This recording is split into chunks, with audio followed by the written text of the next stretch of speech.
What is going on, Mets fans? We're back, baby. We're back. A little afternoon action midweek. We got a Thursday game. We're going for the series win here. Would be good. I did not expect it after our performance early on in this series for the Mets to even be competitive in this series, but our bats finally woke up in the second game of that doubleheader yesterday. That was encouraging. Francisco Lindor is still sleepwalking. Not so encouraging, but we'll get to all the Lindor talk later. You know this is a pro Lindor YouTube channel. Again, guys, welcome to WHADDYA SHEA. For those of you who haven't been here before, like, download, subscribe, do whatever you got to do on this channel. Thumbs up. Appreciate everyone in the chat. John, what's going on? Josh, how's it going? Brownie, I see you. Entertainah will be here shortly. I know you prefer his play-by-play over mine, guys. Okay, so he will be here soon. I'm going to hold it down like that last time until he gets here. But I'm excited. We get a little afternoon Mets baseball action. I'm free from work finally. I get to come to you guys. We've wanted to do these more often. We've been busy. We've been very busy. The NFL draft was going down. The Giants, obviously me, the Mage, and Entertainah are all knee-deep in Giants content. So we had to handle that. But Tino will be here later on. And hopefully we get a Mets win here, guys. Hopefully we get a Mets win. Yeah, and we're going to do this entire game and hopefully a post-game or a reaction after this when everything's all said and done. But, you know, our Metsies, we're right there. We're right there in the thick of things in the division. I think we should be able to be the top dogs in this division despite us playing this terribly. But the Braves are starting to wake up, but I still don't believe in their pitching. And the Phillies don't scare me, guys. I think we are the first-place team in the NL East. And today would help us at least tie it because I believe the Phillies are going to lose today to the Brewers. Zach Wheeler's on the hill for the Phils. That game just started. As I say that, they lead the game off with a single. McCutchen is now on first base, and that's just fantastic. But don't worry, we'll stay positive. I do think the Mets will be able to come out on top when this is all said and done. Welcome to anyone who's popping in right now. Early rust to shake off here as we're knocking down the pops. But again, guys, I'm glad you were able to come out and catch this stream. Turn on those notifications always so this way you know when we're doing these random streams. We want to coordinate it more. Come season time, we're going to do more of these videos, at least the play-by-play stuff or the post-game stuff. At the very least, we do want to do live reaction videos. We have a lot to talk about, guys, throughout this stream. Chili Davis, just our hitting in general. Luis Rojas being even more on the hot seat. The Mets are definitely spiraling a little bit here, but we're still around 500 and we're not that far out of it. I don't know if Josh, thank you for telling me you love the play-by-play. Tanner is coming on. I don't know if Major's going to be able to make it on. He might call in like he did that one time, so this way we can at least hear his lovely voice. I don't know if he's in the viewing party right now or in the comments yet, but he will be here, I'm sure. The Mage doesn't miss games. He tries to at least follow as much as possible. So yeah, he'll be here in some way, shape, or form later. I know that he loves the Mage fan club. Yeah, go Brewers. The Brewers are scrappy this season. They're scrappy. Their pitching's been coming together a lot more. Obviously, Corbin Burns is the one everyone knows, but Woodruff's been holding it down. Freddie Peralta's been having a hell of a season. Last night he got rocked in the first inning, but still had like 9 Ks on the game. So the Brewers are better than people think. That NL Central, though, led by the Cardinals, I kind of figured this is how things would shake out. The Cardinals are good, man. Arenado helps them. They're the same core that they've been for probably 3 seasons now. Goldschmidt, he's just a wall. And yeah, Yachty. I mean, Yachty's still there. He was having a really good year. I know he's dinged up. I don't think he's playing. He didn't play in the series with us, but he was also doing pretty well too. So, but they have a really good defensive outfield. You saw it yesterday. I think there were back-to-back plays there where we hit what could have been sac flies that we didn't score on. And of course, the Mets don't score runners in scoring position. Conversation for a different day or for today, because we're going to keep talking about it. But we woke them up in game 2, guys. We woke up our offense. We woke up the bats. And, yeah, Pistol, you're right. We got to keep the offense going. And, you know, just in your name, Pete Alonso. I mean, people don't want to really talk about it. He's not getting talked about as one of the hottest hitters in baseball. But for us, at least, I think for the people who watch him day in, day out, know that Pete Alonso right now is probably one of the hottest hitters in baseball. I want to pull it up. I know he's batting 280. Yep. 280, 5 dingers, 16 ribbies. an 886 OPS. Dude, it's definitely the best on our team that I can think of. I know Nemo's average is still going to be there, but I think Pete has the highest average on our team. So, think about it. Think about it. Is the game in rain delay, guys? By the way, I just got a notification that it's in rain delay. Let me know. But yeah, without Pete, oh my gosh. We where would we be? Where would we be without Pete? I don't know. Dom hasn't woken up yet. Lindor's sub 200. Nemo, again, is the only one with our best average, but he's hurt too. He's on the 10-day. So, does the description say Nationals? Oh, I see that. Thanks. Yeah. I appreciate that body knowledge. Thank you for catching that. Yeah, early morning. I was jumping right from work, so I tried to get this together as quickly as possible. Let's just change this. I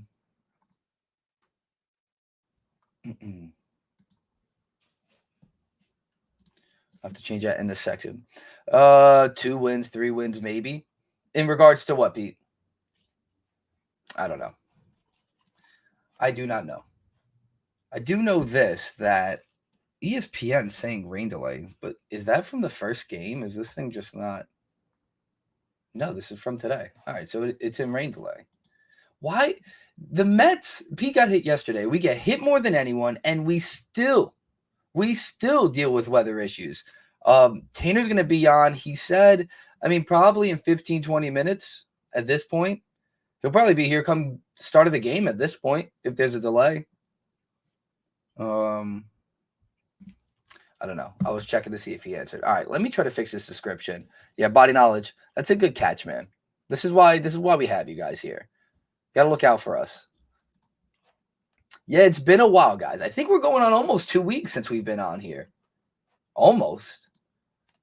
We had only done the 2 Sundays. So I'm glad that I was able to do this. We wanted to do, I don't know if you guys saw, we signed up, we had everything up for a post game 2 nights ago when we had the rain out. We can't catch a break with this team. We really can't. Offensively, we can't catch a break, and just in terms of playing games, another doubleheader we had, guys. Another doubleheader. I haven't really seen the lineup yet, John. I do know Lindor led off yesterday. I want to see it. There's a rain delay, Tom. That's a bitch. That's a bitch, but we'll hang out. I got a large coffee, so we'll be here. What's going on, Word? How we doing? Look, the thing with Lindor, though, man, I really wouldn't worry all that much. I really wouldn't. I know he's experienced something that he's never seen before. McNeil's leading off today. Okay. I like that. Yeah, dude. Mother Nature, body knowledge. Mother Nature does not like us. This is ideal.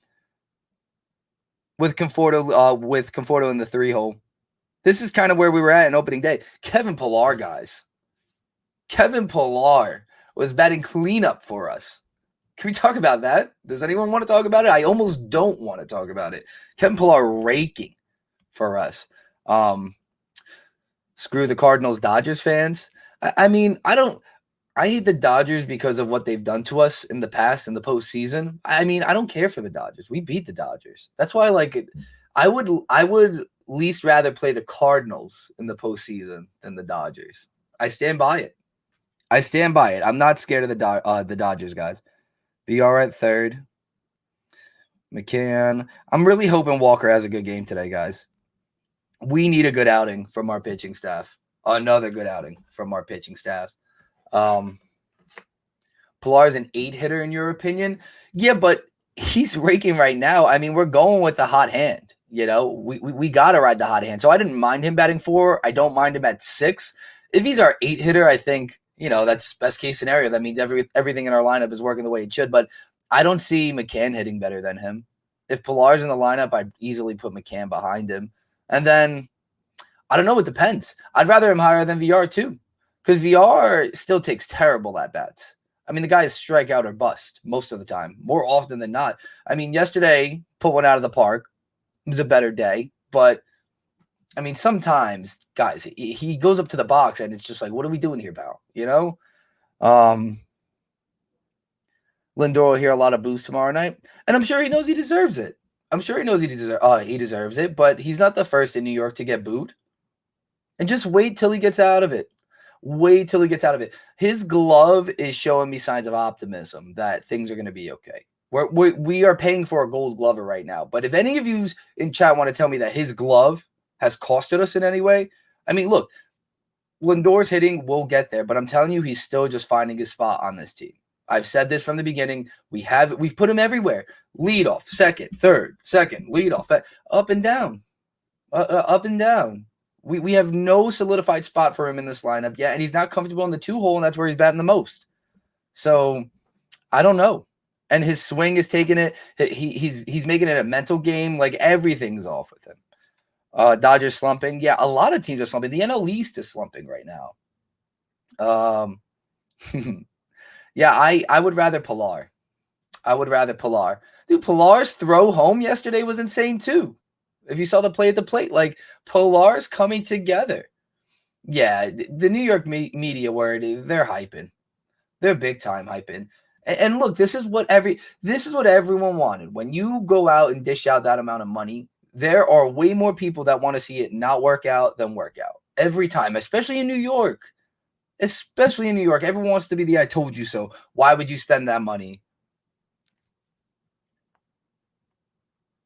It's a pain. It's a pain, guy. Lindor's glove isn't the question in my mind at all. His swing is different. Yeah, he's behind pitches. He's dropping his shoulders, but he's slumping. They said the longest slump before the one he's on now was like 0 for 21 or 22 in Cleveland. So he's experienced something like this before. This is obviously drastic, right? It's getting a little too far now. The approach is early on in this season, and he still wasn't hitting great. But even before he hit his first dinger in Chicago, we were talking about this, and he looked way better at the plate than he did now. Way better. It's not even close. He looks confused and just psyched out. He's psyching himself out completely, overthinking. Every at-bat yesterday, he went up to Conforto in the on-deck circle and asked him what was going on, what he was seeing. So he's overthinking. And it doesn't help that we fired Chili mid-series here. Pete didn't like it. Like, we're out of whack. Over 27, I before the doubleheader, I think it was 23. So, or maybe that was after the first game. So it could be 27 if you got 4 plate appearances in the second game. I don't know. We'll hear it. Yeah, Tino's coming soon, guys. Oh, well. Right on cue. What's going on, Tino? Not much. The Mother Nature. The Mets are still winless against Mother Nature this season. Another rain delay, it appears. I just got back from walking the dog. I had no idea. So that sucks. Yep. But we're hanging out. The guys are here. The whole team's here now. So we'll hang out. Yeah, we'll hang out for a little bit. I don't know if I could go till 6 o'clock, which is what might happen if this game starts late. But we'll hang out for a bit. Thank you to everybody for being here. Appreciate it. I'm going to check this Doppler radar. That's where I always go to know how bad the weather's going to be. So we were talking about our hitting. We were talking about Lindor. Everyone's still freaking out about Lindor, but it's our hitting in general. I think it's very easy to pick on Lindor. Very easy. It's an easy way out. But tell me up and down this lineup, who's doing much better aside from Pete? Who? Well, whenever anybody brings up Lindor, and I get it, the guy's making so much money, you expect him to produce right away, right out of the gate. But the thing that I always say, and he's betting 157, but he's been horrible, don't get me wrong. You look at a lot of Mets that came here, it looks like we're going to play. It looks like the tarp's off now, and actually we're ready to go. Yep, we'll be good to go. Let's do this. Okay, yeah. But you look at Carlos Beltran, his first year here, he underperformed. Mike Hampton got off to a horrible start as a Met. So give it a little time, and I think eventually he'll bat to the back of his baseball card. I do want to address this. Daniel Kim, thank you for telling me this. So he said Carrasco now on the 60-day DL. That's really discouraging. I saw he was supposed to pitch on Saturday. Something must have happened leading up to that if they moved him to the 60. And I don't think that means they got the better end of the deal. Carrasco's going to be back eventually. But that stinks. that is not great. So he's out till when now, Carrasco? Well, they moved him to the 60-day DL. I'm going to look. Recently through a six-inning simulated game, so it appears as though he built up a starter's workload. However, the right-hander will no longer be able to make his scheduled rehab start Sunday. He hasn't experienced a setback, but he's just progressing slower than anticipated. That's odd. So he didn't experience a setback. They're just moving him over the 60. Does that, I mean, it doesn't like reset the clock. So I think maybe the initial time he missed would just. Hopefully it just counts towards the 60. So then he comes back in June. That's what I'm thinking, right? Like 2 months. Yeah, I mean, I think that's kind of what we thought all along.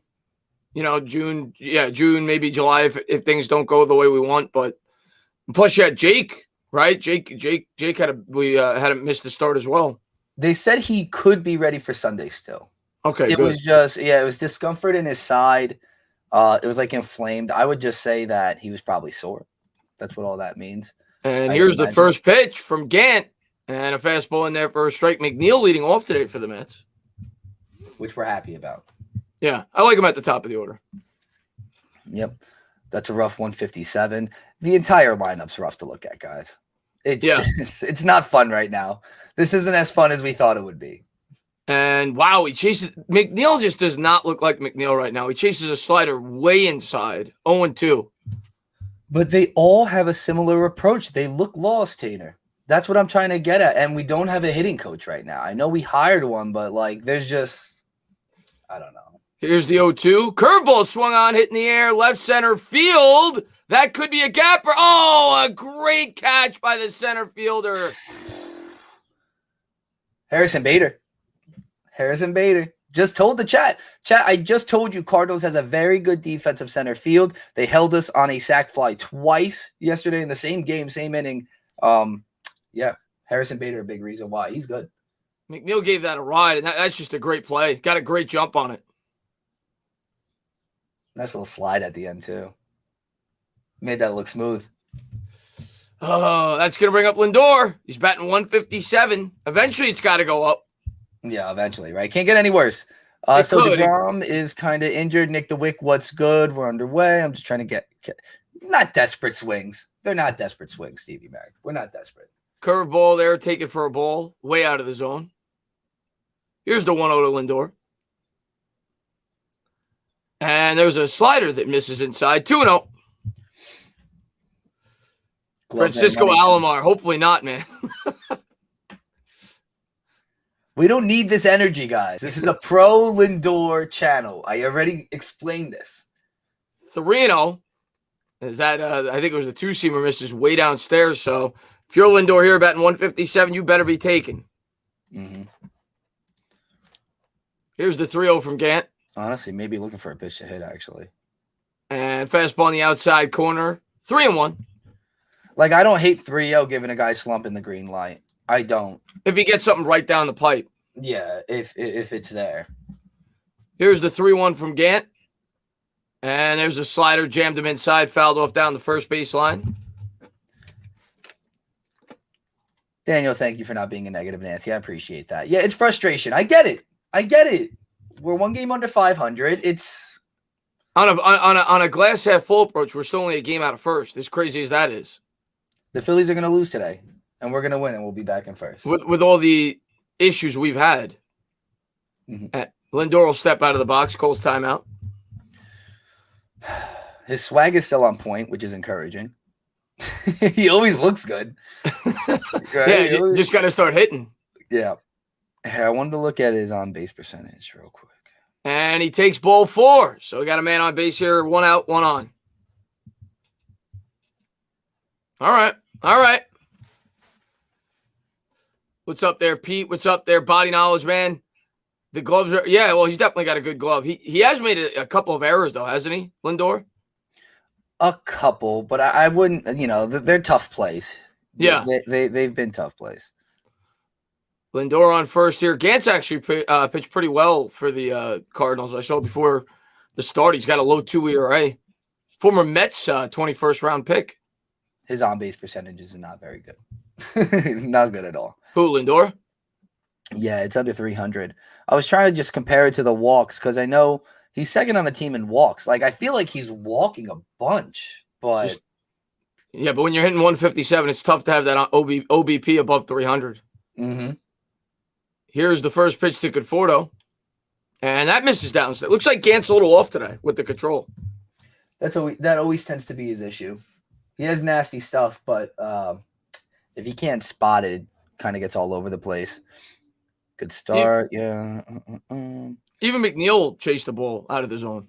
I don't know body knowledge if they said where the All-Star game is going to be yet. Here's the 1-0 to Conforto. Gant looks in for the sign. Here's the pitch. And, nice pitch there. Got the changeup out in front, 1-1. Wow. First pitch strikes only 54% of the time. Like you said, he struggles with the control so far this year. Decent flow. Decent flow of hair, Gant. Yeah, it's nice. I can't grow my hair like that. That's pretty solid. And I like the stirrups. Yeah. Here's the 1-1. And that'll miss downstairs. 2-1. Good job there by Conforto to lay off. You a high sock guy? You like to roll up the pants? You want to show the socks? No? I used to. Every now and again. I was kind of, you know what it is, man? I think when I was playing baseball, when I was like 15, 16, 17, Barry Bonds had that cool look with the pants all the way down, actually, if you remember. I used to wear it like that. But I would wear the socks up occasionally. Here's the 2-1, and that's going to be a double play. Oh, he comes off the bag at first, so 2 outs. We need a bailout there. We needed a bailout. Well, we get Pete up. With a runner on, so that helps. The game hasn't been moved yet. I don't think they said. Okay, so Denver, I think. I think it's going to be in Denver from what I'm seeing. All right. Either way, move from Atlanta. So Conforto has been coming on though, Tainer, which is nice. Yeah, we needed that because things were looking really bad offensively. Conforto is now 235, so he's inching his way up.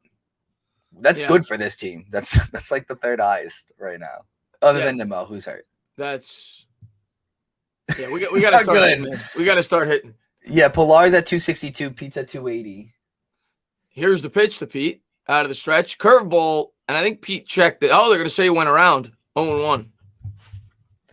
Yeah, and then it's a bunch of 230s after that. I mean, some sporadic 300s, but like everyone's hurt, so I feel like I can't even count some of these averages on here. There's no way that these guys are going to bat to the averages they have now. And that's the way you got to look at it as a Met fan right now. They're going to eventually come around. Even Pete, like 280, like it's so out of whack. Like he's like a 260 hitter. Like, you know, like the fact that he's at 280, it's like so upside down. And Pete hits a hard grounder, but right at the shortstop, he'll flip the second, and that'll do it. We'll go to the bottom of the first, no score. So not the best of innings. McNeil did hit one right on the screws, though. Yeah, we're usually late starters anyways. We're usually no starters. Yeah, no starters. The way this offense has been playing. So we've missed a lot of crazy games. I don't know how many you've caught, but I did want to talk about real quick the Philly series of just the madness that ensued there at the end. Wow. We barely got out of that one alive. We were writing in the chat. It's concerning that still we go into the ninth with a four-run lead, and you're like, if he walks the leadoff guy, we're in trouble. Like I said this, I was in a room full of people and said, if he walks the leadoff guy, we're in big trouble. 4 pitches, he walked him on. Yeah, I actually watched the end of that game. I did the Knick game that night, but I watched the last 2 innings of that game, and he gave up the well, it should have been a home run. We got lucky they turned it back, but yeah, I mean, listen, it's been a bumpy road so far for the Mets. Make no mistake about it. And of course, we got into the little bit of a brawl there with the Phillies in that series as well. So. Like I said, know what was great, Tainer, though, about that justice served. We scored all those runs off Alvarado in the series clinching game, so I love that. We didn't fight. I did want us to fight. We didn't fight, but we did get him back, so that's good. Yeah. I mean, I'm just gonna continue to say it. It's like I know a lot of people want to be reactionary, but baseball's a friggin' marathon, man. We're only like 12% into the season, so hopefully they start to come along and.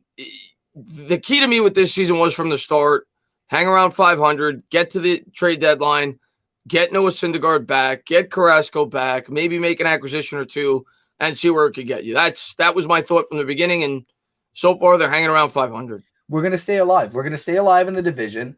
I still think it's funny how like the East divisions are very the same. You know, we're Giants fans, so it's exactly like the NFC East. It's just going to be ugly at times. They're going to beat up on each other, but someone's got to come out on top. So I think you're right. I think that's kind of what they're looking at.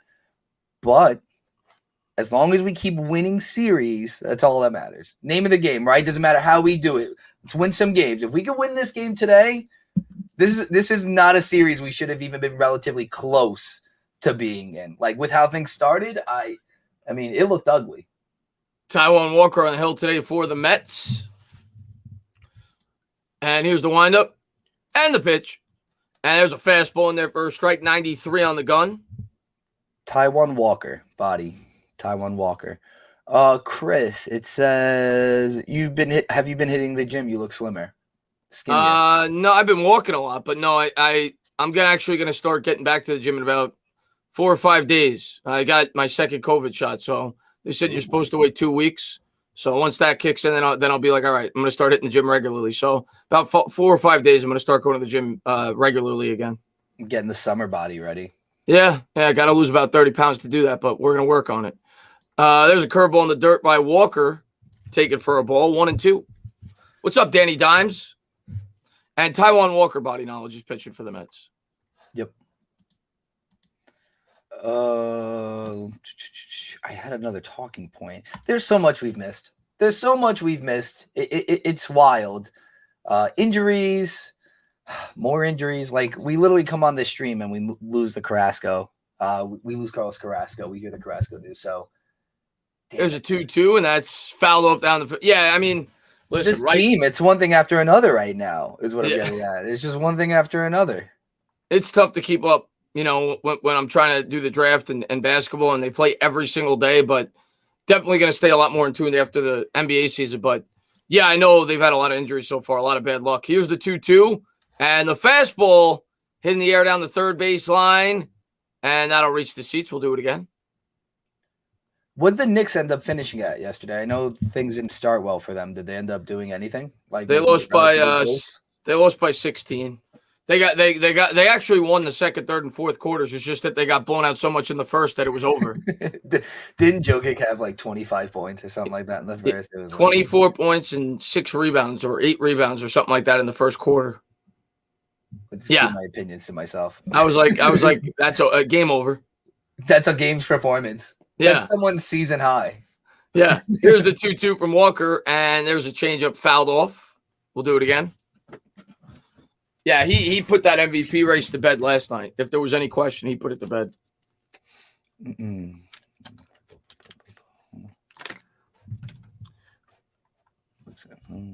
Yeah, we couldn't stop him, Daniel. Here's the 2-2. And nice pitch on the outside corner. Got it. Nice pitch there by Walker. 1 down. Good late break there. And it's crazy. Did you see Yamamoto pitch at all yesterday, by the way? I heard he pitched pretty well, but I didn't get to see him. Pretty damn well. Yeah. And that's someone we talked about on here a lot. So look, we're losing Carrasco, but we have arms. The Mets have deceptively deep pitching. And our bullpen's been doing better. It's been the lineup. That's the major problem. And there's the fastball swung and a miss, which ironically enough was the one thing we were sure about going into the year. We were like, yeah, there's no way we're going to. True Mets fashion. Yeah. Well, I was talking to someone. They're like, can you break down the firing of Chili Davis for me? They're like, why would they just do it? Like, they just started hitting. Why would they just fire in mid-series? I was like, no, there's no rhyme or reason. That was kind of weird. Slider fouled off. It was because they weren't hitting at all, and then they finally started scoring some runs, and they fired him. It seemed odd for a time to fire him. I think Luis Rojas is a little desperate to figure it out. Swung on and missed. 2 down here. Good pitch there by Walker. 2 strikeouts for Walker to start the game. Yeah, I don't know. Rojas, I think Rojas is starting to feel maybe a little bit of the hot seat a little bit. He's feeling the heat. A little bit of heat, being that this is a team with high expectations. Here's the thing, though. Where's the warning shot coming from? Is that an Uncle Stevie warning shot? When that happens, that's from someone else telling the manager, like, figure it out or, you're next. Yeah. I wonder if it's Uncle Stevie or if that's a Zach Scott move. I don't know. I really don't know, but I think it was deserving. Like, I think I understood it. Goldschmidt at the plate. He fouled the first pitch off. Now he's going to take a ball. 2 straight sliders from Walker trying to paint the outside corner 1-1. So yeah, what happened to Carrasco? It doesn't seem like they're really saying much from the report I saw. I'll check another website. I was on ESPN. They said he didn't re-aggravate the injury. It's a hamstring injury, but they said they're just moving him. He was supposed to have a rehab start on Sunday, and I don't know. There's not that much detail out there right now. They just moved him to the 60-day today. 3-1 as Walker misses inside. I mean, what we should know as Mets fans more so than anything else is, when it comes to injuries, the Mets they're usually not the best with keeping the fans up to date. Let's put it that way. And there's a slider in there for a strike, 3-2. We don't have the best history when it comes to projecting how long a guy's going to be out, due to an injury.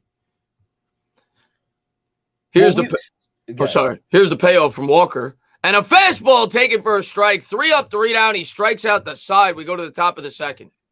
He thought that was a ball. I don't know how Goldschmidt actually thought that was a ball. I wanted to address Josh. I think if we're under 500 by the end of May, he's canned. I could see that. I was telling you guys this 2 games in, but they won't do anything. I'm telling you until June. They wait.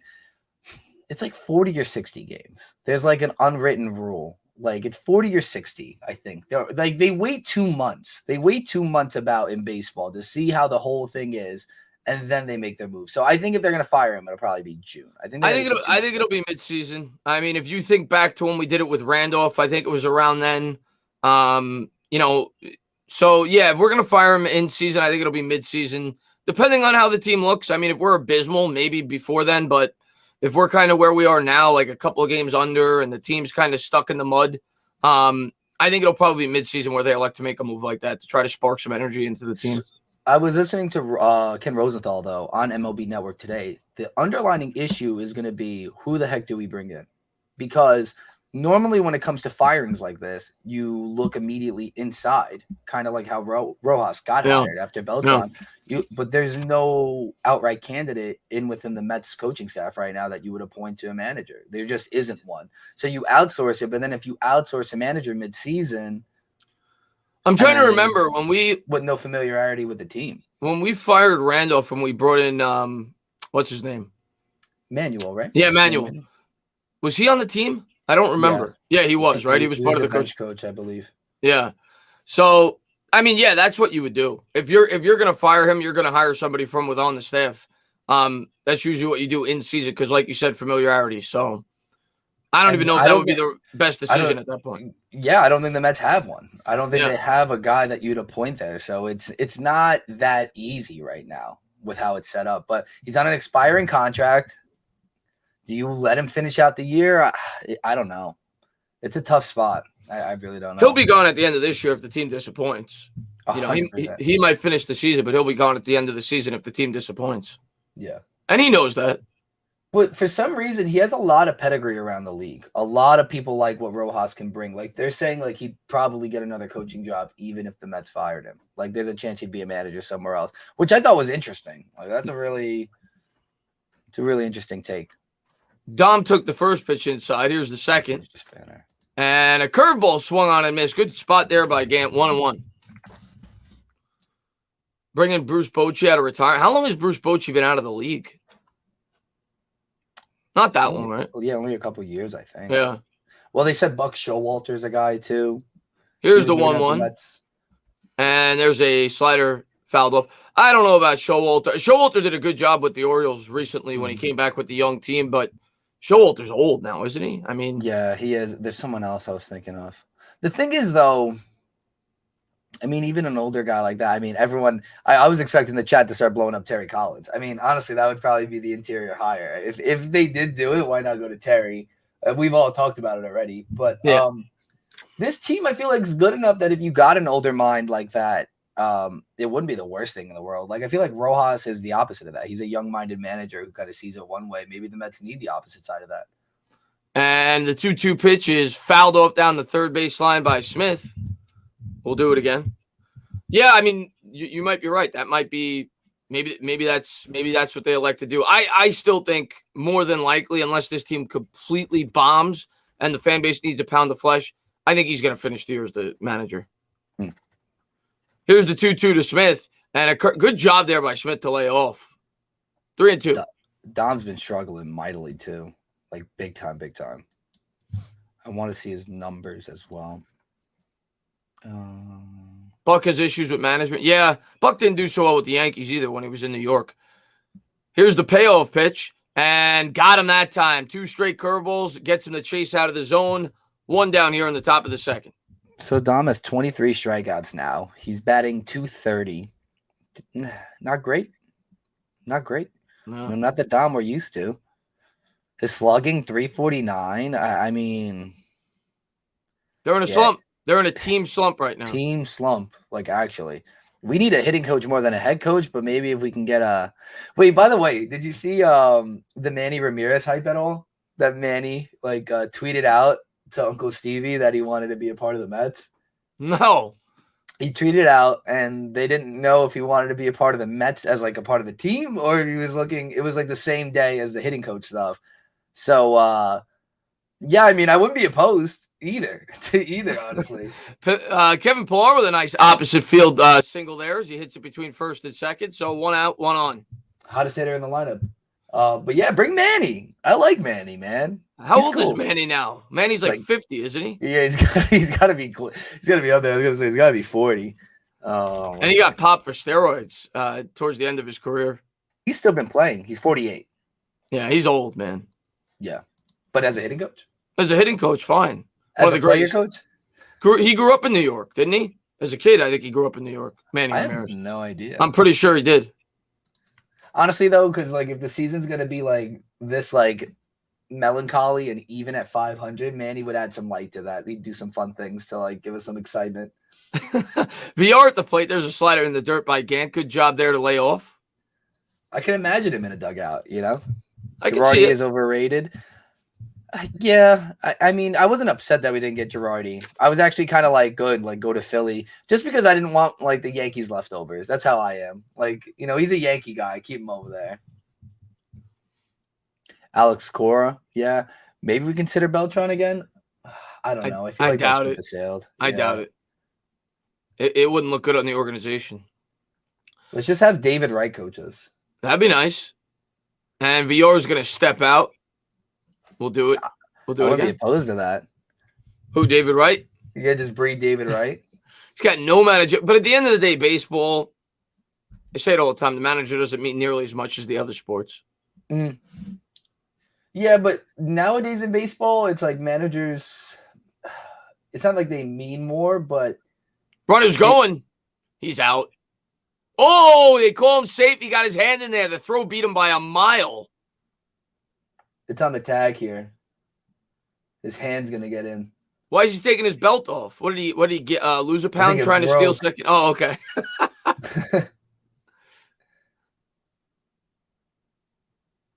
That's close, man. Mike Piazza for head coach. Mike Piazza for hitting coach. He's in there. Hell of a slide. Oh, Nick, what's good? I just realized it's my boy, Nick. What's going on, Nick? You got to do a better job than that if you're the shortstop with the tag. Oh, 100%. That wasn't the abracadabra slide. The abracadabra slide is when you do the one hand and swim. And you swim fast. Now you see me, now you don't. That slide's what's up. It'll be a 2-0 here. It looked like you could tell the catcher of the Cardinals was pissed off when they showed him because he knew he beat him. Josh, managers aren't that important because Aaron Boone has taken the Yankees to the ALCS, and he's just not a very good manager at all. So that just shows you. Good roster. And here's Gant from the stretch. Pillar leads from second. It'll be a 2-0 to VR. And comes to the plate and swung on and missed. 2-1. I feel that way about the Astros, too. It's just like certain teams. Like, I don't know. Sometimes it matters, but Mr. Danny Jones seconds Piazza for the hitting coach. Todd Frazier for hitting coach. I love all these suggestions. Can we get them all on a team?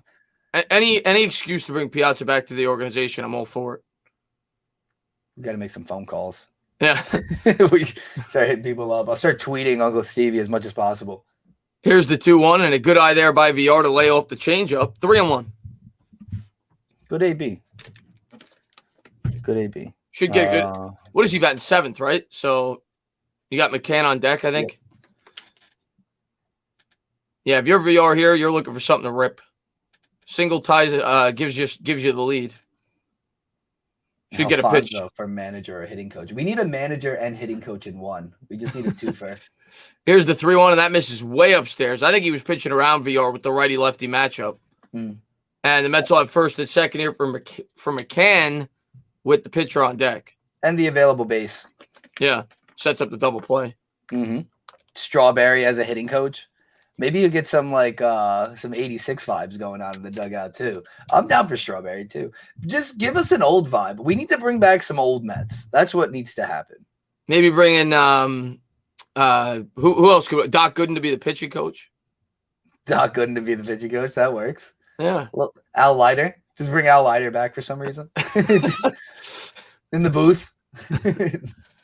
I think he does Yankee games, doesn't he? I think he did. He did. I don't know if he still. He might still. I know he did. He actually do like a bunch of people there. Yeah, he came up with the Yankees. Leiter. First and second here. Was released. Yeah, I saw that. And there's a slider in there for a strike. Somebody said that in the chat earlier. Yeah, they released Pujols. Tino looks like Joey Lucchese. There's no way I look like Joey Lucchese. It's just because of the beard.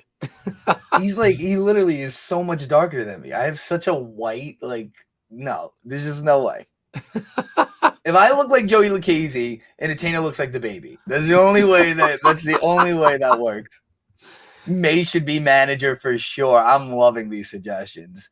I think we're onto something, guys. Here's the 0-1 to McCann, first and second, 1 out, and the fastball just misses downstairs, 1-1. Hold on. John, I'm sending this to Maze, just so you know. Look at that, man. Pujols, dude. 5th all-time in home runs. I want him to get to 700. Yeah. I don't know. I don't know where he's going to go. Jack Leiter is a beast, Daniel. Jack Leiter's a beast. Vanderbilt's a beast. Here's the 1-1 to McCann. The pitch from Gant, and that swung on, drilled in the ground to short. He's going to flip the second for 1. They'll only get 1 here, so it'll be runners on the corners. 2 out. Young is really good at short, man. He made a wild play against us either yesterday. No, we played the doubleheader. Yeah, so it was one of the 2 games, but deep in the hole, he threw someone out. It was crazy. I think it might have been VR. You see how he wears the pants? That's how I used to wear them. Where it kind of hangs a little bit over the back cleat. Mm-hmm. That's how I used to wear them. But once in a while I'd bring out the socks. But yeah, that was a really nice play there in the hole. Put Joey in the bullpen, leave his ass in there. Yeah, but we need him to be a 5th starter right now. That's the problem. And he's been doing pretty well. We just kind of call on him, and he's been able to answer it. Taijuan Walker swings right through the curveball. First pitch swinging from the pitcher, man. Threw his entire body out of that swing too. I don't know, man. I feel like every time I watch a Walker start, he always swings at the first pitch. You're the pitcher, man. It'll be an 0-1 pitch here to Walker. Okay, send him Mage this picture before I forget. Tino is a better pitcher than Lucchese also. He definitely has a better curveball, but I might be a better pitcher. And Walker swings through the curveball in the dirt, 0-2. Pujols for hitting coach. If he considers it. Hitting coach, player manager. I'm down with Pujols as a player manager. Why not? Work. Why not? Here's the 0-2. Teach him how to play left.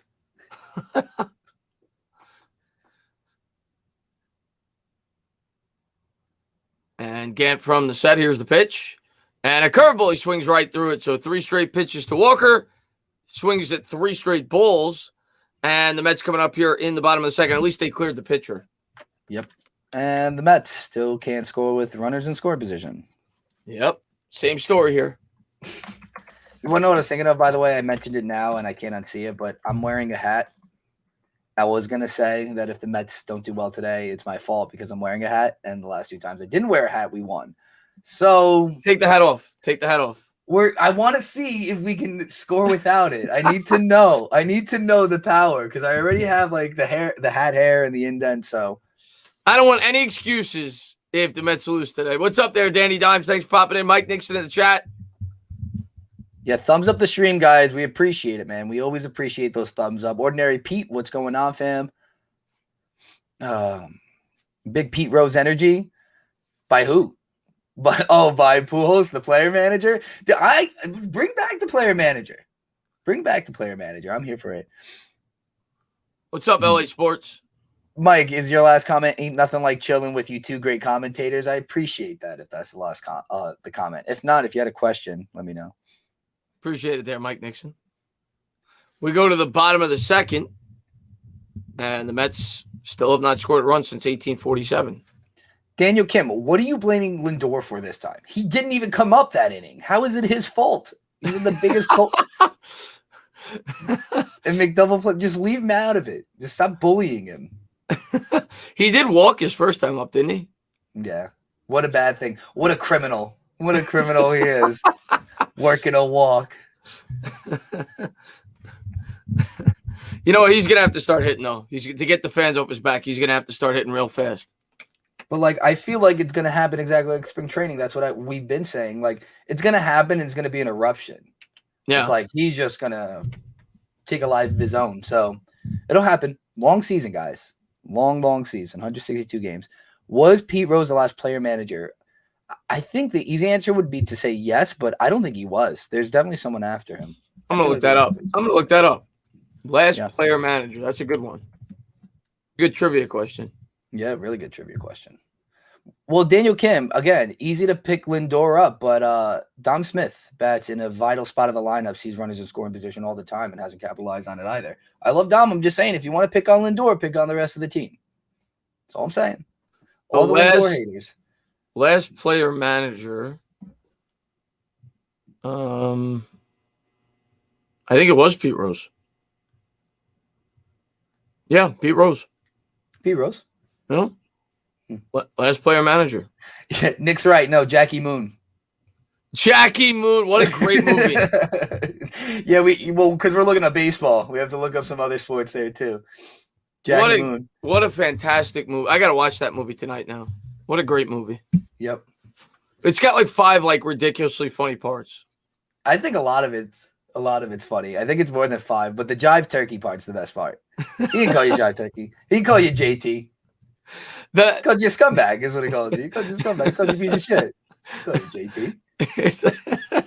Here's the fastball taken for a strike. I love this. My favorite scene in that movie is where they're giving away the check, the $10,000 if you could hit the full court shot. And then he falls asleep.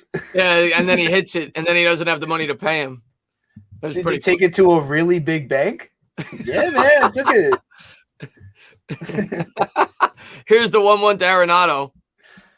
And Arenado swings at the high fastball, fouled off down the first baseline, 1-2. The corn dogs is great too. When Vakaitis makes the layup. Corn dogs, Jackie, for all these people. I still gotta say the Russian roulette part though. That's up there too. Yeah. Yeah. JT. And there's a fastball swung on and fouled off. We'll do it again.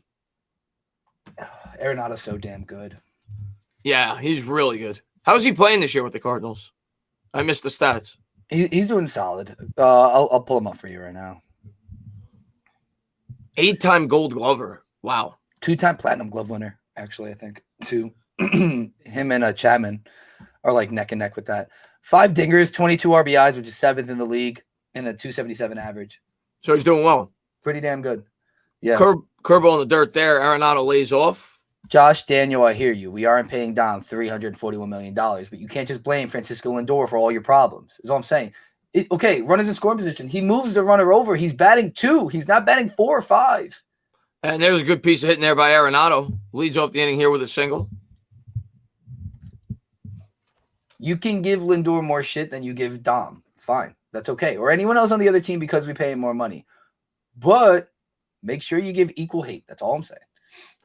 Good piece of hitting there by Arenado. The Mets had the shift on there, and he hit it right where they weren't. Mm-hmm. There was a play yesterday, too, where there was a pop-up in foul territory we couldn't get to. It was a routine pop-up to third base, but because of the shift, we missed it. I don't love the shift. I still don't. I'm not the biggest shift guy myself. Body Knowledge says, is Arenado currently a Hall of Fame? That's a really good question because when you factor in, here's the first pitch, fastball misses upstairs. Of course, he's got the great glove, 8 straight gold gloves. But the fact he played at Coors Field, I don't know. You know, I don't know. I feel like he still needs to put I think he still needs to put more of a body of work to make the Hall of Fame. It's tough to make the Hall of Fame. I would say, I mean, There's a slow roll to third. He'll flip the second, and it's an error. It goes into the outfield. They're going to have runners on the corners. Was that Lindor? no, that was VR to VR. Yeah, it was VR to McNeil at second. Yeah, because they showed Lindor. That's why I was like, I thought it was VR. Ever been punched in the jejunum? That's another great line. Yeah. I've never thrown up before. Like, actually. What? You've never thrown up in your entire life? No, it's from semi-pro. Oh. I was about to say, yeah, now that you said it, I remember it, but yeah. Like, we're going to run sprints until you puke. He's like, it's never going to happen. Yeah. Oh, that's right. Yeah. And he finally throws up. Yep. I was about to say, Tino, you've never thrown up. Yeah, no. Oh, I've thrown up. Big Mike, what's going on, man? He should bunt sometime today. I don't mind that. A little bunt to get on and get the hits going. He's fast enough. Runners on the corners here. Walker from the stretch. And here's the first pitch. Fastball misses downstairs. 1-0. What's up, a fan with a mic? Thanks for coming to the stream. Yeah, this team brings us pain. Yeah, they do. Lots of pain. What's up, my man? Bad throw. Players slump all the time. Yep, they do. Mets got the shift on here with runners on the corners. And here's the pitch, and that's drilled the other way. They tried to hit through the shift again. Good job there by VR this time. And did he pull Pete off the bag? A good job by Pete to hold the bag on the throw. Wow. You can't talk about his glove enough. No? I mean, we mention it all the time. We throw love his way whenever we can, but VR's hyped. He knows he just bailed him out.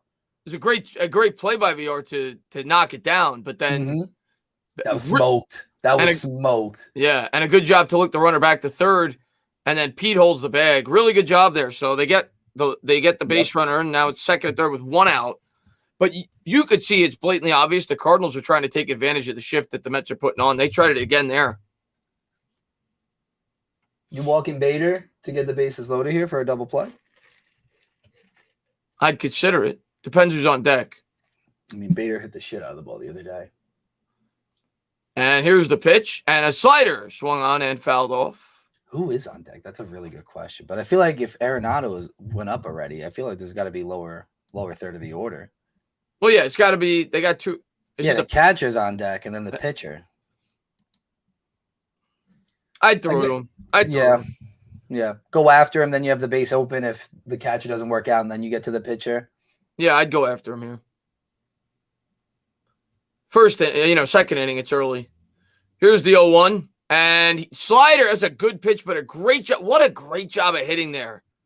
As he's able to golf that out to left field, and they're going to get a run here. And the runner will advance to third. That wasn't even a bad pitch. That was not a bad pitch.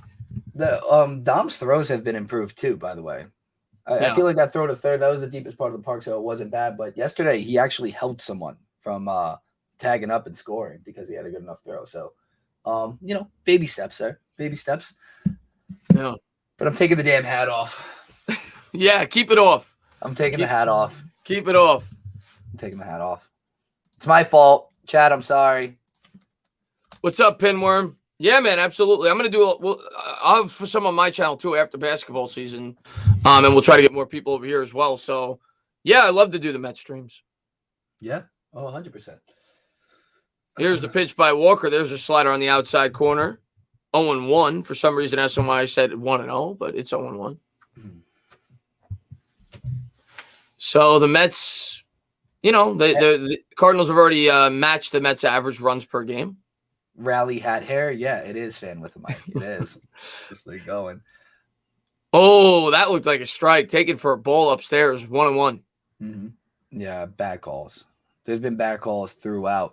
Harrison's middle name is Master Bader. Master Bader. Oh. Body knowledge, solid. That's solid. Here's the 1-1 by Walker. And a fastball in there for a strike. 1-2. Matt G, what's going on, man? What's up, Matt? Whose call is it to shift? The manager, for sure. That's got it. Well, listen, I hate having these conversations. Sometimes the manager's a puppet. Maybe you have an analytics guy to call those shifts. So but everyone does it. To be fair, everyone does it. Here's the 1-2, and he swings through it, and that'll do it. We'll go to the top of the third. How many? What has he got? 4 or 5 strikeouts now? Walker. He's got a lot of strikeouts. 4. 4. Yep. Nick, if you're still in the chat, you could attest. Our coach just used to yell at us to shift, just like move. Like I don't know. Sometimes you'll see it in the league, but I think that's why they take their hats off and they have those cards. Like it's like a pre-designed shift for certain guys. When they first started doing the shift, they pretty much did it exclusively for left-handed batters, and it was like an occasional like lefty that you knew was always going to pull. Now they do it for everybody. They don't care. Like a Giambi, like Jason Giambi. You're moving everyone on the right side. Now they don't care. Like now it's righties, lefties. They don't care. They do it for everybody now. Oh, I think we got another troll. Our first troll of the day. Well, we're a third of the way through the game, so that makes sense. Third of the way through the game. I see him on here. I don't see him in the other chat, in the other comments. That means he's blocked.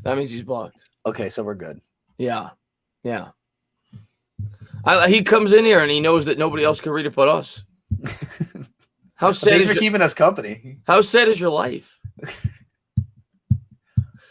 Mother whores is just the word that he used at some point. It's a wild word. I haven't seen it used in this context before, so it's almost a compliment, actually. Yeah. Yeah. Now I know to block. Now I know to block him on my channel because he was actually in my stream yesterday. That guy. 19 unearned runs given up. Yeah, Daniel Kim. Let's not talk about that statistic. Let's just try to block that out. Because that was obviously another one. Tino or Chris, have either of you been to a concert at a drive-in theater? No, I don't think I've ever been to a drive-in theater. Actually, I've been to several drive-in theaters. I've never been to a concert. They used to have them where I live up until I was about 10 or 12. And I actually, with Lake George, they have a drive-in theater. Last time I went to Lake George, maybe 4 or 5 years ago, I went to a drive-in theater, but never for a concert. I'm trying to think. No, I haven't. They actually brought those back during the pandemic a little bit. That would make sense. Yeah, I don't think they have them anymore, but they brought them back for a little bit. So here. Oh, go ahead, Tino. I was going to tell you I was looking into going the game Saturday, but oh yeah, I don't know. It doesn't seem like it's catching any heat. It was supposed to be the DeGrom start, and now he's scratched. Now he's pitching Sunday. That's Mother's Day. Mother's Day, I can't. Yeah, I know, but it's like we're probably going to get Lucchese or Yamamoto on Saturday. So I don't know. I'm thinking about it. Let me know. Here's the pitch to McNeil. I'm probably down to go set. What is it? A day game or a night game? It's a night game, but the way they're doing it, it's only like based on even number pods. And like I'm not doing it from any other site other than Mets.com now. So that's how Mets.com's doing it. It's 2, 4, 6. Okay. It's interesting. I'm gonna look into it though. There's a slider fouled off down the first base line, 1-1 by McNeil. When's the next stream? I'm not sure. Usually whenever the Knicks aren't playing, we'll definitely try to work something out depending on how my work schedule is and how everything lines up. I don't know, probably this weekend though, I assume. Yeah. I mean, like the Knicks play tomorrow.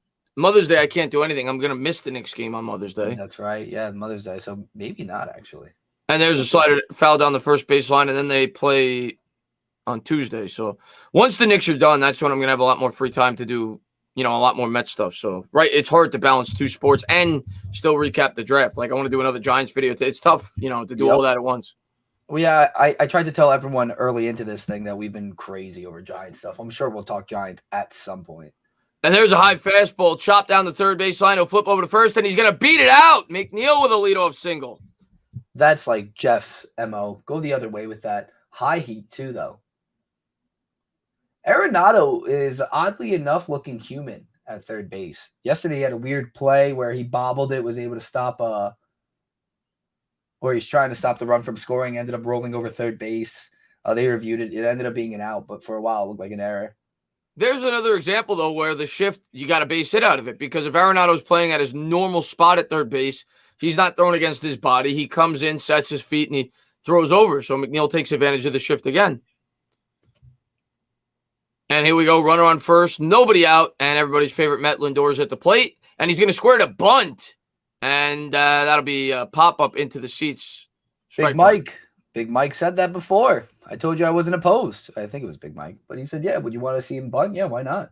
Hitless in the last 24 at bats. Crazy. Yep, crazy. He's got to go on a hot streak soon. Mm-hmm. Lindor trying to do anything he can to get a hit. Tried to lay down a bunt there the first pitch. It'll be an 0-1. And here's the pitch and a curveball chopped on the ground foul.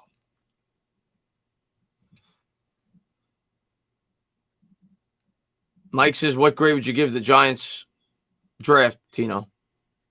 An A+. Oh, I gave this grade out yesterday. You could check out the New York Football Pod episode just came out today. I gave him a B, but not for the reason you guys think. I gave him a B for balls because David Gettleman brought out his balls and showed it to the entire NFL. So I stick by that. They get a B for balls. Two balls, though. And there's a fastball taken for a ball. Way upstairs. I knew you would like that. No one ever expects it. They expect a serious answer. I give him a B for balls. What's up, big place? No, I'm Gettleman killed it, man. Mm-hmm. Gettleman friggin' killed it. So it'll be a 1-2 here, Lindor. Runner on first, nobody out. Gant from the stretch. Looks in for the sign. Here's the pitch. And that's right down the middle with the slider. Lindor gives it a ride, but he's there. So, warning track power there. Though.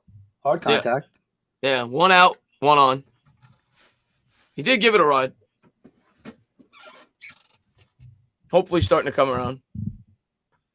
Does anybody remember Mr. Bucket? Yes. The commercial. If that commercial came out today, Tino, and I don't know if you've ever seen this commercial. I haven't. Oh, you have to look it up. I'm sure it's on YouTube. Mr. Bucket. He's got balls in his mouth. Mr. Bucket. That was the theme song. If that commercial came out today. Was it from 1997? Something like that, yeah. Wait, I've seen this before. I remember this now. Oh, my God. I think I had this as a kid. And there's a curveball swung on and missed there by Conforto, 0-1. It's from 1992. That's what the commercial says. Conforto batting .232, 2 home runs, 9 RBIs on the year. He's 0-1 with a fielder's choice. Lindor will break the Mets club record for hitless set by Ray Ordonez, 0-38. I hope not, Daniel. Here's the 0-1 to Conforto. And a fastball right down the middle. He fouled it off. 1-1. Appreciate that big play, Slay. Sorry, guys. I'm on my phone. I'm trying not to be on the phone. He's multitasking. It's all about balls. Yeah, guys, I just love it because I'm still in like a daze about it. Like to not have it happen and not expect it to happen and then to be involved in 3 trades in one draft, it's just a little overwhelming at times. You know, and in trades that you think really worked out. I think at least the first 2. I think if anything, you could look at the trade up, but I still look at that trade up as him just showing his nutsack and just saying, "Hey, I'm going to do it just because and go get my guy." The trade back and still getting Aziz was, I mean, yeah. There's the 0-2 taken for a ball. I at first I wouldn't say I was upset because I didn't know enough about the prospect, but I was surprised. Let's put it that way. When I saw that we traded back up to get the cornerback, but then when I looked into him, I was like, all right, I get it. Like, yeah, this guy's good. This guy was supposed to be a 2nd-round pick. So I had no issues with it. Here's the 1-2 to Conforto, and there's a fastball taken for a ball inside 2-2. Yeah, the thing with Tony is I had him projected in the first round. I had him going to the Ravens on my mock a few picks later. And then hearing the stuff about the Packers too, dude, if I didn't watch enough of Tony's tape. Like I had seen a lot of him, but obviously there was so much hype around other receivers that I feel like I didn't really give him enough time of day. He reminded me a lot of when I saw Brandon Ayuk's tape last year. I knew he was super explosive. I knew a team, if they got him in the right spot, could do a lot with him. And I think if you see how the 49ers used Ayuk last year, especially in a lot of that jet stuff, in motion, just using his speed to their advantage, it worked out a lot for them. He was super successful with it. And I think Tony's going to be a very similar player. Yeah, I had and as Conforto takes a ball, we'll call this pitch, then we'll talk a little bit more about the draft. It'll be a payoff pitch to Conforto here. 3-2. Runner leads from first, 1 out. And here's the pitch. They're going. McNeil's going, and it's ball 4. So first and second, 1 out. Yeah, I actually had him as my wide receiver 5. I had Bateman as my 4, but I completely understood if the Giants were going wide receiver, why they would go with him, because he brings a different element to this wide receiving core. And actually another receiver that a lot of people compare him to is also on the 49ers, and that's Deebo Samuel. So I the only question I have with him, it's not even so much him as a player. I think he could be very good. Can Garrett be creative enough to use him in the right way in the offense? That's the question I have, because he's not your prototypical line him up on the outside and just let him go type wide receiver. Hold on. Big Play Slay, you're a legend. I want you to know that. I see your compliments in there. Thank you, man. We appreciate that. I appreciate you. But you're right. You're right. I'm worried about Garrett. I said that I think with you and Mage. Maybe it was off air, but I don't trust Garrett. I worry about it. But in the short term, in what I could look at with last year probably repeating this year on offense, all those plays that went to Ingram and Shep at the minimum are probably going to go to Tony. Like all that motion stuff, all the jet stuff. When you bring him across formation, maybe bring him to the backfield, I think you're going to see him used in the running game a little bit. Like all those things they tried to force other people on this team to do that didn't really fit are going to easily go to him. Maybe the workload won't be there, at least in terms of fantasy numbers that everyone would like. But I think he's going to get those minimal touches and do well with it. Good job there by Petey. Lines a single back up the middle, and the Mets will have the bases loaded. They hold McNeil at third. That throw. That was a frozen rope there by Pete Alonso. He's in the zone right now. Locked in. Yeah. He's locked in. He's so good. He's going to be an all-star without a doubt. I'm telling you that right now. I mean, at the minimum. With the way he's playing on the field, seriously, he's going to be in consideration for all MLB. Nick, you're right, though. Tony allows Ingram to play his role a little bit better, and it forces Ingram to have to play tight end, in my opinion. I talked about this today because everyone says Slayton's going to be on the short end of the stick. I think it's whoever's outside the numbers there because I think everyone else is locked in. Like, I don't think Shep is really going to take the hit everyone thinks. I think he's going to be in the slot still. I think whoever's playing outside the numbers, aside from Kenny Golladay, is the one who's going to end up taking a hit in production. And Ingram succeeded the most doing that last year. So with Rudolph on the field, I'm just saying there's only one ball on this offense, and it doesn't go down the field all that much. So if Golladay is getting those downfield targets, I don't know where Ingram fits in. Fastball taken for a strike there by Dom. I think Slayton's going to see a lot less targets. I think he's going to be used a lot less. I think they'll still use Shepard. Slayton, I think he'll get his target share cut into a little bit. The issue with me is, though, Ingram was naturally, like, if you're going to say who's going to be more dramatic, Ingram was looking at 8 to 10 targets a game last year. It's true. So he's naturally cutting in half. Dom chases a slider inside 0-2. That was a bad swing there. Yeah. Nasty pitch, but not a good swing. Yeah, so that's the way I look at it. Like, the thing with Slayton, I still think he's going to get a ball or two a game downfield. It's just whether or not he catches it on how to be productive. I think Ingram is going to lose, again, the motion stuff, so that's already gone. And then with all these other mouths to feed now, it's like he better play tight end because there's a guy up his ass in Kyle Rudolph that I think can get the job done if he doesn't. Here's the 0-2 to Smith. The base is loaded, 1 out. Gant from the stretch. Here's the pitch. And questionable call there. Late break inside on the fastball. They give it to him. 2 out.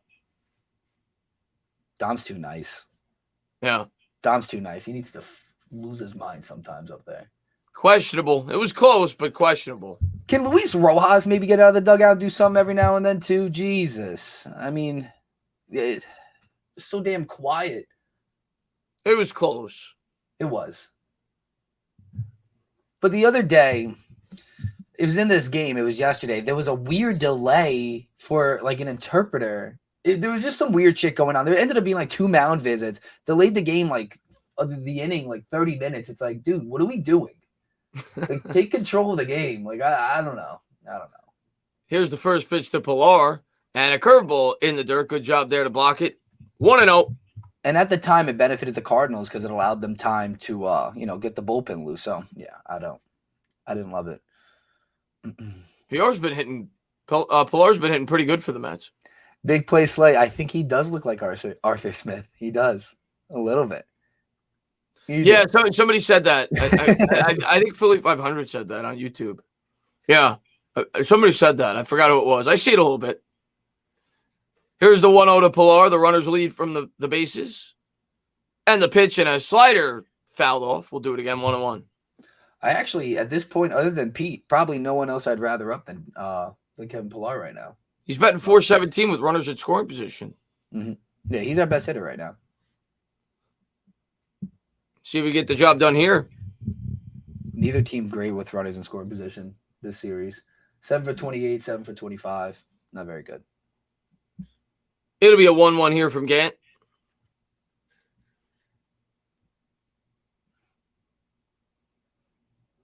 And here's the 1-1. And a slider rolled over down the third baseline foul. We'll do it again. 1-2. We got to get a run here. We had bases loaded, no outs yesterday. Got one run. We need to get that was bad luck that Pete hit it right to the center fielder. Yeah. Like if it was even a little bit to the right. Smoked it too. Yeah, he smoked it. 1-2 here, 2 outs here in the top of the third. It'll be the 57th pitch for Gant, so he's getting up there in the pitch count. And here's the 1-2. And the curveball misses upstairs, 2-2. Not a great pitch. Gant's going to get pulled after 4 probably at this rate. By the way, I know you're a big card guy. Mm-hmm. Target by me every Friday. I think I told you this. Every Friday that at 8 they tell you when the cards are going to be there. It's at 8 a.m. I went there 2 weeks ago. There was a line of people. There must have been 100 people lined up at 7:30.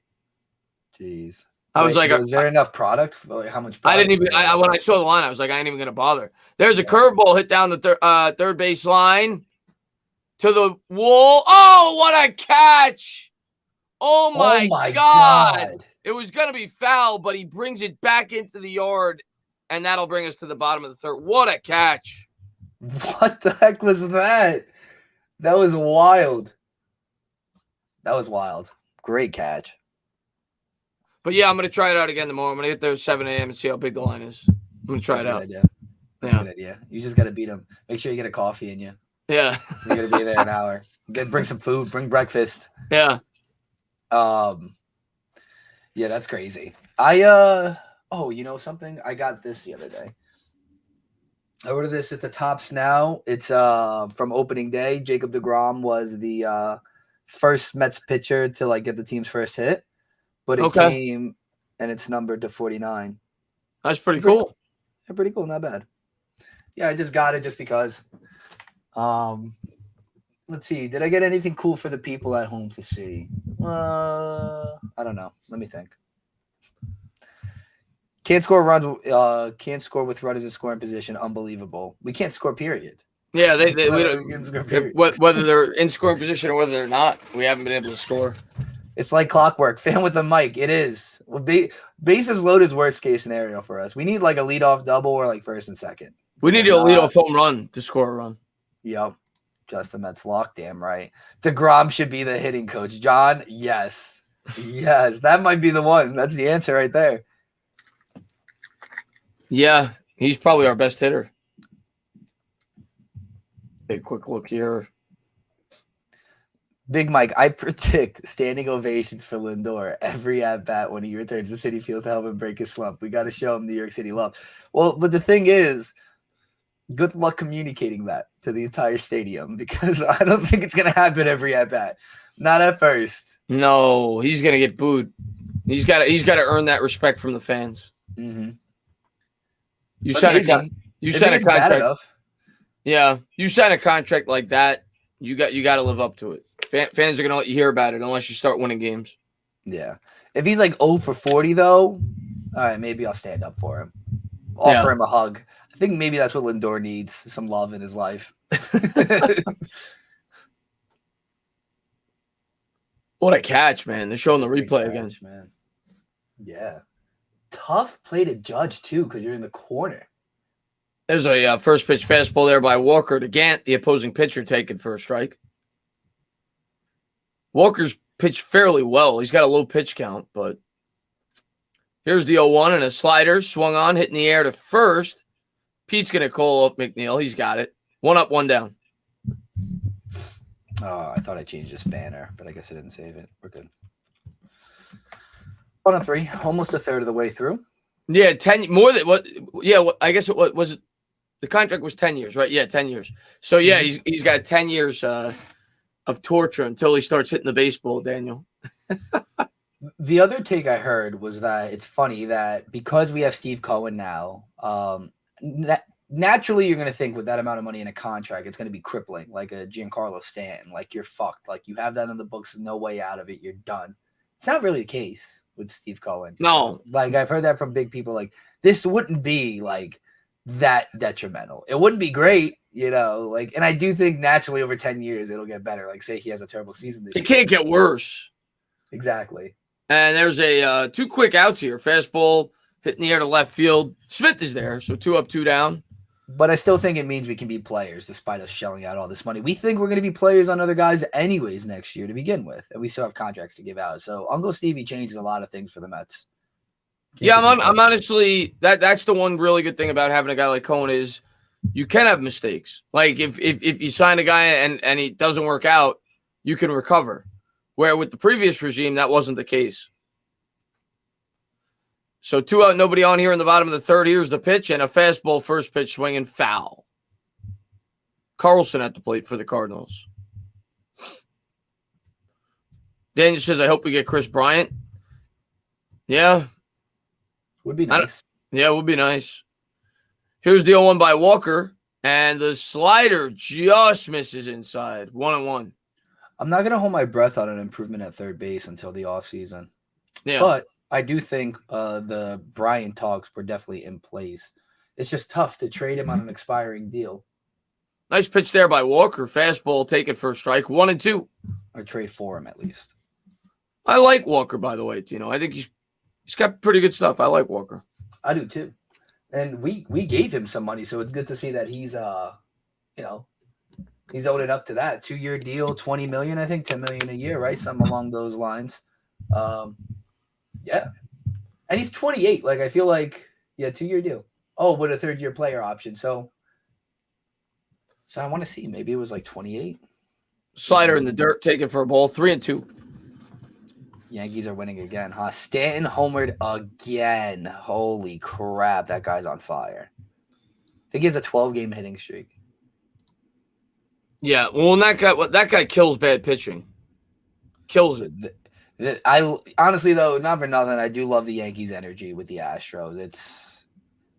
It was needed. Yeah. It was needed. The Astros got the easy way out. Here's the 3-2. Fastball, that'll hang up there, and Pilar will bring it in. So that'll do it. We'll go to the top of the 4th. Quick work there by Walker. Yeah. They only got 1 hit, the Cardinals. But Mets have not scored a run yet. We've lost a game on 2 unearned runs before on a pass ball, right? So, I mean, it's literally – that's how we lost in Philly. Big Mike, I have heard of Project 70. I'm going to show you this right now. I got this the other day. It's pretty cool. It's a Mike Piazza. Oh, that is pretty cool. Yeah, it's like on a subway wall. That's for you, Big Mike.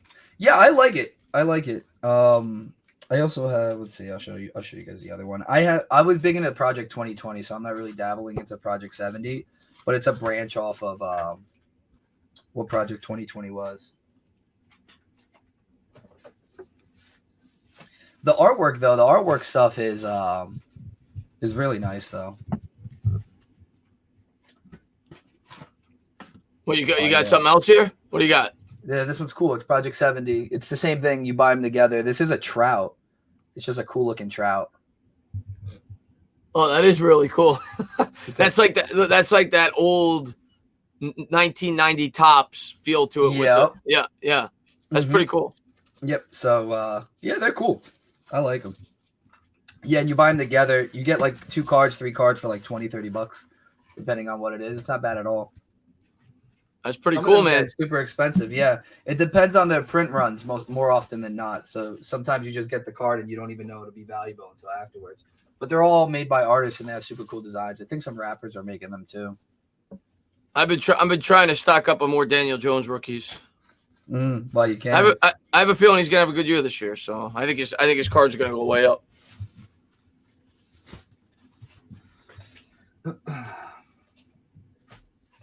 I actually just bought a couple more RJ Barretts as well. I keep seeing them. There's an optic graded rookie that I just This is the I think I showed you this I one. wanted to get it. That's a Jones I got. Yeah, that's nice. That's numbered out of 99. So hopefully he's good this year. I think he's gonna be.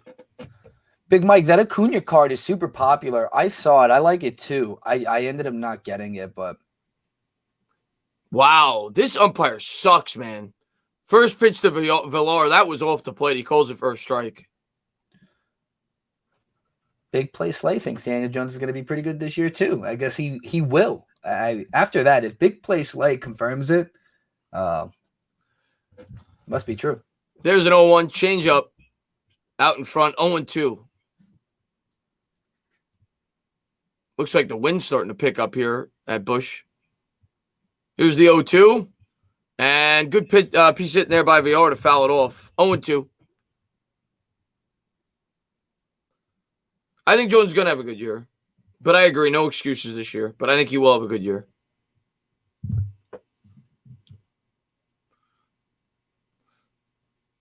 Here's the 0-2 to VR. And fastball swung on and chopped in the air foul. We'll do it again.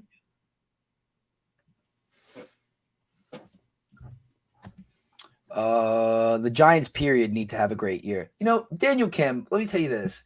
We are Giants Mets fans for life. So even if they don't, guess what? You're going to suffer and just love them anyways for who they are. That's what you have to get past. You just have to love them at their roots and then realize no excuses, but sometimes win or loss, the excuses help. Okay? The excuses help. Okay? Because it hurts. It hurts too much without them. Fastball was taken high upstairs. Here's the next pitch. Come on. This umpire is garbage. Trash. Garbage call. Just throw the bat at him. Oh, my God. That one was even further inside. You know what? Fan with the mic just reminded me. I do have something cool. Garbage call. Won this at an auction. $20, guys. $20. LT Auto, baby. Let's go. $20. $20. I had the frame, but the picture, yeah. Not bad, right? Wow.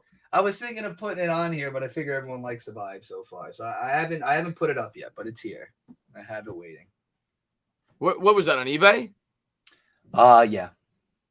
Got it wow. It was an auction. It was just super low. First pitch taken for a ball by McCann, 1-0. The home plate umpire is Jordan Baker. Is he bad, Crazy Dog? Because, I mean, Angel Hernandez is obviously the worst of the worst. He's like... There's a nice hit there by McCann. Lines a single between short and third. Now Walker butts him over? And then He's got to. No, after that first at-bat, after those first couple of swings, there's no chance he's swinging again. Yeah, he's got to at least try to bunt him over. That's a crazy picture, though, fan with a mic. Set of frame pictures, 4 signatures, Sims, Taylor, Strahan, Tuck, all in Super Bowl caption, best of the best. That's nice. That's really nice. Yeah. And here's Walker at the plate. Let's see if they tell him to bunt. And they're not gonna. He swings and he loops his single. Let's go. Wow. They let Walker swing the bat and they get lucky. First pitch swinging, he inside out's a fastball and he loops it over the second baseman's head. Well, what do we know? What do we know is right. Yeah. A 10% chance at a base hit and he gets it. He's a big body. Really, all he's got to do is make contact with that ball and he's good. So McNeil at the plate now. First and second, one out. McNeil is 1 for 2 with a single. Come on, Hernandez. Jeff. Yeah, no one's bad as Angel. Let's go, Jeff. Well, the ump isn't going to help you. At this point, I think as a hitter, too, you know this as a player. You got to be aggressive at the plate because he's calling anything close. Yeah. So, and I'd imagine Jeff first pitch swinging. Here's the pitch. And he is first pitch swing. He's going to roll it over to second. Flips to short for 1, and that's it. So it'll be runners on the corners again with 2 outs. Yeah, but I'm not going to say anything. Lindor's up. I'm not going to say anything. Lindor's up. Whatever Jeff did is what Jeff did. Walker's out. Lindor is up. This is the time. Pounding the table. This is the time. Let's go. Lindor, we need you to break out right now. Right now, man. Runners on the corners here. 2 out here in the top of the 4th. The Mets have another opportunity to, with 2 outs and runners in scoring position. Have not been able to plate a run yet today. Let's go, Josh. We need the positive vibes. We need positive Lindor vibes, guys, now. Here's the pitch. And a nice pitch, man. I think that was a curveball maybe on the outside corner. 0-1. I don't blame him for laying off that pitch. That was nasty. Yeah, it was filthy. Definitely didn't see it coming, too.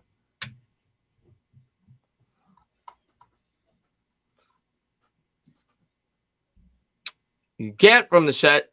Here's the 0-1 to Lindor.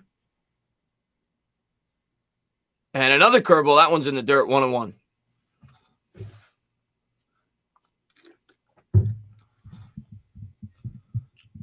Yeah, we need a hit right now, guys. I'm trying to think of what he's going to throw him here. I continue to throw him soft stuff.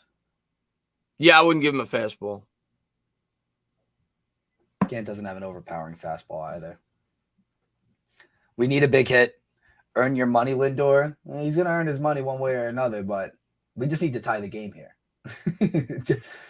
Do a job. Do a job. Here's the 1-1. And another curveball. That one misses outside. 2-1. Same pitch from the first time. I'd go soft again. I'm not throwing Lindor anything. Lindor on the season is batting .056 with runners in scoring position. 6 walks, though. That is the number that stands out for me. We've talked about that before, so. Here's the 2-1. I don't want to see a walk here. And he did throw him a fastball. He fouls that one off. 2-2. He's sitting on it. So he threw him 3 straight curves. Then he came with the heater. Be interesting to see what he comes with here. I could see a curveball in the dirt. I could see a slider maybe breaking inside. I don't think he gives him 2 straight fastballs. No chance. I'm going back to that first pitch. If I'm him, I'm going back to that first pitch. That breaking ball, 81 away. Here's 2-2. And same pitch. He misses outside. 3-2, full count. 74. So I guess that was a curve. I don't know what the first pitch was. It was a different type of breaking ball. But, yeah, away. Yeah. But if I'm Lindor, I'm seeing that Lindor is usually good enough that he can just smack it the other way, too. And with the shift, how they have the shift, there's a huge gap at short. So, like, you can see DeYoung literally on top of second. So all he's got to do is go the other way with this if he continues to go outside. Looks like they're coming in. Here's the payoff. And a slider. He got him out in front. That'll do it. We'll go to the bottom of the 4th. Big strikeout there for Gant. Exhale. Lindor, man. Pressure just keeps building. It's torture. Josh, what did you say? We needed positive vibes. I know you told me he's going to strike out. We don't need that. We need him to come up with hits. Guys, we're on the same team. Oh, Usa. Yeah. Usa. Just keep drinking. Just keep drinking. This should be an Irish coffee. Body knowledge says Fungula. He's not happy. Yeah, he's got to be dying inside. He doesn't feel good. He's definitely not smiling anymore. That's for shit sure. Xavier McKinney's expectation this year for you guys, Giants. I mean, it's hard. It's hard to give defensive players statistical, unless it's maybe like a pass rusher. But I'm really curious to see how they utilize him in the defense. I think they'll move him around. And I think they'll play. I think they're going to use Peppers a lot in the box as well. But he'll be out there, maybe 60%, 65% of the snaps. I don't think he's going to get like 90% of the snaps because they use so many different packages. But I think he'll be more improved this year. Let's put it that way. I think he'll be more comfortable in the defense. I saw your tweet the other day, and I've been screaming this on my show since on Clapback and the New York Pod. But I was like, okay, so based on how they drafted too, like I had expectations on the Giants. I truthfully really believe, like Aziz. I was considering like being okay with the Giants taking at 11. Literally at 11, I was like, okay, I could wrap my head around this. We go top edge. Then at 20, I was like, okay, like Quiddy Pay maybe, but like Aziz is still there. I talked myself into that. Then they trade back again, and they get him at 50. Like that, they knock the second round out of the park every year. I mean, when you look at McKinney too, but adding him and the cornerback depth that we have now, and I think Smith is a nice little edge piece too at outside linebacker. Like with what we have and who we signed, this defense should. I mean, it was top 5, should be top 3. Probably will be the best defense in the NFL. Like how could it not be the best? It's gonna be up. I don't understand. It's gonna be up there. It's gonna be up there. It seems so fun, so good and deep. And with Patrick Graham calling the plays, I'm with you. I think we're gonna be dynamite this year. And fastball take it for a strike 0-1. Aziz is exactly what we needed. Perfect scheme fit. Speed rusher. He's not that strong, but he bends the edge and just collapses the shit out of the pocket. Slider swung on and missed. And he's decent in coverage, too. He's decent in coverage. I didn't understand the Robinson pick out of all of them, the trade up, but. Here's the 0-2, swung on and fouled off. Well, it wasn't a need, but I think he's a damn good player when you watch him. I think and he plays in the box, too. I'm sure you know that already. Yeah. Yeah, Nick, they have 2 firsts next year, 2 thirds, and 2 fourths. Here's the 0-2 by Walker. And a fastball drilled the other way by Goldschmidt, foul. He's very physical, for a slot guy. He's a good tackler. Like you said, you play him all over, but I like him. I think he was a really good pick by the Giants, but just didn't expect it. Yeah. I mean, but like I buy into you never have enough corners because, we still consider corner like being a pick, like even the first round pick, depending on how Surtain and Horn fell. Yeah. Goldschmidt struck out. I just want to throw that in there. Yeah, really nice pitch by Walker. Another strikeout with the slider. But we need a cornerback help up until we signed Adoree, really. Then we signed Adoree Jackson, and everyone's like, all right, we're answers. We answered everything at cornerback too, but now we really have a backing behind that we can play around with. So I mean, I don't mind it. I really don't mind it. Yo, Chris, I know. I don't know. I think I have a troll that knows my Instagram account. I rarely go on Instagram, and he'll change my bio every now and again, whoever it is. I don't know who it is. Really? Yeah, I the only thing I think it's someone I know because I feel like I don't know who it is, but I was probably at a friend's house at one point and logged in my Instagram and they saved my password. That's the only thing that makes sense to me because I can't imagine somebody randomly knows my password. And there's a slow roller chop back to the pitcher, and that's 2 out here in the bottom of the 4th. They don't do anything that bad. Once in a while, they'll go in there and they'll change spelling. Crispy LGM, baby. LFGM. Guys, we need positive vibes in the chat. We need positive vibes. We need thumbs up. We need compliments. Let's all be nice. We need good vibes here. We can't lose 1-0 again. Me and Entertainah, I can't handle that right now, guys. I can't handle it right now. with the only run given up unearned, I just can't. I can't do it. Not on stream. And there's a fastball taken for a ball downstairs. 1-0. Fan with a mic, your bio says meow York too. So yeah, you definitely are getting trolled. Yeah, I'm definitely getting trolled. It is what I don't really. As long as they don't do anything crazy. There's a fastball in there for a strike. 1-1.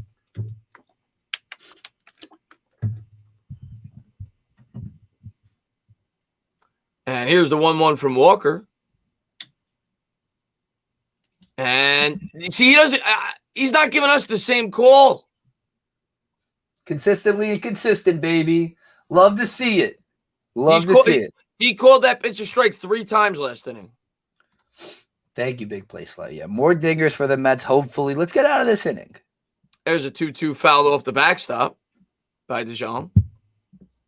He's got 7 home runs. He's only batting 190, but he's got 7 home runs. Yeah, he's not really a power guy at all, too. His OPS is like 700, though. Pretty good. Yeah, considering he's batting 190. Yeah. Here's the 2-2. And a slider hit on the ground to short. Fielded cleanly there by Lindor. Will flip over to first, and that'll do it. We'll go to the top of the 5th. Walker continues to get the job done. He's only given up 1 hit over 4 innings, but the Mets bats got to start to come to life. I mean, I'm not saying I won't conform to the lean into a pitch here, but start the inning with a walk. Just lean into one. Get people on base. Get Pete up. Runner on first. Pete goes yard. Probably Oppo. More likely pulls it to the Big Mac sign. We go up 2-1. Get a little rally going. Little rally going. Go. I like it. Conforto, do a job. Do a job. Do a job. I like it. We don't condone leading into pitches, guys, but desperate times call for desperate measures, okay? I'm with you on that, man. You do whatever you got to do. Just like he did when we won the game. Yeah, I took off my hat. I'm doing what I got to do. I'm trying to do my part. I'm mad that I had it on and we gave up a run. I had a feeling it was going to happen. It's okay. Can't win them all. Don't want to be this guy, but Lindor's horrible and we overpaid. I don't think he's horrible, but right now he's playing horrible. I'll say that, Crispy. And I think we knew we overpaid when we signed him. It's just that in baseball, like baseball without a salary cap, you don't really care. You're like, especially when you got an owner like Steve Cohen, it's like, okay, we just want this guy here long term.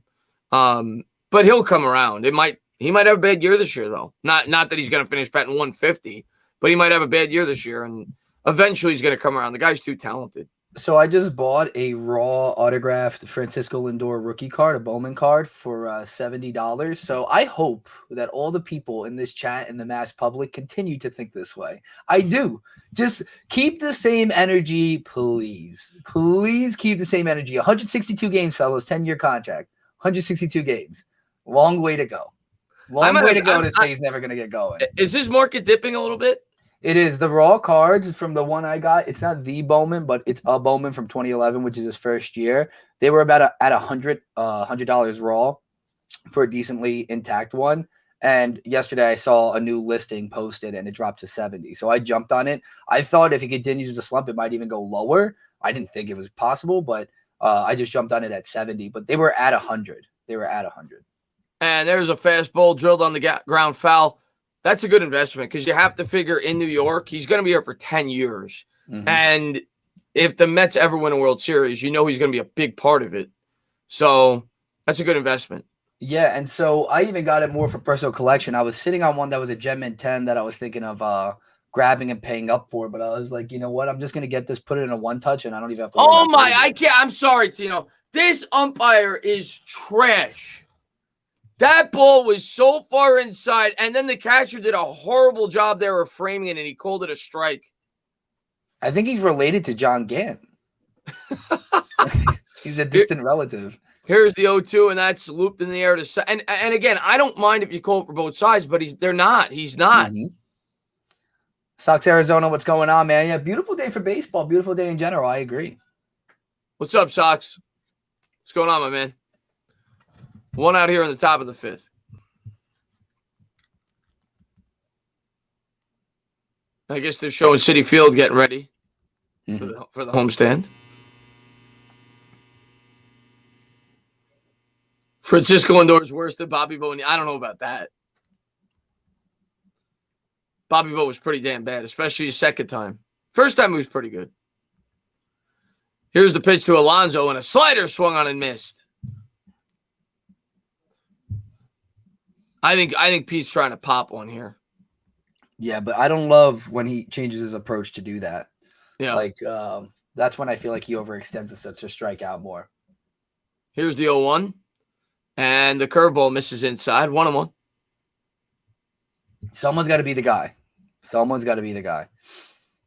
I'm sitting at my desk watching the Mets, not working at all. I'm doing my part for this team. All I ask is the same effort. I agree. We're taking out time to call this game, and we haven't scored a run. Slider swung on and missed. He got Pete out in front there, 1-2. You know what it is? I'm going to reverse psychology this, and I'm going to break the seal in the middle of this inning. I'm going to break the seal, or maybe I have to do a mid-inning. Break the seal, change things up. Maybe I got to put on a jersey. Maybe I'm trying to help the team out. Let me know what I got to do. There's Alonso. He rolls it over to third, fielded cleanly. He'll flip he came off the bag, and he's safe. He slapped him on the butt there. I thought he did. They might challenge this. Yeah. By the way, I'm starting to get really bothered by challenges. They just slow down the game so much. Let's see. Let's see if he got him with the glove. Bad throw there by Arenado. He's having a tough go at it. He got the bag before. If he did get tagged, he got the bag first. Good duck. Yeah. Pete's a big dude. He got under that. Good job there by Pete, the polar bear. Oh, yeah. Oh, yeah. He's in there. So 1 out, 1 on here in the top of the fifth. That's going to bring up Smith trying to break out of this slump. Looks like the Cardinals are going to put the shift on. We need a rally pet. We both have dogs. I don't know if they're going to really help us, but I mean, if you think it'll help, Danny. There's a changeup in the dirt. Good eye there. 1-0. He threw that same pitch to Dom like 4 times last time, and Dom finally chased it for strike 3. If I'm this guy, I'm milking that inside corner to the lefties. Yeah. I don't blame him. If I'm Gann, I'm going inside, knee high with that pitch all game long because this guy's giving it to him. And that's where they're going.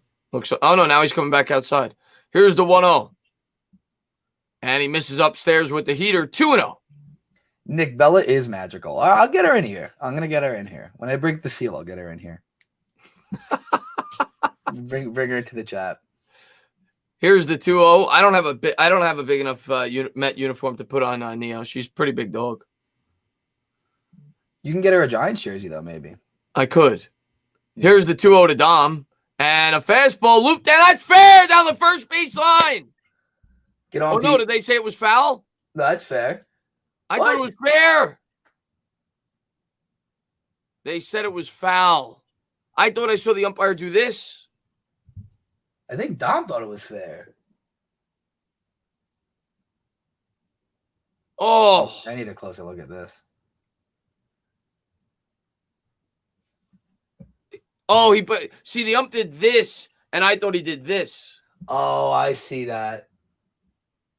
That was really close, though, man. I think that is foul, though. That's the right call. It'll be a 2-1 here to Dom. Runner on first, 1 out. Here's the pitch, and the fastball misses outside. 3-1. Get 2 on for Pilar. That's what we need. Get 2 on for Pilar. If you're Dom here, you're looking for a fastball middle in. You're trying to pop one. I'm looking for 81 at my knees again. I'm looking for that breaking ball. Dom can turn on an inside pitch pretty damn well. He's got quick enough hands. Here's the 3-1 to Dom. And a curve got him to chase that curveball again in the dirt. 3-2. It's a good pitch, though. It sucks when he's getting that call. So you're expecting it, and you got to try to protect it. Full count here to Dom. If I'm Gann, I go back to that same pitch because if I walk him, I walk him. I try to get him to chase again.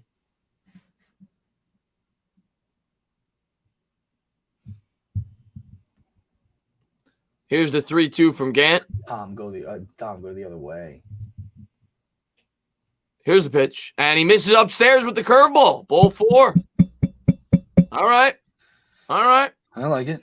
It seems like every inning we've had a runner in scoring position. I think it's been every inning, but we have not scored yet. I try not to remind myself. I just black it out. and Whitley warming up there in the bullpen. This will probably be Gant's last inning. He's already, 87. Maybe he goes one more if he could get out of this quick. Be. Yeah.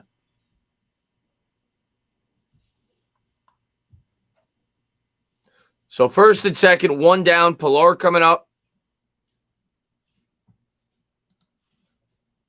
Mets today 1 for 7 with runners in scoring position. The Cardinals 0 for 2. Their only hit was the Alonso shot that was belted back up the middle.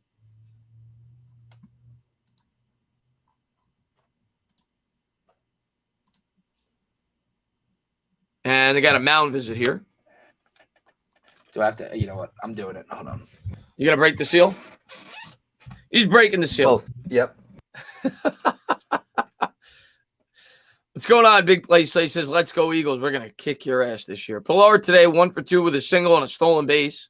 He's batting .267, 2 homers, 5 RBIs. What about Arenado? The Ilars will get it done. Pilar and VR. Alonso leads from second. Here's the pitch. And wow, looked like it could have been a strike. Changeup just misses downstairs. 1-0 to Pilar. Why swing in the dirt? Well, you know what it is? I think it's a tough pitch. It looks like a strike and it breaks late. And Gant will step off the mound. Now looking for the sign. Yeah, Josh, I did, but I don't know how much legitimacy is behind that. I looked at it briefly. I'll talk about that in 1 second. Here's the 1-0 to Pilar. And that just misses inside. This umpire is not calling the inside pitch to the righties, but he's calling it to the lefties. 2-0. I did it. I think it's we were playing Washington first game, if that schedule's correct, in Washington. And then I forgot the other matchups. But I remember when I looked at it, I was like, it's not that bad to start the year. Here's the 2-0 to Pilar. And the slider misses outside, so it'll be 3-0 here to Kevin Pilar with VR on deck. Mets got something cooking here in the top of the fifth. This will be the 91st pitch for Gant, maybe his last one.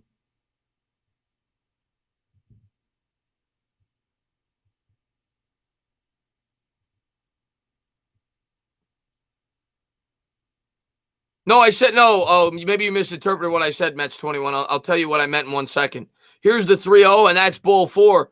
No, I meant when I said the only hit Mets, I meant the only Mets hit with runners in scoring position. That's the stat they were showing. They were 1 for 7 with runners in scoring position. Alonso was the only hit.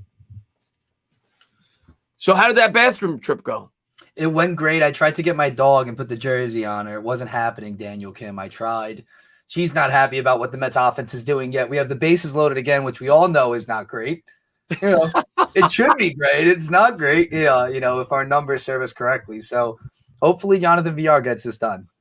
A good job there to work the walk here. So bases loaded, 1 down here for VR. Gant from the stretch. Here's the pitch. And misses inside. 1-0. All right. All right. Brewers, Phillies, no score. Yeah, I saw that earlier. It was in the 5th last I checked, no score.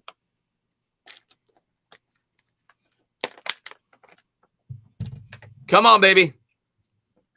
Get a piece of one. Good vibes only in the chat. Let's go. Only. Here's the 1-0.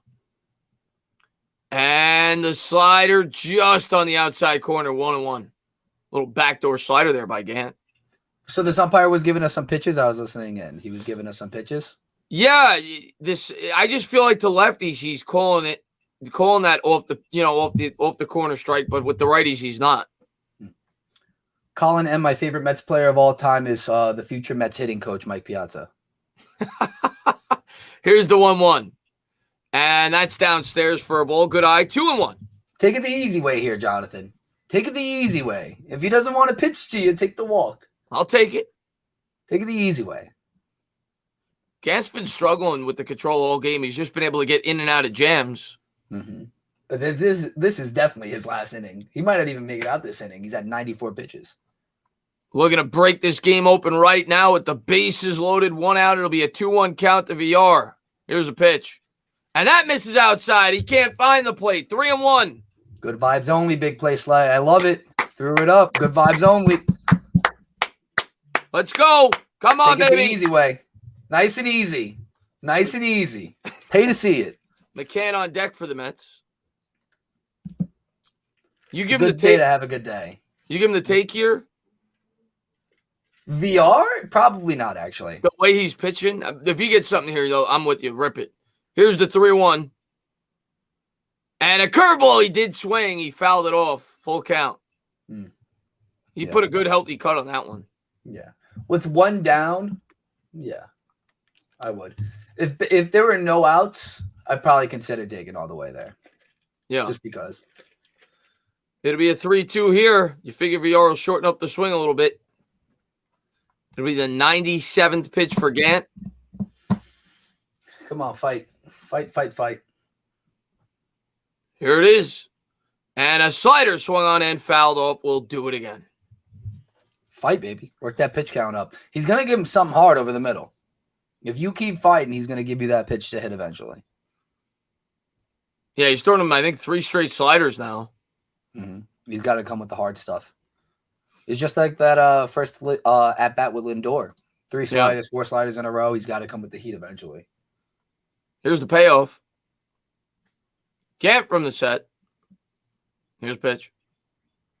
And a fastball misses downstairs. The Mets get a run. With how this guy's been calling, that's close. Wow, and Gant is pitch. Hey, Gant, you got nothing to complain about. He's been giving you the pitch, 3-4 inches off the plate all game.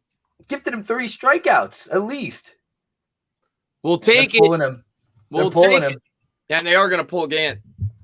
Love that. Take it the easy way. Let's break this game open. Let's break this game open. Tied up at 1 apiece here. 1 out, top of the 5th, bases loaded. And he just punched himself in the head. Gant just punched himself in the head. Full force punch. Hold on. Okay. We got it now. Yeah, thank you. He's very unhappy. It's okay. It's all right. The Mets scored, so that's all that matters. We're good. The magical pup is here. There you go. There you go. Now we're definitely gonna get some runs. Chat, we're gonna actually hit with runners in scoring position and the bases loaded. It's like the best jersey, honestly. What does it say? Yeah. What? Oh, it just says New York Mets on the back. Property of the New York Mets. Yeah. There you go. We're good. We're good now. A fan with the mic says pinch hit Nito. McCann had a nice hit last time, Yeah. Josh, this ump is terrible though. I mean, we've known this for a few innings. Yep, toy poodle Mets. It is a toy poodle. What's the Ken Giles crazy dog?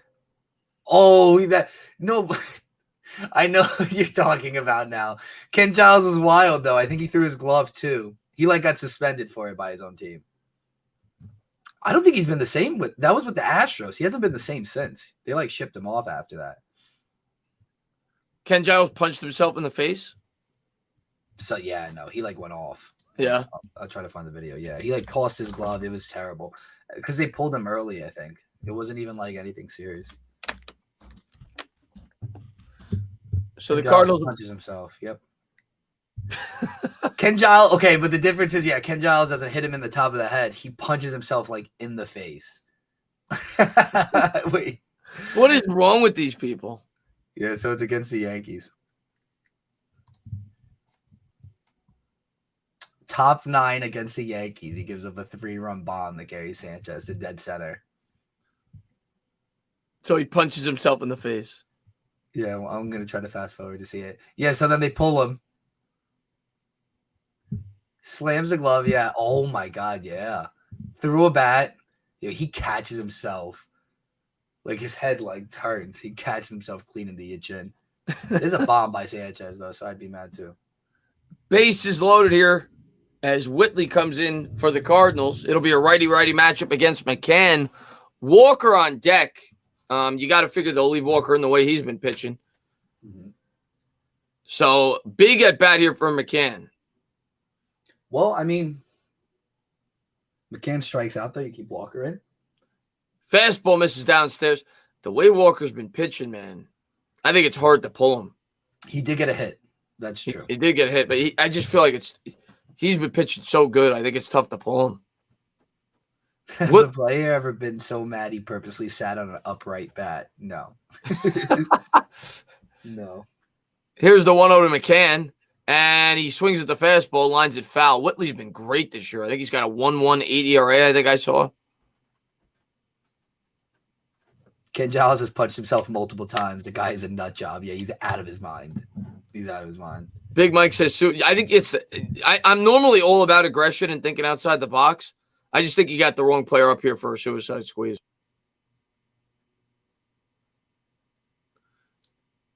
Here's the 1-1 to McCann, and that misses outside. Good eye there. 2-1.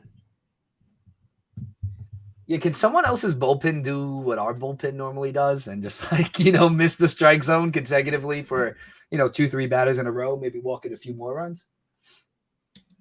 Come on, McCann. Break it open, man. Give me a double in the gap. Here's the 2-1. And that misses outside. 3-1. Love that. Love that. All do right. a job, right? Bullpen pitcher out here trying to do us a favor. Do us a favor. Let's go. Come on, nice McCann. And easy. Then maybe we suicide squeeze with Taiwan Walker. That might be when you do it. That might be when you do it. Here's the 3-1 to McCann. You got to figure he's going to get a pitch to hit here. And here's the pitch. Fastball misses outside. Ball 4. Rally dog. Rally dog Daniel Kim. The Mets played 2 runs without getting a hit with the bases loaded. Do they even have a hit this inning? Because Pete got on via the error. Mm-hmm. I'm trying to think what else. Dom walked. Dom walked. Yeah, it's been 3 straight walks. They don't have a hit. We still don't have a hit with runners in scoring position. We got 1. Pete with the liner back up the middle, but we didn't score. That's right. We didn't score. And here we go. Bases loaded, 1 out. Walker's going to come up. The Mets take a 2-1 lead. And the first pitch is a ball. Slider misses outside. This is insane. Can they walk Walker too? No pun intended. That'd be nice. He never takes a pitch. Take a strike, Walker. Here's the 1-0. And how do they not tell this guy? The guy just walked 4 batters. How is he swinging before? I don't get it. Like, the manager has to tell him, you cannot swing at the first strike. Wait till you get a strike. I mean, they got to tell him to just take better hacks than what he's doing up there. I know he got the hit, but they haven't been the best swings. Here's a 1-1. Fastball misses outside. 2-1. I think the single, though, is throwing this pitcher off. I think he's forcing it a little bit. He's not coming right after it. Yeah. He's like pitching him away, you know? Here's the 2-1 to Walker. Whitley from the stretch. And a fastball, he swung through it 2-2. I almost want a strikeout here. I don't want a double play. Oh, 100%. Yeah. We already got the lead. I'd rather him just sit down and let Jeff come to the plate. But they do have another pitcher up. But no, he can't come in. That hasn't been 3 at-bats. Here's the 2-2. And a looping ball down the right field line. And that'll reach the net. So we'll do it again. Sack fly would probably be best case scenario. Yeah. I mean, a single, obviously. But yeah, if you got muscle one of the outfield. Who's on third? Is it Dom? I'll tell you who scored. Actually, no. Dom, I think, scored the last run. Maybe. Yeah, Dom scored. So it's VR? Pilar. Yeah, so we're good. Yeah, decent speed. And VR at second, too. We got speed on the base pass for sure. He swings through it. What you expect there from the pitcher. So that's 2 down here in the top of the 5th. We're good. Base is still loaded.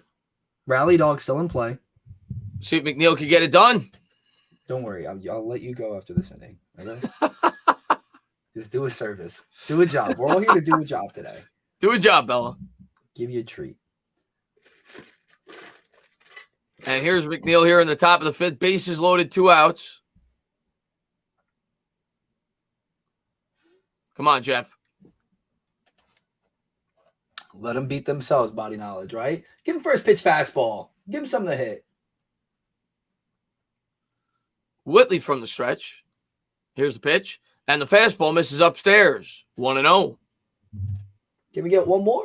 I'll take a walk. I'll take a walk. Is 5 too many to ask for in an inning?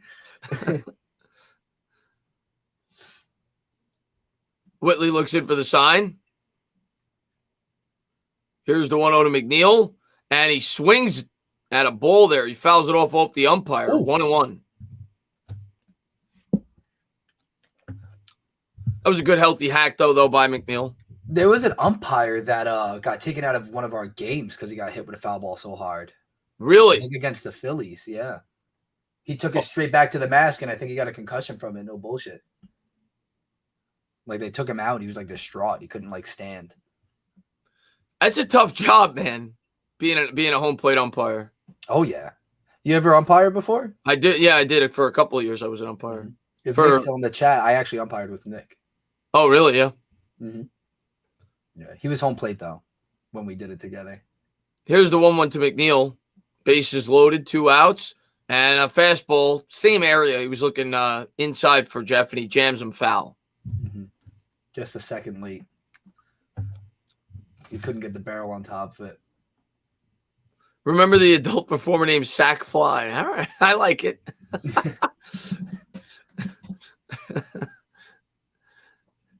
So do we a 1-2 pitch here to Jeff? I think they'll come inside again. Come on, Jeff. I think he's going to throw that breaking ball low inside, though. Yeah. And Jeff swings at it. Slow roller back to short, throws to first, and he just beat him. Oh, Jeff, okay? He's pissed, okay. Yeah. throw just beat him. Jeff almost beat that out. It looked like it could have been bad there. Like whenever they run the bases like that. Yeah, he fell to the ground. It looked like he was kind of like trying to decide whether or not he should try to slide into first or not. And he held up at the last second. So I guess, is this a big fight? I'm not a big boxer guy. Is this a big fight? Canelo, he's pretty big, right?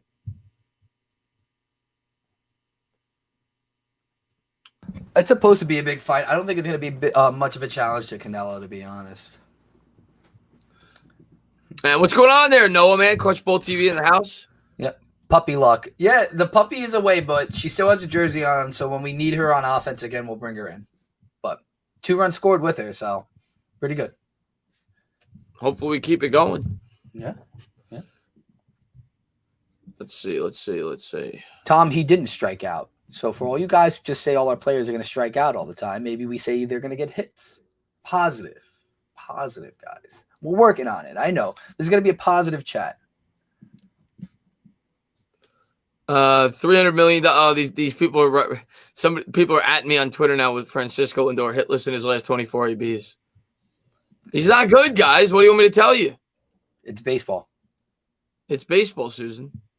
This guy doesn't know what a fastball is. He's going to get himself in for an early Budweiser if he keeps this up. Keith Hernandez. That's a great quote. That's what he said on the stream. That's talking about the umpire, I'm sure. You know something? Infamously, on a hot afternoon game, umpires are definitely trying to get out of there early. Oh, for sure. Yeah. And if they just worked a doubleheader yesterday and then you get an afternoon game, yeah.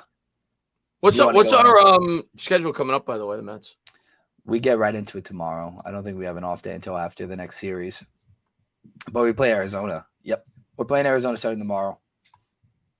Should be a series we take care of because Arizona's not very good right now. We got Arizona for 3, then Baltimore for 2.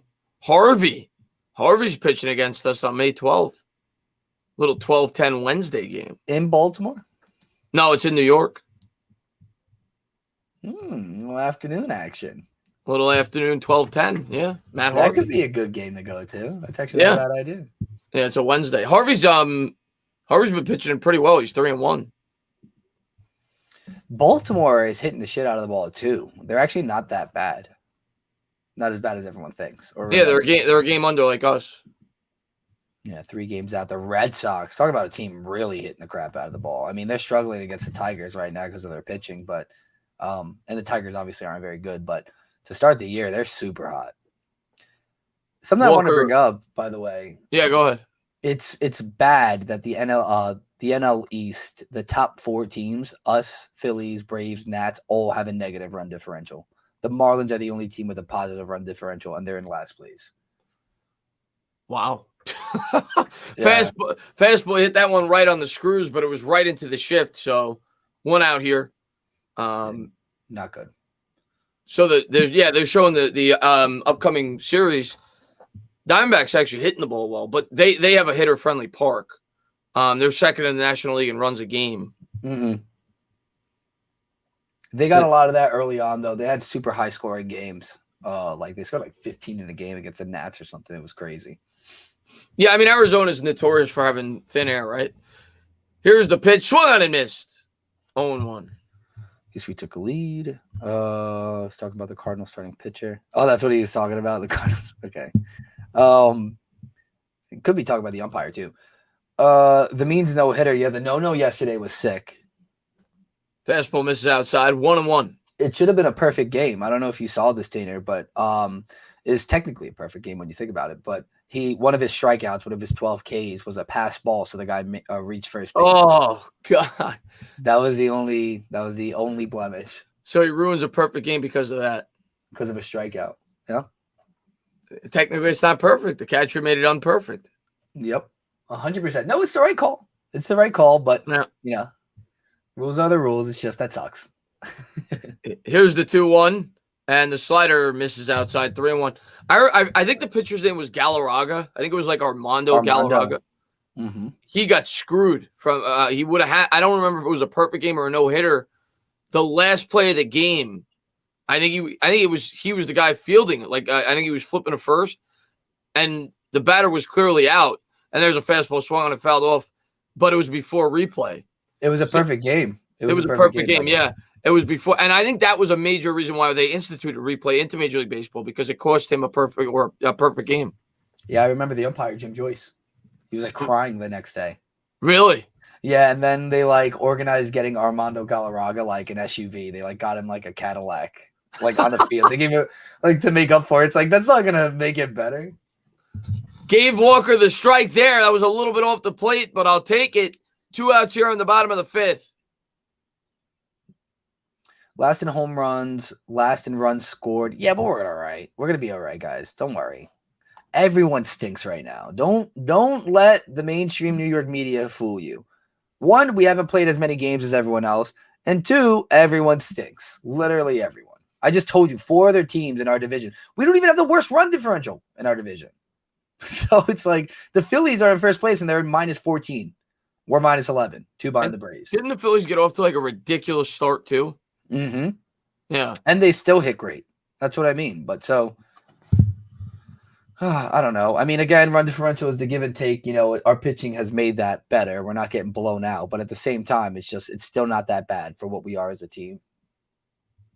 Curveball misses upstairs, 1-1. Yeah, Josh, we've played 5 less games.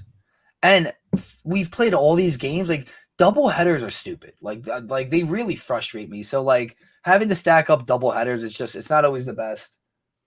Curveball, back to the mound. Pete will call off the pitcher, and that'll do it. Taijuan Walker, man, what a gem we're witnessing today. He's given up 1 hit through 5 innings. I'm trying to remember what that hit was. I think it was in the first. I'm trying to remember what the hit was. I'll look right now. Arenado. He scored the only run. It was in the second. Yep. Was it a single, double? It was a single, I believe. Why'd they just switch on me? Hold on. Yep, single to right center. Oh, it's because we had the shift on. Oh, that's right. It would have been an out had it been a normal infield defense. Yep, right to second. Yeah, that wasn't even drilled. It was like a solidly hit ground ball, but we had the shift on. Yeah, it wasn't a memorable hit, but they still scored body knowledge. So, what's up, Buxo? How we doing? What's going on, Buxo? Let's pop it in. Phillies we got up 1-0. People trickling in here. I know it's mid-work week here. You know, we're throwing people off guard. I know people got priorities, but the Mets are on, so we got to give the people what they want, Tina. We have to. It's a must. Yeah, for sure, man. I try to do these when we can, and we'll be doing a lot more after hoop season. Clutch B-Ball says the Phillies are up 1-0, bottom 8. Yeah, Wheeler has a gem of his own going on right now. 8 innings, 1 hit, 8 Ks. 97 pitches, so he'll probably come out for the 9th. I'm sure the Phillies do not want to go to their bullpen, like at all. That's crazy, man. Yeah. Walker, man. I can't say enough about Walker, though. 2.53 ERA so far for the year. What an underrated pickup that was for the Mets. I want to see this again. By the way, what's Stroman at? Because we had 2 of the top 3 ERAs in baseball, and then I think if you break it down with Walker's, it's got to be like, I mean, Walker's got to be close to the top 10, no? I would think 2.57. Well, DeGrom 0.51, but well, it depends. Well, at least in the NL. Hold on, let's see. This is all baseball. Okay, so Stroman's down to a 2.12, so now he's 10th. DeGrom's at the top at a 0.51. And right now he'd be 20 because he's at a 2.57 currently, but obviously it hasn't updated. He'd be at 20. Yeah, so 3 in the top 20. That's in Major League Baseball. Yeah, that's in Major League Baseball. In the National League, they would have 3 in the top 13. And Stroman is 6 and DeGrom is 1. Yeah. That's pretty insane. That's pretty ridiculous. Coming from a guy who pitches every 4th day for us, you know what I mean? Yeah. And by the way, I've heard nothing but good things about Noah. Like, I've heard he's already high 90s. We've talked about this before. He's done his rehab games, but like, dude's a well-oiled machine right now. They don't want to rush him back is all. Yep. Cabrera on the mound here for the Cardinals. Wow, their bullpen's been terrific so far this year. He's got a 1.13 ERA. Mm-hmm. Their closer, Reyes, is like lights out. Cabrera, lefty. He'll step in against Lindor, so Lindor will flip over to the right side. He's got a little bit more pop from that side. Mm-hmm. Here's the pitch and a slider in there for a strike. 0-1. Buxo says, if only Matt Harvey could pitch to Tomas Nido, but instead here they are calling the game. So I'm Nido. And Nido went yard the other day though, guys. So I was happy about that. Swung on and missed there with the slider. 0-2. I'm excited to see Harvey pitch. I think we're gonna rock him. Mm-hmm. Oh, 100%. Or it's either that or he's going to pitch like a 9-inning shutout. It's really one or the other. There's only two ways this thing is going to go. Here's the 0-2 to Lindor. And a fastball hit the other way, just wide of the first base bag. We'll do it again. Just give him one hit. Yeah, I don't care how you get it. Just get it. Daniel says he's going to wait until the end of the month on Lindor before he starts panicking. But if you're going to wait till the end of the month to start panicking, what is this now? You're panicking right now. You are. I can tell. 0-2 misses upstairs by Cabrera. 1-2. Curveball. He really lost the grip on that curveball. Mm-hmm.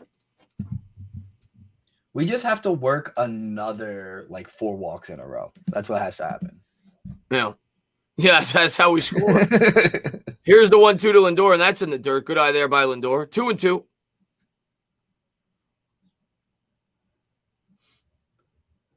Yeah, Joey Foot.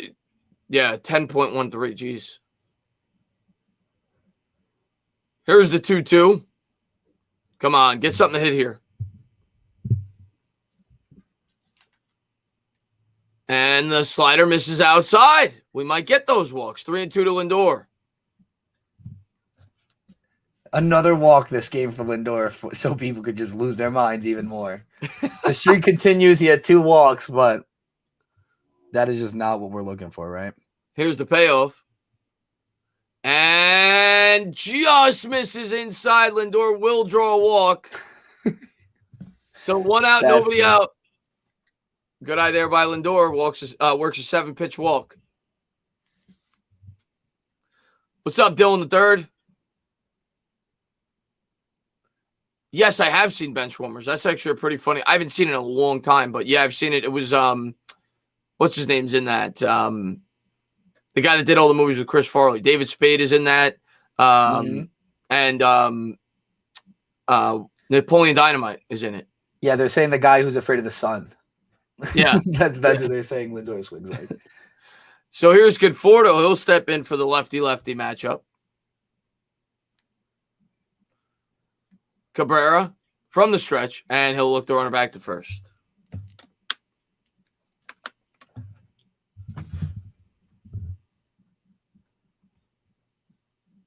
Come on, Conforto. Get something to hit here. Yeah, Rob Schneider's the other one. That's right. Here's the pitch, and a fastball swung on and fouled off. 0-1. I remember with the game against the Phillies on ESPN, A-Rod said it was bad that Lindor had more walks than Ks. Why would that be bad? I mean, he hasn't been hitting, but why would that be bad?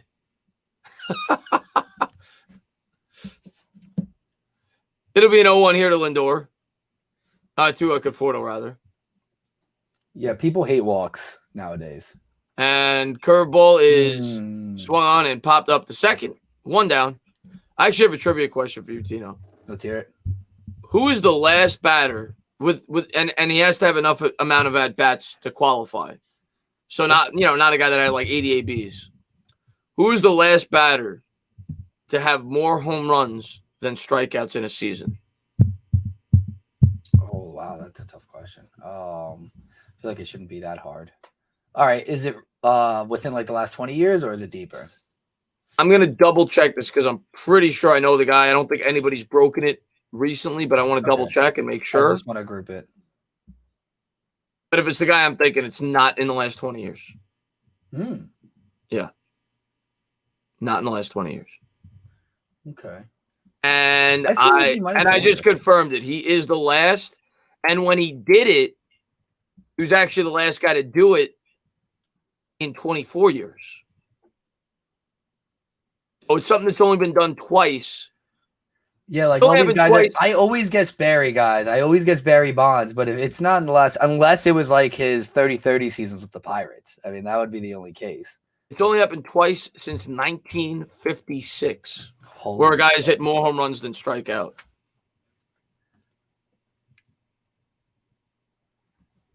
I don't know. He's a Hall of Famer.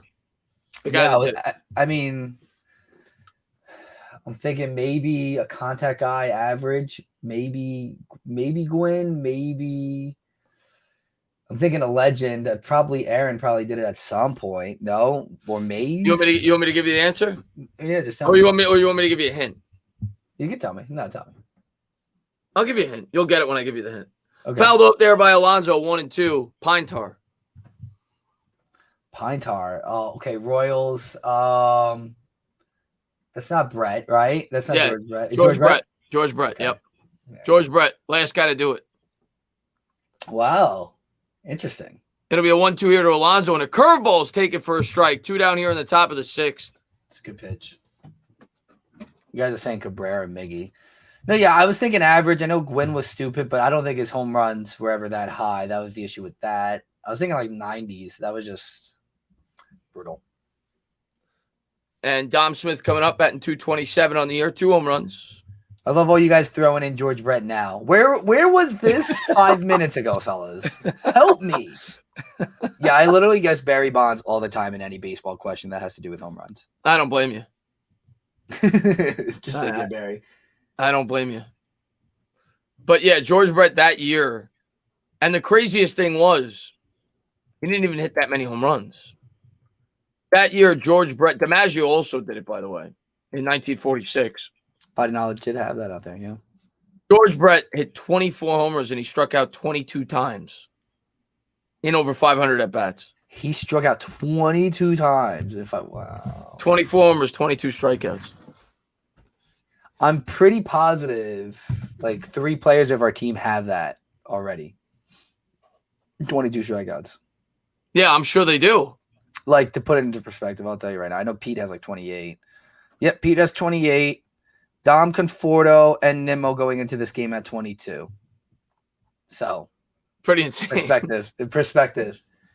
And the fastball misses inside 1-1. Come on, Dom.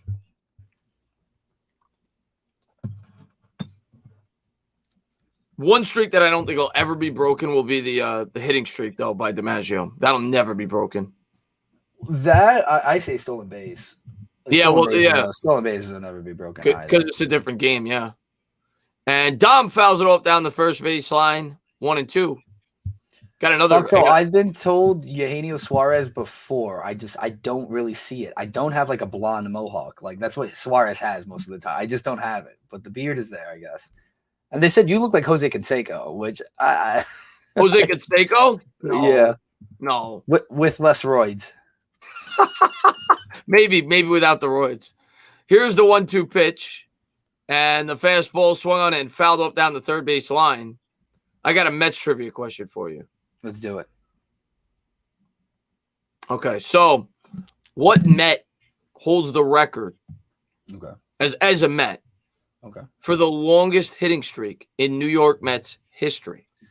Oh, this is a good one. Alou had a crazy streak. Is it Moises? Moises was up there. Let's go. I got it. There's a wild pitch as he'll go over to second. Moises Alou had a 30-game hitting streak. That was crazy. That is the record by a New York Met. And Alou that year, he batted like 360 or something ridiculous. Like people forget about that year. Maybe I'm exaggerating a little bit, but let me see. That year, Alou, the Mets, and keep in mind, he was 40. He was 40 years old. He batted 341 in 360 ABs in 87 games as a Met. That's Him and Julio Franco were on the same team together with the Mets. Just remember that. And Dom Smith's going to roll over to second. That'll do it. That'll take us to the bottom of the 6th. So the Mets leave another runner on.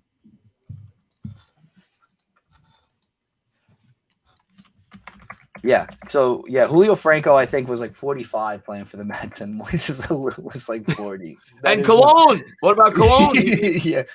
But, like, this is the same season. This is the same season. Yeah. Yeah. What's going on, Nick Wick, man? Yeah. He's back. What were you getting physical therapy for? Everything okay? Break any bones? after the hint. Yeah, I like how none of you guys answered the Moises Alou question there. None of you's helped me out, but I got that one. I handled it. Remember Jason Bay? We try not to. We try not I to. got another. Oh, Entertainah's gone. It's okay. He's gonna have another question for us. Who's pitching for the Mets? I think Walker should still be in. He's pitching a big time gem right now, Nick the Wick, I'll tell you. He is at 6 Ks. He's thrown a one-hitter, 6 Ks through 5, so he's definitely coming back out. 67 pitches. Bruce, don't worry about it, man. It's cool. I get it. I look like Tomas Nido a little bit. I don't think so, but yeah, Pinworm, no commercials. We could add them if you want. If you guys will stick through them and not skip them, we'll add them. John Buck, Kurt Neuenhuis. Kurt Neuenhuis was awesome, too. Are you just naming just old Mets players? Scott Hairston, Lucas Duda? Okay, name players over the age of like 38. Like, I need them the older the better. Fan with the mic, how close was Wilson Ramos, by the way? I knew Aluz was ridiculous. I honestly didn't think it was 30. I knew it was high 20s. Beltran, too? I didn't know Beltran was that close either. Which Met is that? Funko Pop? Pete. Pete's my guy. Dana's back. I'm an idiot. I was looking up stats and I X'd off the chat, but I can't find it. I'm trying to remember the guy's name for the most consecutive home runs as a Met in the regular season. I'm almost positive he came over from the Astros. He was an outfielder. Didn't Ike Davis get really close to that though? I mean, didn't Ike Davis have a run where he 6 in like a row? Maybe maybe Davis broke it. The guy I'm thinking of was a or Duda. Maybe I'm thinking of Jeff Francoeur. Maybe he broke it. There was an Astros outfielder that we picked up. He was a pretty good player. Okay, Ike Davis had 10 consecutive extra base hits, 5 home runs, 5 doubles, and that's the second longest streak in Mets history. I'm trying. What's the guy's name? It's pissing me off now. Hold on, let me look up like the 90. Oh, there's a rain delay? Oh, my God. Really? Well, that means we get the win. He's just holding up the Doppler right now. He's holding up a radar showing the passing shower, I think. Call the game right now. We'll get the win. Yeah. I'm trying to remember the guy's name. He played for the Astros, I think, in like the late 90s, and then he came over to the Mets. He was an outfielder. Seth Green? No. Richard Hidalgo. Richard Hidalgo. I'm pretty sure. Let me look it up. Consecutive home runs as a Met. Ramos had 26 games. Wow. I'm pretty sure. Okay, Richard Hidalgo holds a Mets home run record with a question mark. Because I remember. Yeah, okay. So here we go. Richard Hidalgo holds the team record by homering 5 games in a row in 2004. So Hidalgo holds that record. Most consecutive home runs by a New York Met. I remember when he did it. I was listening to it on the radio when I was going into work. So 5 straight games, Richard Hidalgo homered. That's wild. Yeah. Someone had that, though. That's Mets history, though. I'm trying to think of someone who had one recently, I think, in the league. What would be the longest in MLB history? It was Griffey, 8. Griffey? 8 consecutive games, Ken Griffey Jr. That's incredible. 8 consecutive games. Talk about being on. Yeah. Hidalgo was actually a pretty good player. I think he had over 40 home runs with the Astros a couple of times. Consecutive home runs in an inning. I think I know this one. This isn't what I was looking at. The feat's been accomplished 10 times. Is 4. Yeah, so 4 home runs in an inning is the most. Yeah, we got another rain delay, guys. Hopefully they just call the game and we get the win.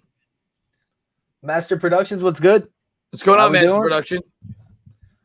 Yeah, if not, we'll try to chill here for at least a little bit longer for you guys, but we should find news about whether or not it's going to continue or not soon. I know Keith was holding up the radar. I don't know if that was good news or bad news. Let me go on Twitter, see if there's any updates. St. Louis.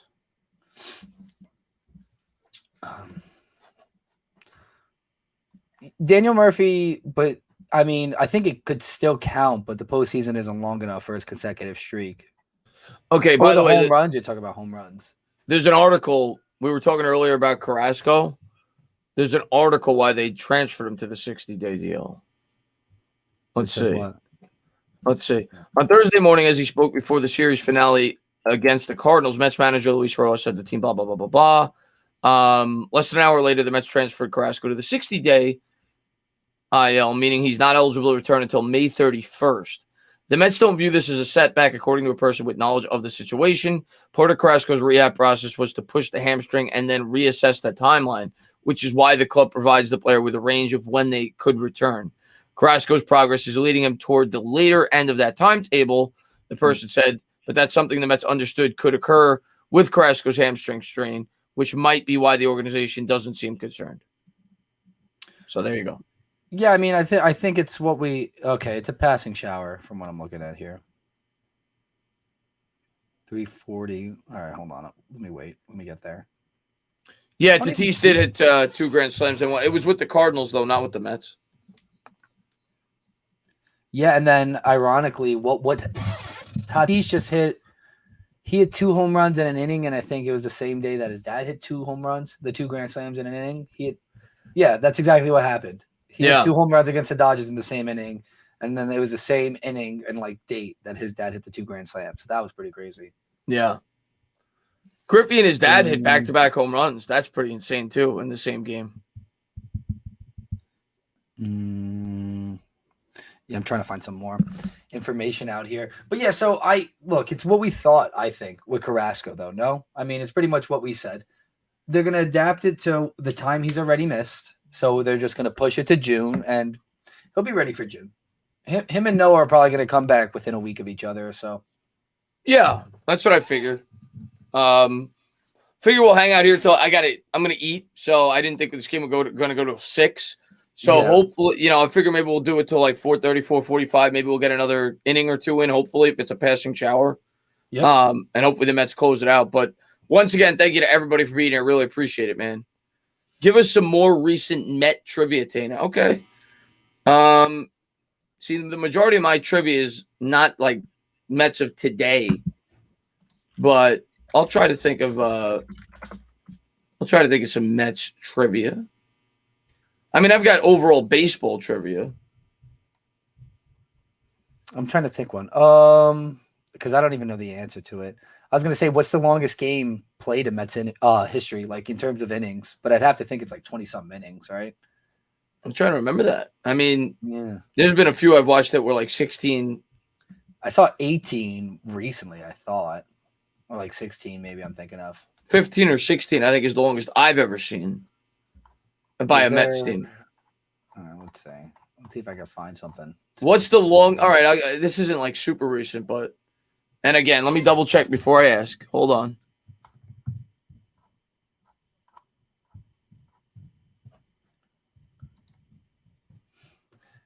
Josh trash ass Tolley. Josh Tolley actually caught Johan's no hitter. That's all I remember with him. 26 innings. Body knowledge, is this a fact? Wow. All right, I got one for you, and it actually wasn't the answer that I thought. Who holds the record for the longest home run ever in Shea Stadium history? I mean, I hit a bomb. I think it's probably Pete because I saw Pete hit one 460, but I could be wrong there too. It's not Pete. It's not Ike. It's not Ike. It's older than that. Older, but still a Met? Still, it's a Met that did it at Shea Stadium. Oh, at Shea. Yeah, at Shea. Yeah, at Shea.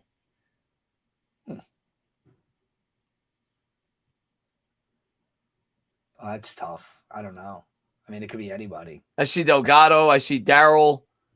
Both are wrong. Delgado hit a moonshot before that. Mo Vaughn I thought was the answer. Mo Vaughn I don't know if you ever saw that home run where he hit off of the top of the scoreboard at Shea Stadium. That's who I thought it was, but it was not.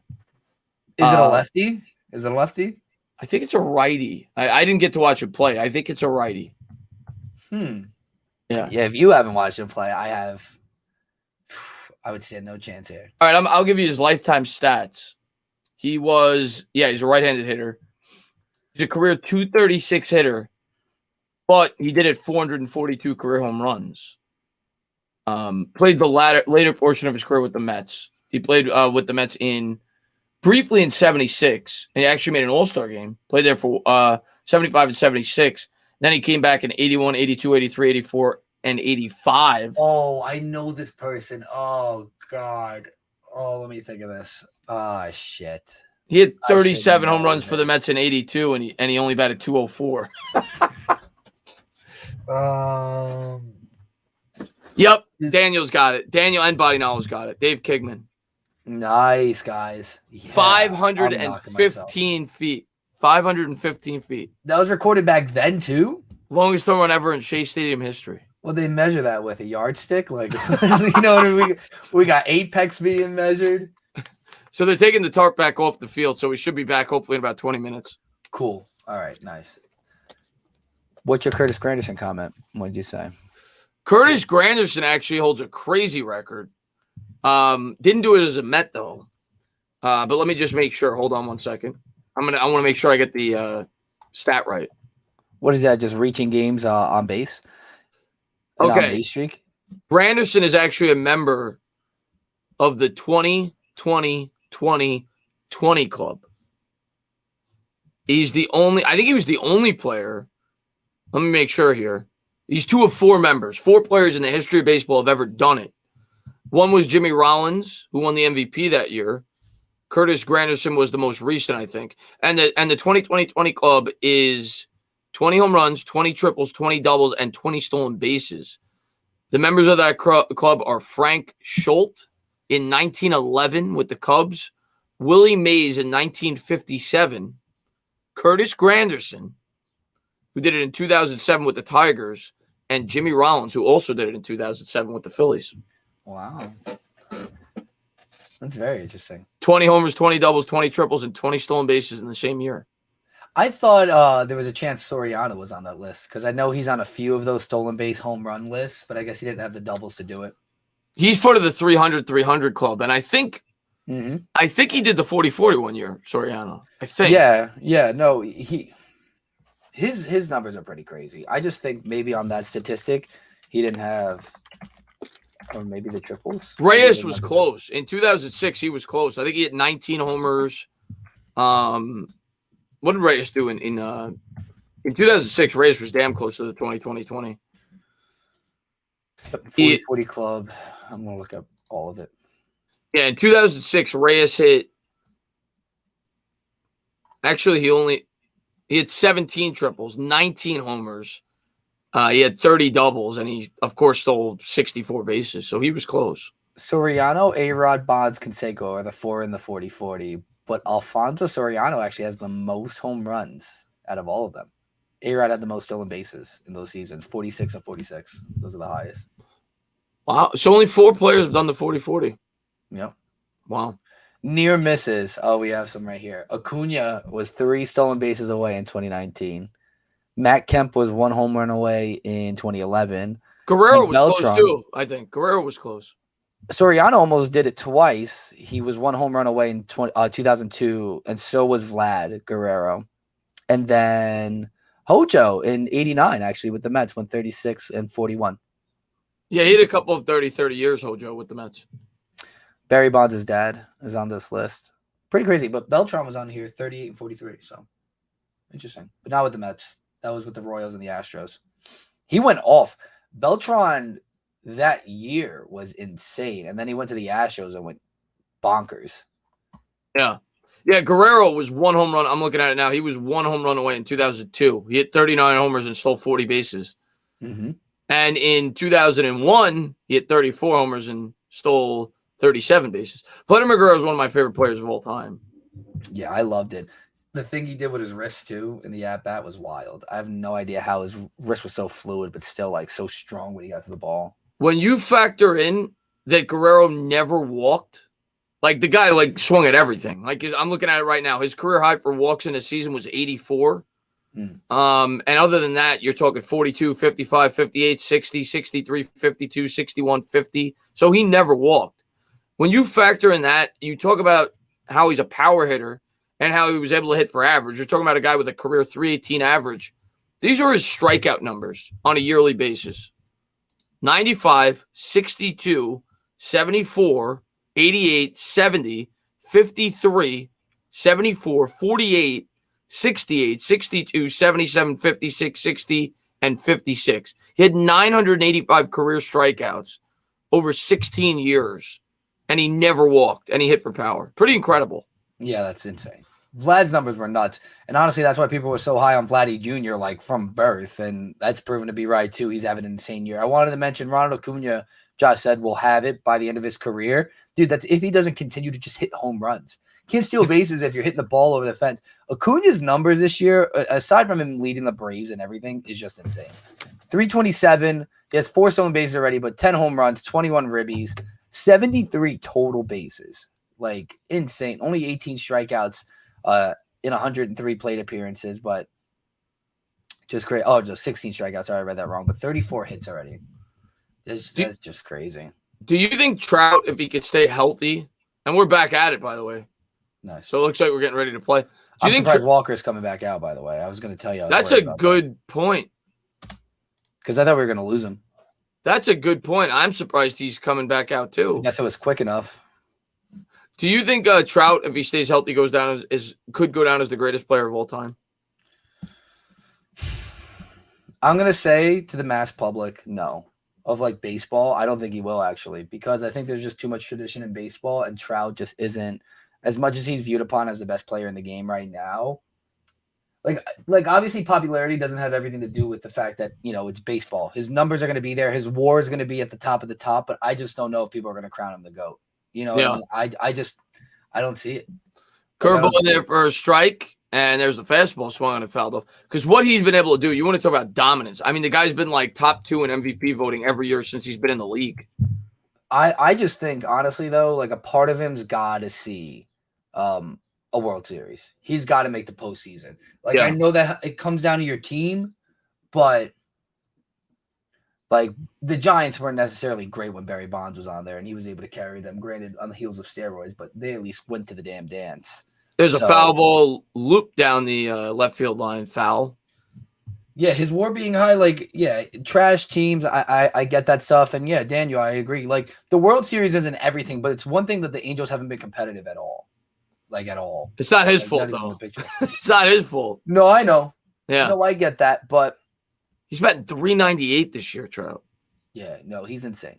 Look, he's going to be a top 3 player, top 2 player when it's all said and done. I just don't think for baseball's GOAT, I don't think he's going to be the GOAT. Because he hasn't won. That's why, yeah. Here's the 0-2 and the slider. And again, it's very hard to project that because of he could break down. You know, there's been a lot of players at this, but he's still only 29. That, like Ken Griffey, people would probably say the same thing about him when he was 29, 28, and then he broke down. And there's a changeup fouled off. You have to be able to – you need longevity. You got to play great until you're 40 to go down even in that discussion. Yeah. Who's even the GOAT right now? Because you're saying, babe, yeah, he played against plumbers, Bonds took roids. But, like, there's the Hank Aaron's of the world, Willie Mays of the world. Like, those guys, I mean, just go through the list of Yankees. Yeah. Like, you can really make a claim sometimes on any of these players. And, again, of our generation, sure, Trout. You know, it's not even close. But of all of baseball ever, I don't know. It's hard. It's hard. It's hard to make that assessment. Slider's taken for a ball inside by Walker. Here's the next pitch. And a fastball drilled in the air down the third baseline. Foul. Yeah, it's tough, dude. GOAT debates are tough. But it's like for the same reason, people, you know, the LeBron Jordan, it's just, and that's based off championships. But like, I think people who grew up around Jordan would just consider him their GOAT. Like, GOAT conversations are just like. Swung on and missed. Nice pitch there by Walker. 1 down. I think basketball is much easier to have that conversation because it's much more of an individualistic sport where one player, like, it could carry a team. Where in baseball, that's not really the case. Like, you look at DeGrom, the best pitcher in baseball right now. We're not winning anything. Where in basketball, if you're LeBron James, yeah, you're going to be going to championships. I'm just looking at it. John, who's the top 3? Ruth, Mays, Aaron. It's tough to just put together a top 3, to be honest, for me. Like, I think the issue with baseball, too, is that it's different. You play offense and defense. You know what I mean? Like, pitchers don't get taken into account ever. So I know this is just a hitting category, but it's like, Dude, like the Mets had Tom Seaver in their organization. I think if you ask a lot of people just about Tom Seaver, they'd say that's the greatest like player they've ever seen played. I've heard several people mention this. So it depends what context you're looking at it. You know, it's tough. Like I know you look at it from a hitting standpoint at all times, but talk about the greatest of all time. It's tough. 2 up, 2 down as Walker continues to pitch great. He gets him to roll over to second base. Walker's going at least 7. He's only at 77 pitches. Brady Rice, Lawrence Taylor. That's what you're saying, Mike. That's the top in football. No swung on and missed. Again, it's tough. It's tough for me, man, because like you said, football, and it's why I never put a football player in the conversation for the greatest athlete, because like a quarterback, as great as it is, and you could argue, here's the 0-1, and there's the curveball in the outside corner. You could argue it's the most important position because of how, you know, in terms of all of sports, because of how important they are to their team's success. But a quarterback really only influences like 30, 35% of the game because they're not on the field when the defense is on. So that's half the game right there. And they hand off the ball half the time.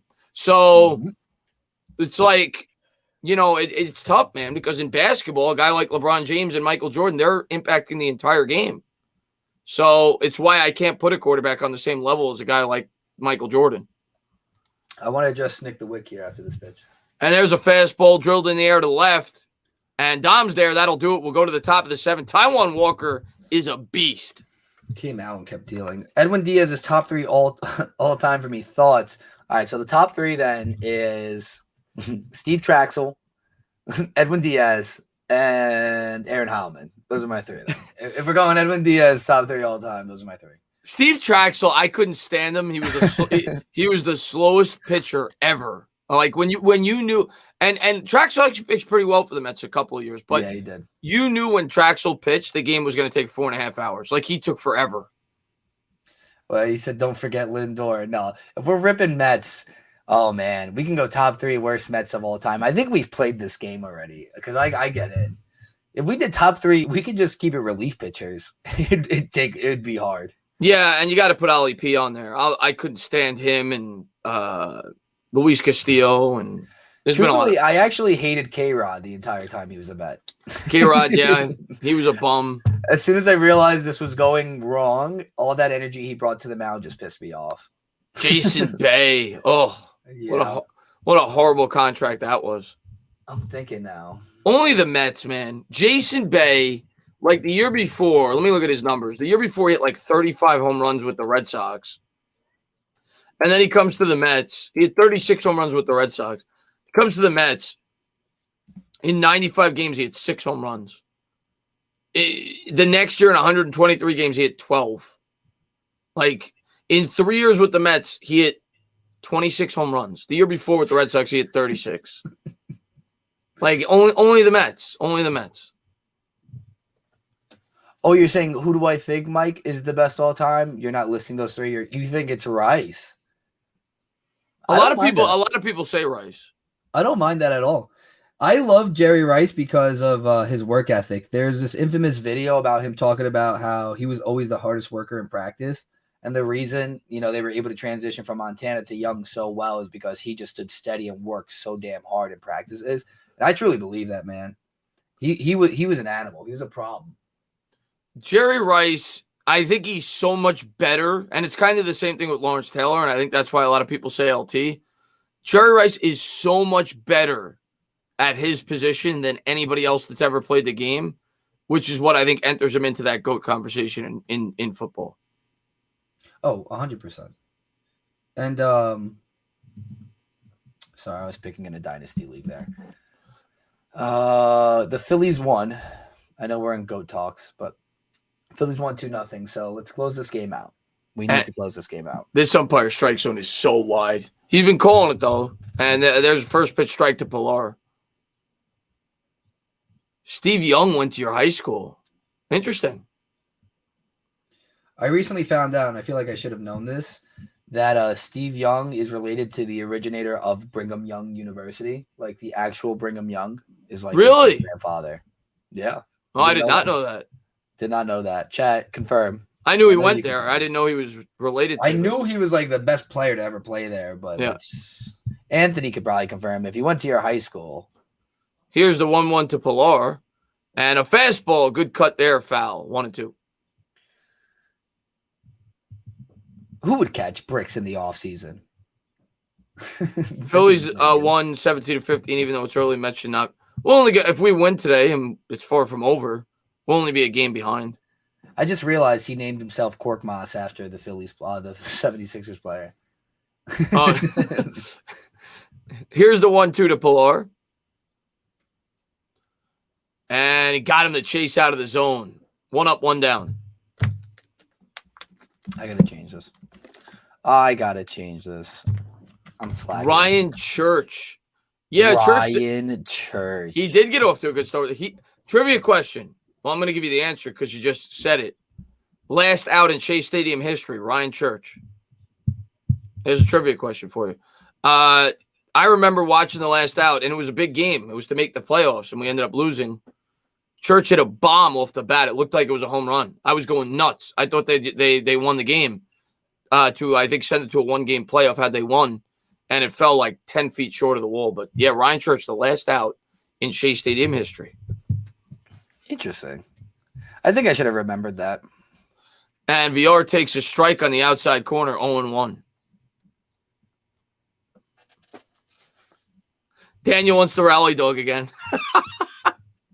If we need it. If we 100% need it, I'm there for it, Daniel. I'm there for it. The Yankees they blew the lead, and now they just brought it back to 5-4, so they got a good game going themselves, too. There's a slider in the dirt, 1-1. Jordan Alvarez has 2 dingers to right field, and then Altuve homered. 3-run shot to take the lead in the 8th. Big Mike says, who was worse, Anthony Young or Oliver Perez?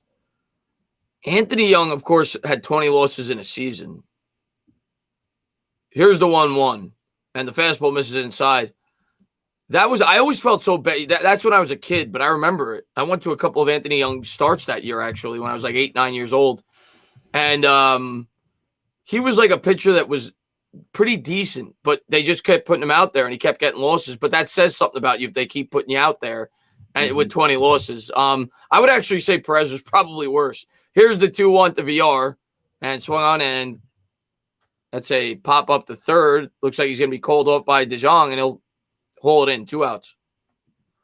Buxo said he is a Giant fan because, you're from Jersey, so that's why you're a Giant fan. Oh, you moved to Virginia and Plax went to your high school? That's pretty cool. Nice. Your high school infamously good at high school football? Like, I always wonder how many of these guys, like, went to, like, non-established programs. Yeah. I'm looking at Young. I couldn't help but look at Young stats. Anthony Young that year. Where's his wins and losses? There it is. Oh, I thought he had 20 losses in a year. I guess it was 20 straight losses. But when you look at how bad of luck this guy had, the guy's a career 3.89 ERA. He only pitched for 6 years in the bigs. In 92 with the Mets, I was 7. I remember watching a pitch. He went 2-14 with a 4.17 ERA. And then the next year, he went 1-16 with a 3.77. Imagine going 1-16 with a 3.77 ERA. That's what DeGrom's trajectory is about to be. He's gonna have a sub-1 ERA and go 8-9. Oh, if Jake threw to a 3.77 ERA, he'd be 0-40. Yeah. Oh yeah. If he gave up 3 runs a game, yeah, forget it. Yeah. But it's not even like he was horrible. He just had horrible luck, Anthony. I did want to mention, by the way, Walker is out on deck, so they're gonna have him go into the 7th here as well. Yeah. That's good. I like that. I like that we're stretching it out. Yeah, I think he only had about 80 pitches. You know what, guys? Sometimes I like to fast forward to the bottom of the 7th. That's my bad. Thank you for checking me. The way we're hitting, can you blame him? Yeah, right? Just fast forward. There were 2 outs. I'm just going to have to change it.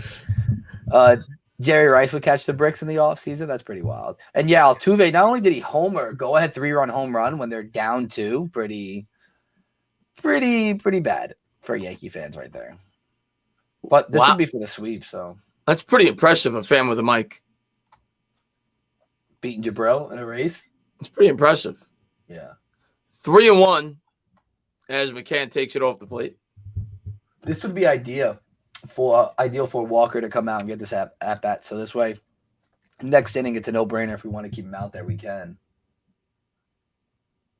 How many pitches is he at? I think he's at about 80. His pitch count's not that high. 81. Here's the 3-1. And a fastball taken for a strike.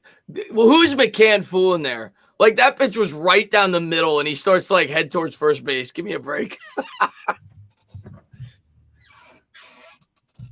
Oh, full count. It'll be a full count here to McCann. Work a walk. Work a walk, James. The crotch grabber. He definitely grabs that crotch every pitch. Fastball drilled on the ground to first. That's going to get by him. So it's going to be a 2-out single here for McCann. That's his second hit of the day. He needed that. And they're going to leave Walker in, as they should. Oof. Running on fumes. Need to wake up. Need to wake up. We need to wake these bats up. These 2-1 games are killing me. Yeah. Yeah. Need something exciting to happen. I have a Peppers jersey. He better sign an extension or else I wasted $100. I have a bad I hope they extend him. I have a bad feeling they might not. Because of of how they handle the draft, do you think? I know a lot of people were looking at Robinson as a potential Jabril replacement. I don't see that, but we don't have a lot of money either. I mean, with all the backloading of the contract, I hope so. I want to keep Peppers. I think he fits the scheme very well. Drafting a McKinney too the year before, signing Logan Ryan, Fan with the mic said he beat him in the 400 hurdles. The hurdles are no joke, so I'm sure that's not what he was committed to. And there's a fastball, misses outside, 1-1. He was definitely just a straight sprinter for the most part. He probably didn't even do distance much. I mean, I'm sure he could have. 400. Wow. So at least you got his autograph. Yeah, everyone knew. Everyone knew he was going to be something. Actually, here's a 1-1. I don't remember the guy's name because obviously I'm not the same age. He just graduated from my high school. He's a quarterback on Michigan. Got quarterback from my high school. He got picked up by Michigan last year. That's pretty cool. Yeah, I don't know if he's going to play. He's going to be a sophomore this year, but he got picked up by Michigan. He's captain too, still young. They better extend him. If not, we have no one left from that Browns deal for Odell. And there's the 1-2 fouled off. Matter of fact, I'm going to see if he got any. I doubt it. I doubt he got any playing time in his freshman year, but I doubt it. Whew. I got the yawns. Who in chat is yawning that is getting me to yawn? I know one of you guys is tired. I know it's one of you guys. Dan Villari. Remember that name, Dan Villari. He's on Michigan. When he makes it big. When he makes it big. Dan Villari went to my high school. He's a quarterback on Michigan. Here's the 1-2. And the slider swung on and missed. So that'll do it. We'll go to the bottom of the 7th. Mets lead 2-1.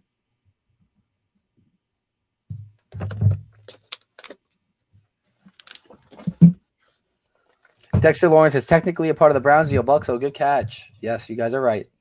Oh, but this you all jump on me for. You all jump on me for this. I mean, where were you for the trivia questions? You just want to prove me wrong. All right. I gotta give another trivia question here. Another trivia question. My brain's too much mush to think of Mets trivia, honestly. Damn it! I keep yawning. I blame Josh and Buxo. This is what I'm blaming. This is who I blame.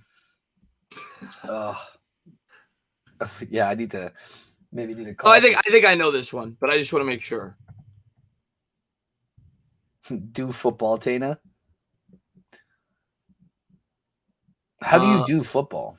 Football trivia, I guess he means. Oh. I'm guessing. Will you teach me to do the football? To play the football? I think I'm right on this. Yes. Okay, who holds the record for most hits in a season by a New York Met?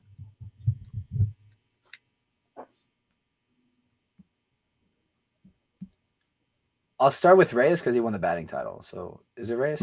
Not Jose Reyes. Okay. He cheated that batting title anyway, so I should. Yeah, with the bunt. Oh no, they pulled him after the first at bat. It's time for a nap on stream. If I take an edible, I'll fall asleep on the stream, but it's not time for that yet. Later. We'll do that on a summer stream. We'll do an edible stream for you guys. Yeah, I thought Reyes too, guys. No, yeah, it wouldn't be him. I feel like he's the obvious choice. Buck, so definitely not Luis Castillo. No way. Not Castillo. Yeah, no way. Hits in a season. Made an All-Star game that year. That he set the record. Not Dave Magadan. Not a bad guess though. Yep, body knowledge got it.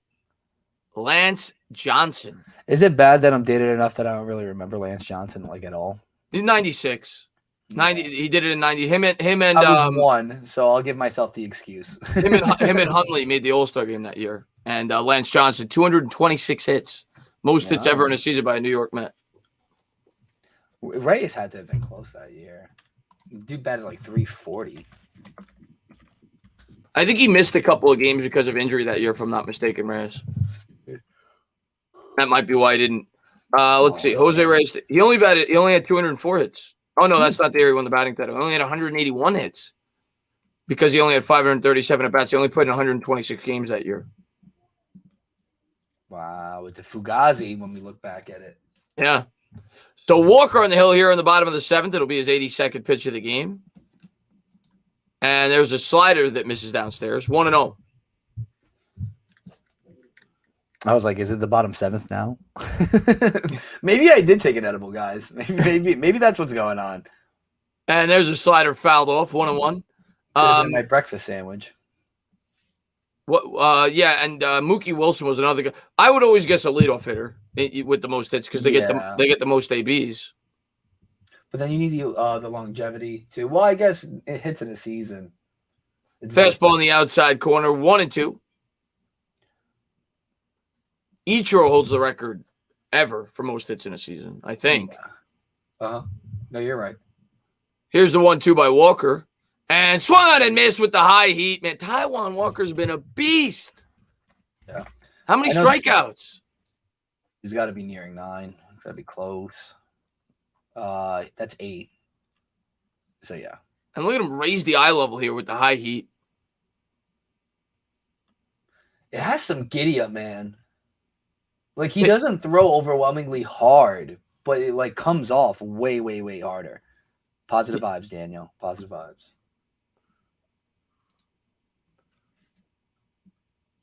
And here's the pitch by Walker to Arenado. Slider misses outside, 1-0. I was Ichiro not a Hall of Famer yet. I don't know. He came back. He played really late, so I don't know if he's eligible yet. And John, yeah, go ahead. Ask your trivia question. Here's the 1-0 fastball, lined in the air, foul down the first baseline, 1-1. So Ichiro had 262 hits in a season, which I assume is the most. It's got to be. That's insane. First year in the bigs, he had 242 hits. This was his first season with 56 stolen bases. And he batted 350. I got a good trivia question off that. Yo, this guy's numbers are stupid. For 10 years in a row. This is insane. I want to hear the question. I just want to get the guy's name right. You won't get it, but I only knew this because I had his baseball card. Yeah, there it is. Okay. So in 2001, his rookie year, let me just call this pitch here by Walker. Here's the 2-1. 1 out. Oof. And a curveball fouled down the third baseline. In 2001, Ichiro became the second player in the history of baseball to win MVP and Rookie of the Year in the same year. Who's the first? I just saw that. I don't know this question. I don't know the answer to this question. But Judge was really close. And that's Judge was close. It's super close. He should have won it, some would say. I'll see if anybody in the chat gets it. Fastball swung on and hit in the air to short. Lindor's there, and he'll bring it in. 2 down here in the bottom of the 7th. Hold on. John's trivia question while we're looking for the answer of this. Who was the last Met to get a big hit? Pete. Pete Alonso.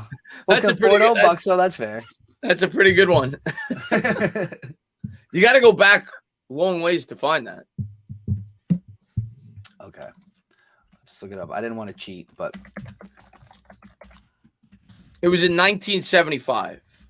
You're probably not going to get it, but here's the pitch and a slider in the dirt. I'll just say it because I don't think. Oh, body knowledge got it. Fred Lynn. Fred Lynn won MVP and Rookie of the Year in the same year. He was the first player ever to do that. So you talk about consistency though. Like the way Ichiro did this stuff, he pretty much played 162 games every year for 10 years straight. There was one season he played 146. And other than that, the lowest was 157. Like that's crazy. There's a fastball fouled off down the first baseline. Pete will bring it in, and that'll take us to the top of the 8th. What an outing by Walker. And 92 pitches. You think he goes the 8th? He's going to go 8 for sure. Why not? What a game today by Taijuan Walker. He saw what Zach Wheeler's line was. Yeah. I'm still like thrown off by this. 350, 321, 312, 372, 300, 322, 351, 352. Like that's crazy. In 2011, that was his first season batting under 300. Yeah. And he was 37. He's the greatest pure hitter I've ever seen. Him and Gwynn, just pure hitter. And Nomar was damn good before the injury. Nomar was great too. You're right. Yeah, he was a great pure hitter before the injury. He batted 372 one year, Nomar. At the shortstop with power. At the shortstop spot. Yeah, Ichiro's 372 year. I think Nomar batted 372. Maybe I'm wrong. Maybe I'm 36 stolen bases, 8 dingers, 60 RBIs. Not great. Not his best all-around season. And Nomar batted in listen to this year. Listen to these back-to-back years for a shortstop before the injury. In 99, Nomar Garciaparra batted 357. He had 42 doubles, 27 homers, 104 RBIs with a 1022 OPS.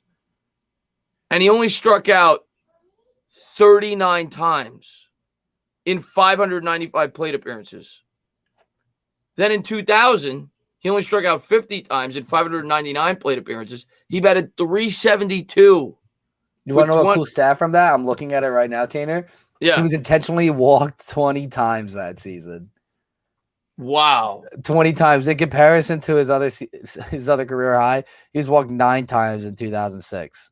I see it now. It's in bold. He led the league in intentional walks. That's pretty crazy. He had 54 career intentional walks. 20 came in that year. Yep. 372 for a shortstop with only 50 almost Ks. 100 ribbies. Yeah, with almost 100 ribbies, 21 homers, 51 doubles. He would have went down as the greatest shortstop ever, I think, had he not gotten hurt. What was his injury? I don't remember, but he was never the same player after it. Never the same player after it. Buxo said that wait, that wasn't Buxo. I was gonna say someone said that Dave Gettleman was calling you. Yeah, I don't know he calls me every stream. That's Josh. Yeah, there you go. Josh said it right there. And here's Tyler Webb. He'll step in from the left side out of the pen. He'll pitch to McNeil. Slider misses upstairs. 1-0. He's trying to get your take on the early predictions of next year's mock drafts that are already dropping. The 2022 mock drafts that are already out there. I laugh at that. And I get it. There's draft heads that, I have nothing about it. I don't care about mock drafts right now. Here's the 1-0 and the fastball in there for a strike, 1-1. You don't even know what these team needs are going to be next year. You don't even know how these players are going to perform. It's silly. Greg Rousseau last year was a top 5 pick at this point in time. There's no point in looking at mock drafts right now. And then it's like a mixture of predictions too. It's one thing to look at the players, but then you like try to call out how teams are going to finish, and you just like mimic this year. And there's just no way the teams are going to finish the same way they finished this year. It's just, and you don't know how these players are going to perform. Their draft stock could significantly drop or go up. And there's a curveball in the dirt to McNeil. Like you said, I get trying to get a head start and learn some of the players, but mock drafts right now are silly to look at. Here's the 2-1 to McNeil. And, he almost hit him in the head. Whoa, buddy. 3-1. Little high heat there. Ordinary Pete, are you blaming Mia Hamm for Nomar Garciaparra's injury? I think that's kind of what you're saying there. He went down when he hooked up with Mia Hamm. He did. I mean, I think it's probably circumstantial. She's got the curse? She's got the curse? He did drop a little bit after me. And I think they ended up getting married, right? Yeah, they got married. Here's the 3-1 to McNeil. He misses again upstairs, so that'll do it. So 1 on, nobody out here in the top of the 8th. A lot of walks in this game for the Mets. Mm-hmm. How many walks? I mean, I feel like we walk a bunch and get hit by pitches more than any team I've ever seen. So Wow. 1, 3, 4, 5, 6, 7, 9. 9 walks walks. this game. Yep. Wow. Gann had 6. This guy just got 1, and there were 2 before him. That's a lot. 9 walks. Here's No Lindor again. 6 hits. Here's Lindor from the right side. Here's the pitch. Fastball misses upstairs. 1-0. We're going for 10 walks. 2 walks here already by Lindor. Let's get him going. 2 walks, okay, 0 for 2. Let's get him a hit. He had a good drive to center before. And here's the 1-0 pitch. And that misses upstairs. 2-0. I noticed we were a lot more patient since the firing. Yeah, I mean, maybe that's the change in plate approach.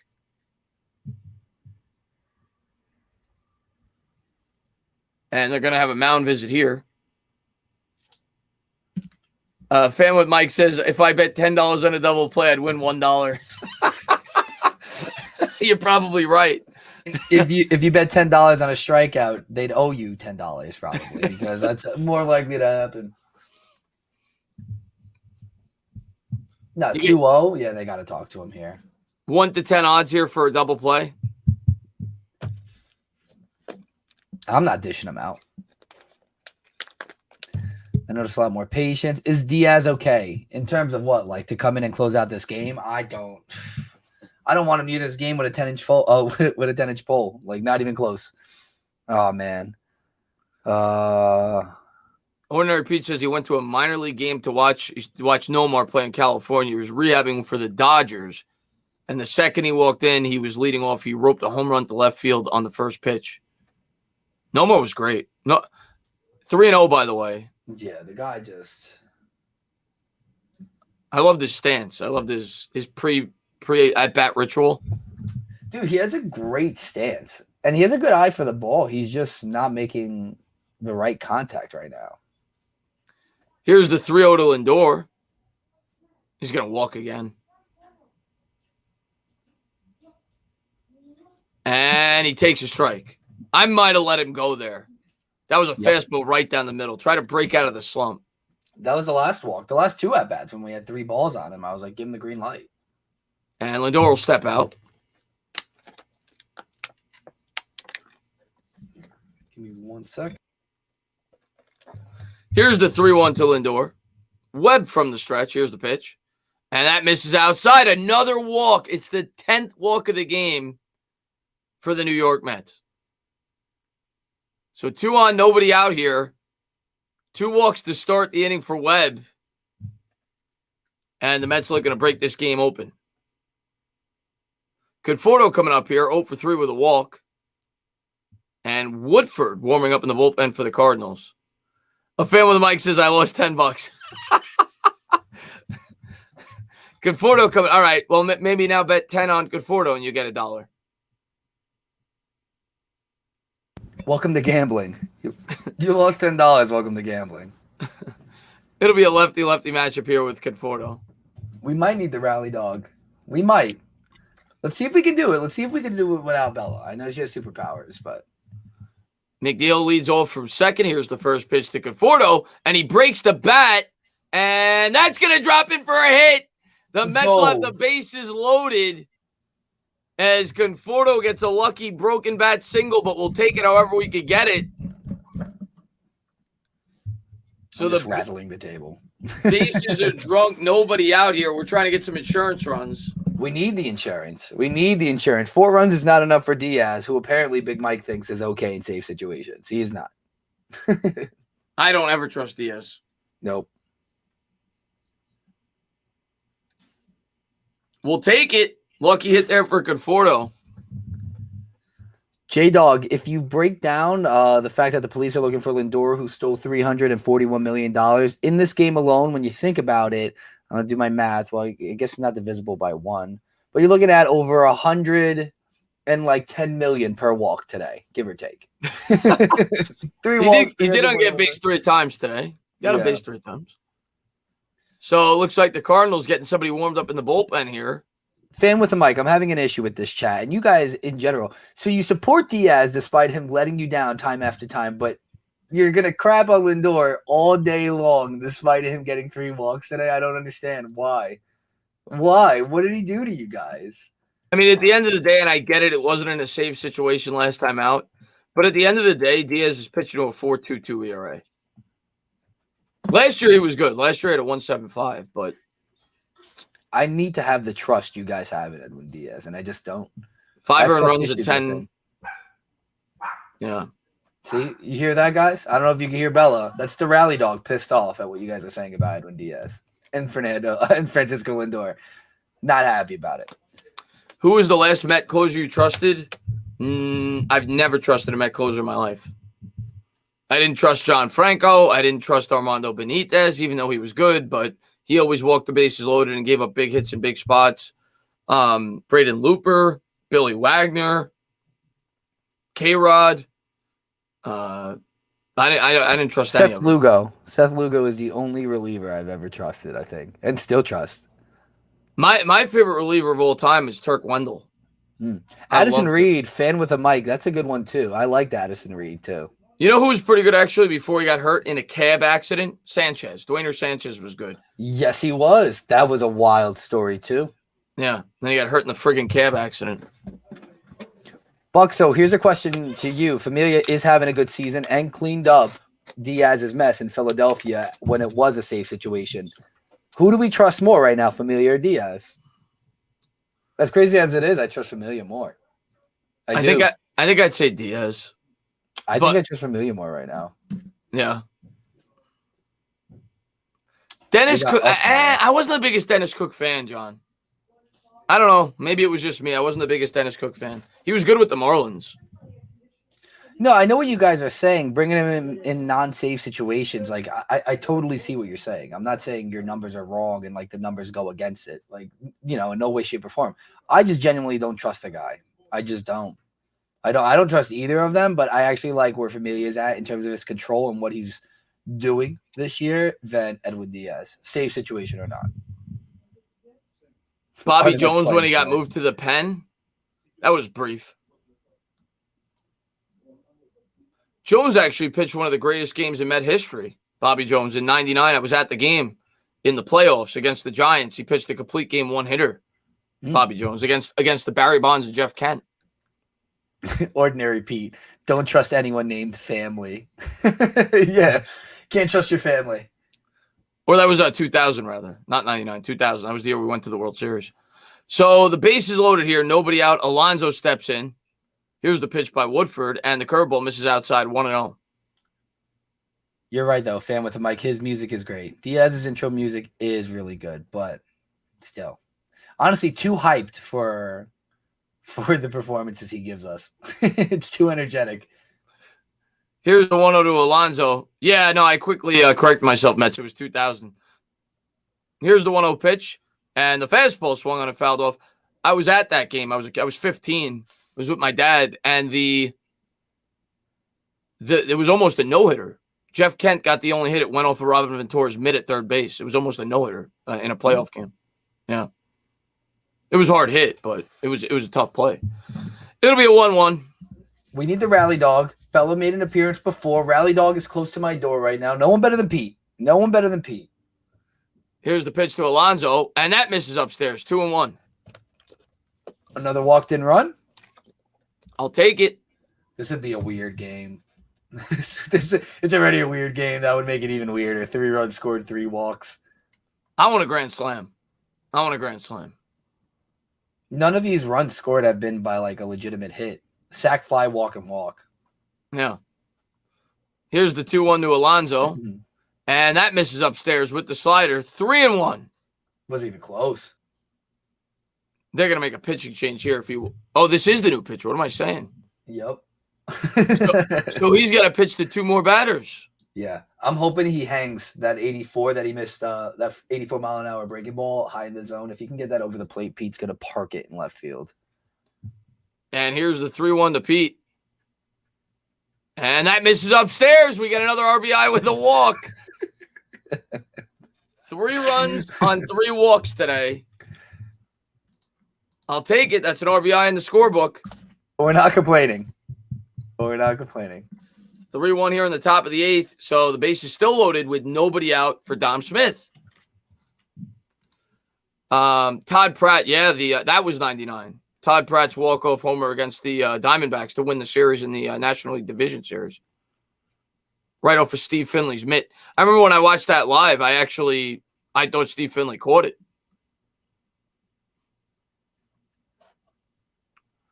And Bavit's in the chat. He says, so are you guys doing any game? Nah, we gone any games? No, but we were actually talking about potentially Saturday, but we'll see. Mm-hmm. Yeah, we'll see what goes down. If not next Wednesday afternoon game, not crazy. I would go to that. I'd go not crazy. Yeah, I'm free in between. Maybe we don't stay the whole time or something, but we'll figure it out. If first pitch is at 12, we could do it. Fastball misses upstairs. 1-0. Good eye there by Dom. That's a Harvey start too. I would like to see that. That would be nice. Yeah. Mets can only score with walks and J-Dog. I don't care how we score. Just score. I'm pretty sure J-Dog literally made a Twitter just to follow me, just to troll me, because he added me the other day. He added me the other day and just like wrote wrong on one of my tweets. So I was just like, okay, J-Dog. 2-0 there. Dom lays off the fastball there. 2-0. Another big walk here, John. Yeah, really big walk here. Really big. Here's the 2-0. And drilled and that's a base hit by Dom Smith. Mets will play to run 4-1. Nice and easy. I was wondering if they were going to send him with no outs, but why would you? The guy can't find the zones. Got to pitch to one more dude, no doubt. Great piece of hitting. Let's bust this open right now. Now we all find our groove. We needed Dom to get that. Dom needed it bad. That was a fastball right down the middle. And Lindor scores. Letter high. Yeah, they're going to take it easy. I thought they'd send him just because, but, I mean, why do it? The Cardinals' infamous good defense. It's just our hitting with the bases loaded. I guess it's Pilar. That's fine. And Pilar takes a ball. 1-0. Not even close there from Woodford. Wow, we got a big hit. Holy smokes. I know. Wow, we got a hit. Holy smokes is a good way. Dom especially. And Lindor hasn't done anything. Now, he walked 3 times, Chris, but he didn't get a hit today yet. Yep.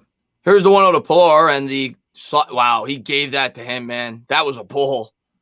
1-1. He's got a cold butt in the back. That's what it is. I'm telling you. These umpires, now they're trying to speed it up.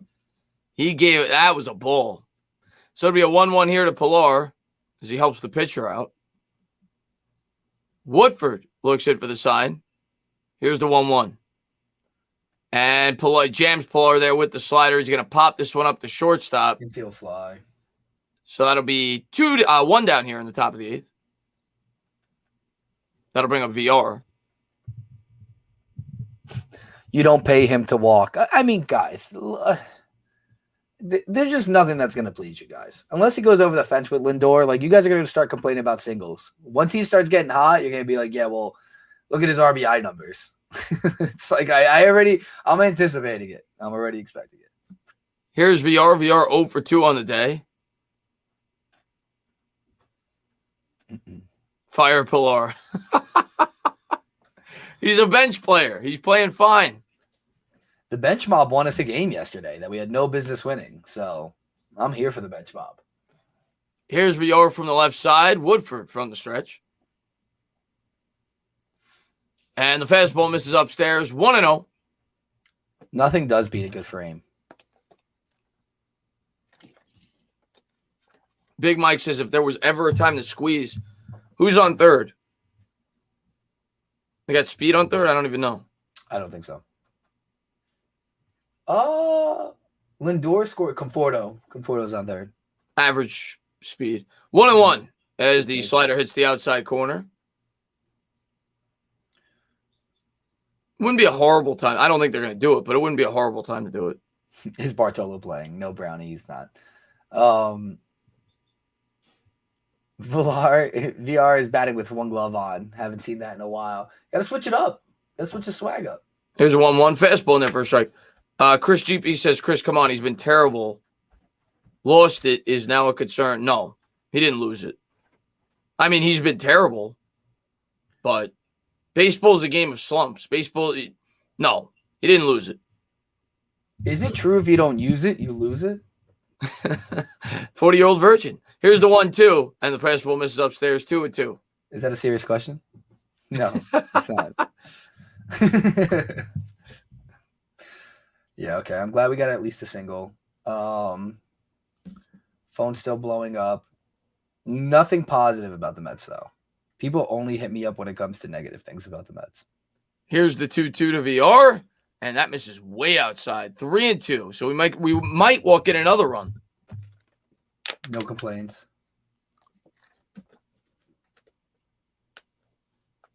Yeah, Braves and Nats are playing each other. Yep. I didn't even look at the basketball scoreboard because that's important for the Knicks right now. But I don't think anybody plays till tonight. But I think the Hawks are playing, which is important for us.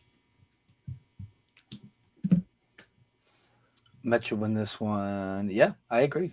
There's a fastball fouled off down the third base line. Jam Villar inside there. Guys, I wouldn't worry about the standings too much. It's going to be up and down with the NL East for a bit. I don't see anyone pulling away. The Braves pitching isn't there. The Nats aren't all the way there. Their hitting's kind of up and down. No Soto still. The Phillies are the team that should probably pull away, and their bullpen just blows every game they're in. So, like, I still think if the Mets offense gets hot, it's our division to pull away on. And Villar is going to foul it off down the first base line out in front of the slider. Yeah, I mean, as long as you're hanging around, 2-3 games of first, I'm not really concerned with the standings until about late July, early August. That's when I start looking at the standings. Mm-hmm. And it doesn't matter either anymore because there's several wild card teams. So it's like it's division, and then it's like where's everyone else at? And everyone else is still not very good. I'd say the NL West is really the team that's really duking it out. But the Giants are eventually going to come back down to earth because they're playing out of their minds right now. Here's the payoff pitch to VR. Bases loaded, 1 out. And got him. Slider out in front, 2 down. That was not even a good pitch. He just missed it. Yeah, no, it wasn't at all. Hung way over the plate. Wasn't a great swing at all. Let go with one hand. He just tried to rip it. That's a bad job. Yeah, no. 2 down here in the top of the 8th. Not great. Yeah, please, John, let them know. Like and subscribe, guys. I know we're climbing here. We got 50 people watching. Thank you for that. We appreciate it. Afternoon stream here. We got 47 thumbs up. We got 50 people watching. Let's try to get it to 50. Let's try to get it to 50 while you guys are here. Thank you to everybody for being here. Appreciate it. Yeah, of course. McCann's coming up, and Buxer says 2008. Yeah, it was. And Joseph says, I think the Knicks beat the Hawks if they play the Hawks. I'm worried they may not play the Hawks, but I agree. I think they'd beat the Hawks. And here's McCann stepping in. Bases loaded, 2 outs. 51 likes. Thank you, guys. We appreciate it. Just like that. First pitch swinging to center. It was a slider to the track. He's there. He'll hold it in. That'll take us to the bottom of the 8th. All right. Okay. We'll get what we can. Are they bringing in May? I would have left. I would have left him in. A long inning. He's got 92 pitches. I would have left him in, man. He's pitching so well. 2 wasted at bats, could have bunted. Big Mike, you're a bunting guy, huh? Yeah, bunting's gone away from the game. People don't bunt anymore. Unless they try to beat the shift. I feel like if you're trying to beat the shift, a big lefty's like trying to poke it to the left side of the field, and that's the only time I see bunts.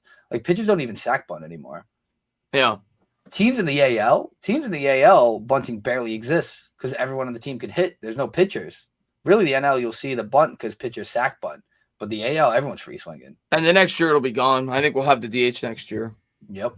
I think this will be the last year without the DH. The only reason it didn't happen is because they couldn't come together on the contract. Mm-hmm. Guys, I'm a huge bunting guy too. Bunting is not easy.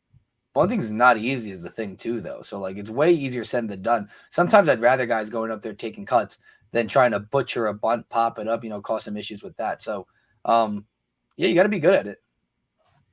Yeah, bunting's definitely a lost art. Small ball in general is a lost art. my high school coach would rip us on bunting all the time. Like if he called you on to bunt and you didn't get it done, you probably won't play for a couple of days. He is sitting on the bench. And former Mets pitcher today. Yeah, I saw that. Wheeler pitched great. Wheeler's been pitching well. Yep. Yeah. I mean, he pitched well with us his last year. Mets has been pitching great too. Magic's been pitching great too. But the guys we got in here too, I mean, it's not like they've been doing bad. Walker's been pitching great. Yeah. Stroman having himself a year. Yeah. It's not the pitching. It's the hitting. I feel like pitching around the league as a whole has been really good this season. It's just because people are not hitting the ball anymore, and there's so many damn strikeouts. All the strikeout numbers are inflated. And typically the hitting heats up in summer. That's usually when the hitting heats up. So usually a month or so in, 6 weeks in, that's when you start to see the bats get going. I want to see what his final pitch count was at. Yeah, Lucchese sucks. I'm with you on that. Yeah. I'm not a fan of him. But he shouldn't be starting is the thing, you know? Yeah. He should be a stretch guy. He should be a Gesellman. Like Gesellman when he started was trash too, but we still get something out of him. Yeah, so he was at 92 pitches. I mean, I don't know. Well, I would have left him in. Yeah. I mean, he's been pitching well. Outside of his first start, he's been damn near flawless, but his first appearance, I should say. But I would have left him in. May misses downstairs with the heater, 1-0. I just realized Joey Fuego is Joey Lucchese. Why do you call him Fuego? Because he throws so slow? Is that what it is? Is that the running joke? I didn't know. I figured that's who he was talking about, but I didn't know the nickname. Yeah, I didn't know. I've never heard that nickname before in my life. He literally has the slowest, most wind up, pitching wind up that I've ever seen. So I don't think any part of him is Fuego. And there's the fastball fouled off down the third base line. We'll do it again, 1-1. Chad Bradford. I remember Chad. Wow. I remember Chad Bradford. Was he a sidearm pitcher? I think he was. Yeah, Submarine, if I'm not mistaken. Submarine. Yep. I think he played, if I remember correctly, I think he played for the Expos. Does he go that far back, or the Nationals maybe? I don't even remember. I can't remember. He's old. He's an older head. But sinker ballers are also dying. Sinker ball and knuckleball pitchers are all dead. Darren O'Day's probably the only one left, and he's in the Yanks. No, I'm wrong. He did not. I'm completely wrong on that one. But yeah, he did. Yeah, he only pitched 1 year on the Mets. He had the submarine arm, I think. The Orioles after the Mets. That's right. Here's the 1-2, and nice pitch there by May. A changeup got him out in front. There's a strikeout. Great pitch. Yeah, that phone call, Joe. That's Dave Gettleman calling Entertainah. I get Gettleman every stream. The guy calls me. I tell him to stop, but he just send him a voicemail. It's like, dude, we're obviously in the middle of something, you know? That's right. Bradford pitched for the A's. That's right. Mm-hmm.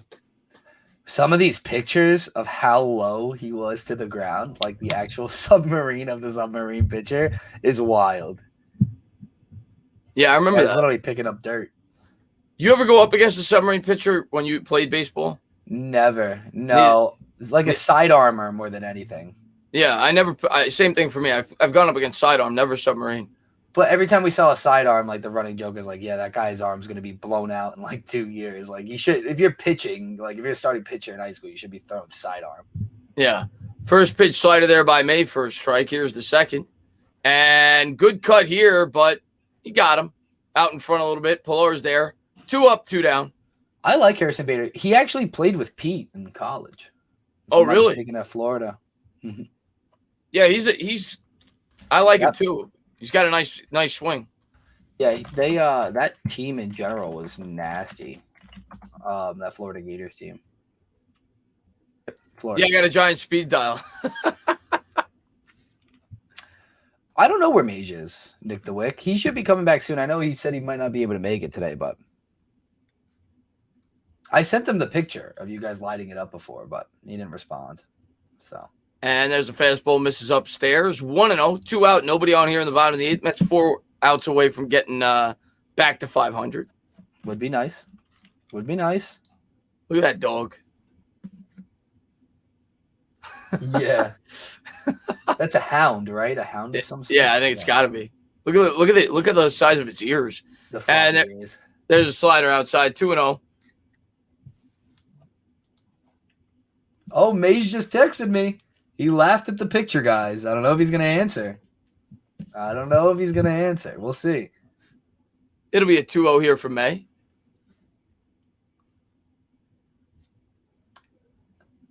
Well, it's not at Citi Field, so she's not working. That's fouled off down the first base line.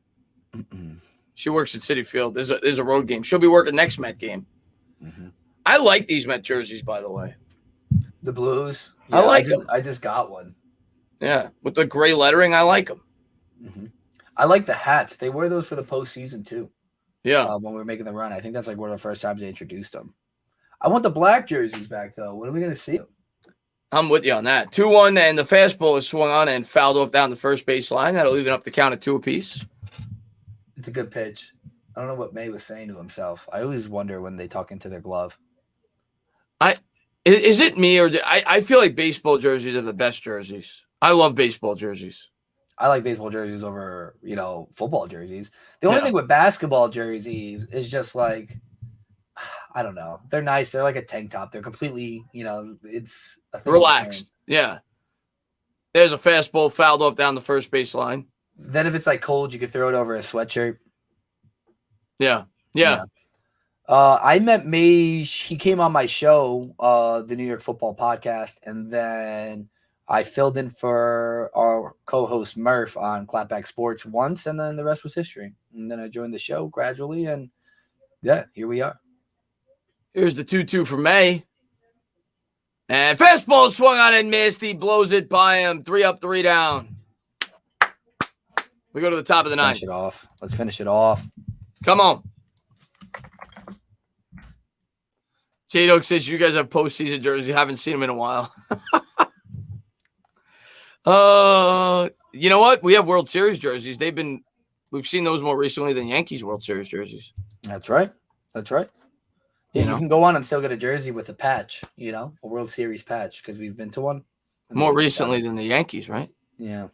Yeah. See that. I thought so. Yeah. Oh, damn. Oh, Yankees lost 7-4 today. Oh, what a shame. I always hate to see the Yankees lose. I lose sleep at night when that happens. Damn. Yeah.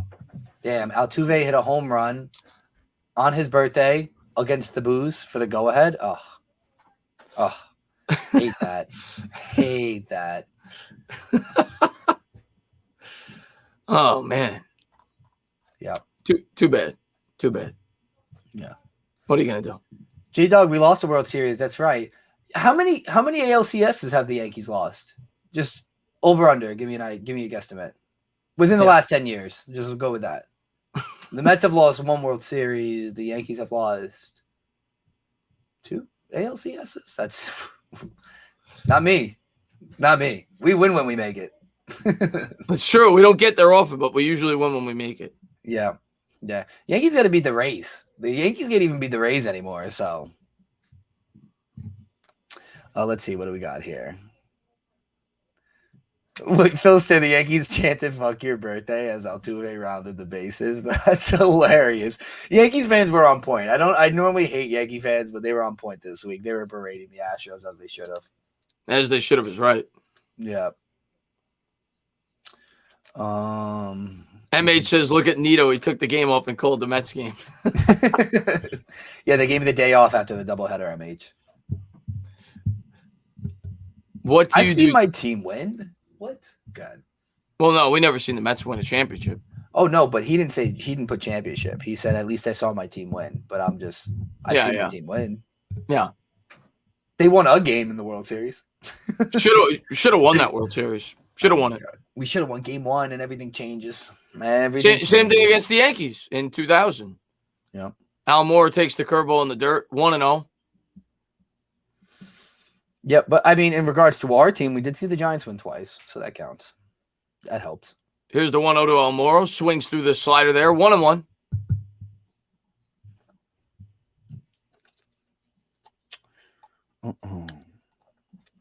Diaz warming up for the Mets. It will be a safe situation. Well, hopefully not a safe situation.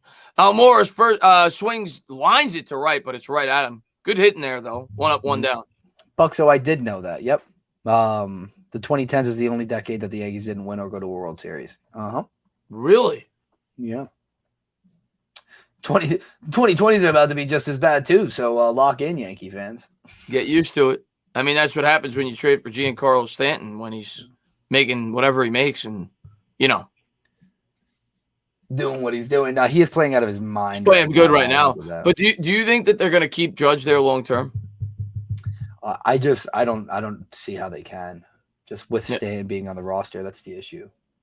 Here's the first pitch to McNeil. He swings through the fastball, 0-1. I like him. I think they should, but I don't think they can. I don't think they could afford to. Not in terms of money, just with how their team would structure themselves. I'm going to piss off Yankee fans right now, but it's genuinely how I feel. There's not many in here. Here's the 0-1 to McNeil. This is going to be a hot take. And there's a fastball fouled off down the third baseline. I think Aaron Judge is one of the most overrated athletes in my lifetime. Top 3 in my lifetime in all 4 major sports. New York athletes. I think he's severely overrated.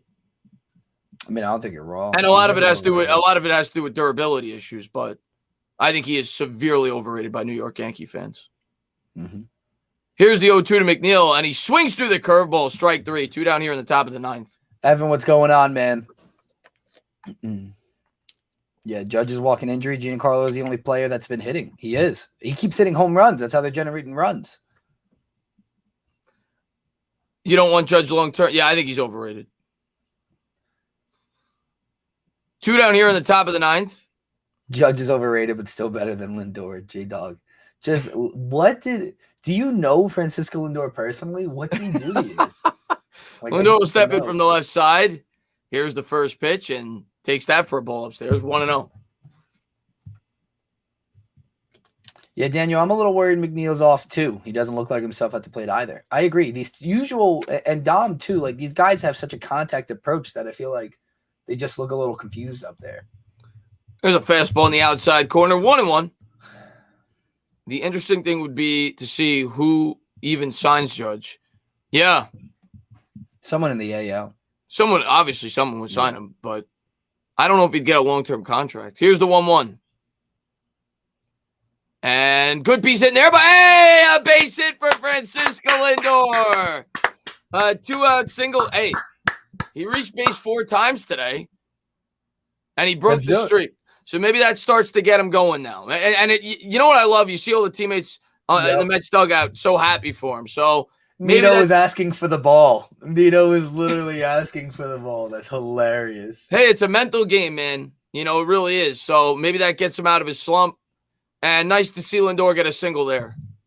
He still hasn't barreled it up. You could see it. He hasn't really barreled it up, but he needed that, man. He really needed that. And here's Conforto. He'll step in for the left side. Here's the pitch. And first pitch swinging. Hit right at the first baseman. He'll step on the bag, and that'll take us to the bottom of the 9th as Diaz getting set to come in to close it out. A lot of good here. A lot of good. Let's finish this out. We can't win this series, but we can't lose it either. Let's go. Let's not lose it. We need this win. Let's go. Get back to 500. You take it. Guys, of course he finally broke the streak because positive. We're positive. Positive vibes here. We took the hat off. We brought the rally pup in. This is what we need to do for the team. You have to wear no hat for you for the rest of the Mets streams. Yeah, it's understandable. It's completely understandable. I knew it as soon as I put it on. I was like, this is going to have to come off at some point. Yeah. It's working. Yeah. It's working. If it ain't broke, don't fix it. I mean, a hit and a run while I had the hat on. No hit since. So, yeah. Factors in when you think about it. So what's Arizona doing so far? Our next opponent. They're 500. Yeah, they've been losing. They've been getting the shit kicked out of them by the Marlins, actually. Yeah, they lost 2. They lost 2 in a row to the Marlins. Yeah, 8-0 and 9-3. So, all right, maybe we could beat up on them a little bit. Mm-hmm. They did beat up on the Braves a little bit, 7-0, 5-0. Interesting. Yeah, and the Nats. So, Lindor needs a life coach. I don't know if it's that serious. It's 20 games. Or however many games it's been. He'll be all right. I'm not worried about it. J-Dog, it's not $341 million to just bat. He's not just batting 163. He has to field too. Like this inning, after he just got his first single in the last 25 at-bats, he's going to go over to the field, play shortstop. By the All-Star break, when he's batting 250 and he's got, 11 or 12 home runs, and he's starting to get hot, we'll all laugh at this, and we'll be like, okay, he's fine. He'll come around. Yeah, let's finish these birds off, body knowledge. We don't like birds. None of the birds. Leave for the birds. The Yanks play the Nats tomorrow. Yeah, help us. Help us out. You. And Talking Giants is going to be on Bad Dogs on Saturday, Evan. I talked to him earlier today. And here's Diaz set to come in for the Mets as the Mets looking to close this game out. I was going to do a Giants video today, but I'm going to take off. I'll do it tomorrow. I'm going to do a video talking about some of the positives to take from the offensive line, which it'll be a challenge, but I think there are certain things of why this offensive line may be better than the fans think, including myself, by the way. Remember, same way you trashed Lindor all game and then you got 3 walks and a hit finally. Try to go positive here. I hate Diaz more than you guys. I'm not trashing him yet. We need him to close this game out. Positive. Don't worry about the past right now. We got to worry about what's going on. 3 batters. Let's get 3 outs, 3 batters. Fastball misses outside by Diaz, 1-0. 100 miles an hour. Put it over the plate, man. I think Buxo's got a trivia question. You shout it out, man. You got 3 outs to get it out. Here's the 1-0 by Diaz, and there's a fastball in there for a strike. 1-1. 98 on the gun. Daniel says he trusts. Hey, we have to trust him. We have no choice. So hopefully he gets the job done. Here's the 1-1 from Diaz. And a slider drilled in the air down the first baseline. Foul.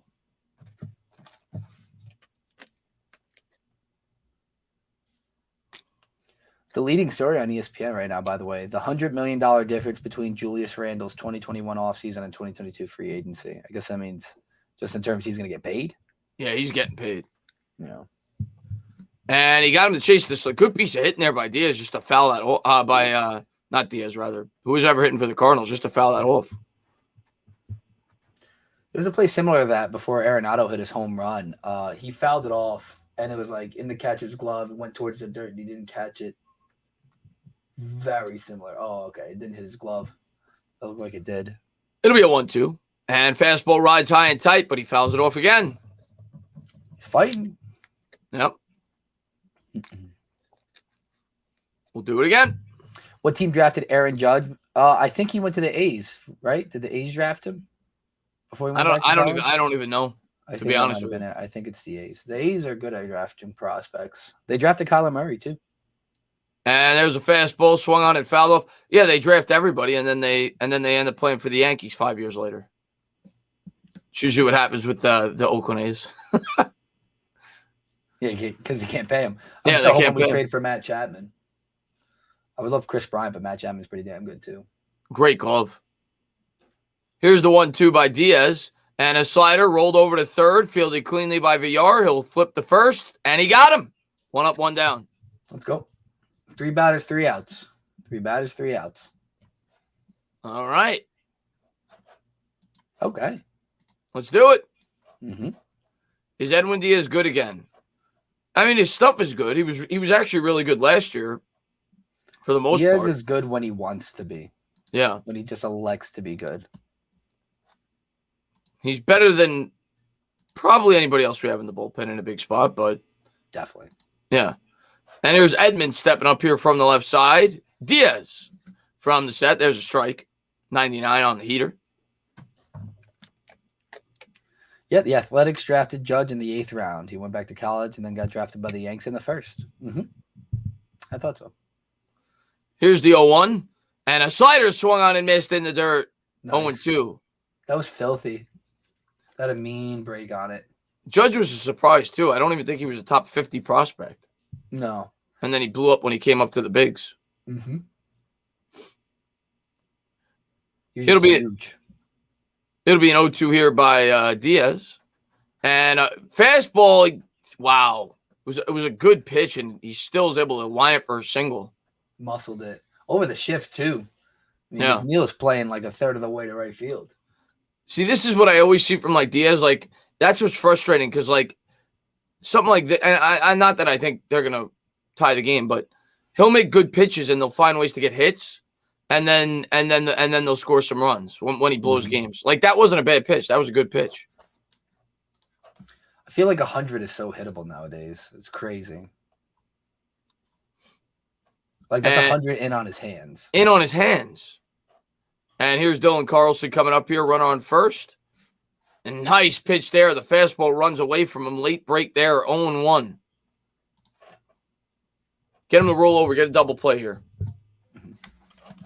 Please. Por favor. Por favor.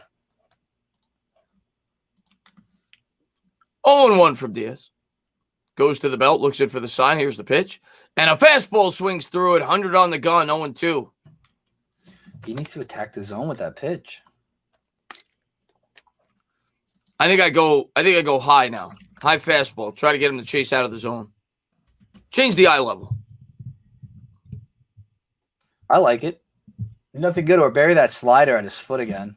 Here's the 0-2, and there's the up and in heat. He fouled it off.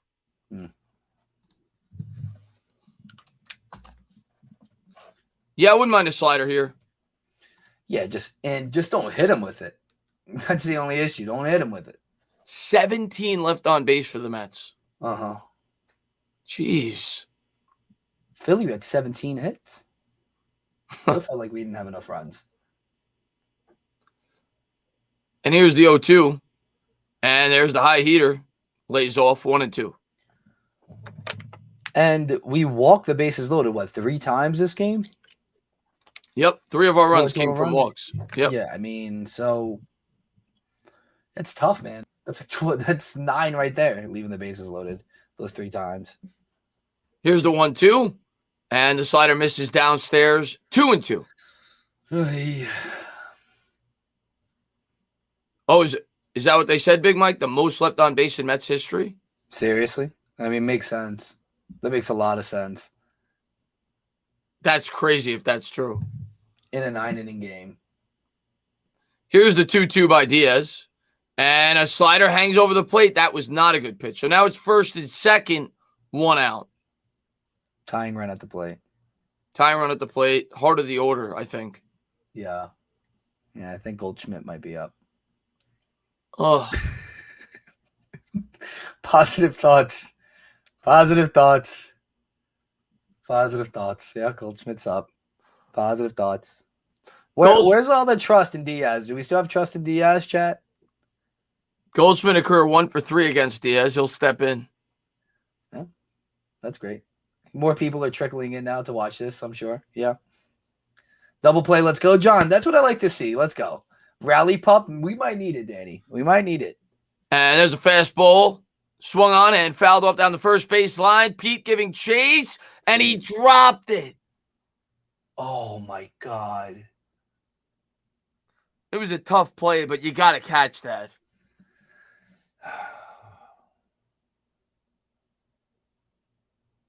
So foul ball, strike 1. Yeah, I mean, it was in his mitt. You've got to catch that. Oh, that's tough. I can't watch. I know where this is going to go. I can't watch.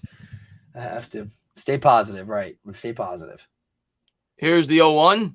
And a fastball on the outside corner. 101 on the gun. 0-2. That's a nasty pitch. I mean, this is what's frustrating about Diaz. You see the stuff the guy's got. It's not time to pray yet, Evan. It's not time to pray. Here's the 0-2 to Goldschmidt. And fastball swung on, hit in the air to left field. He's there.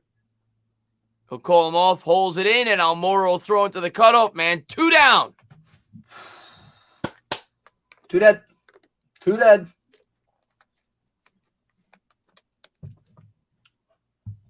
Let's finish this, boys. Let's finish it. Come on, 1 more, baby.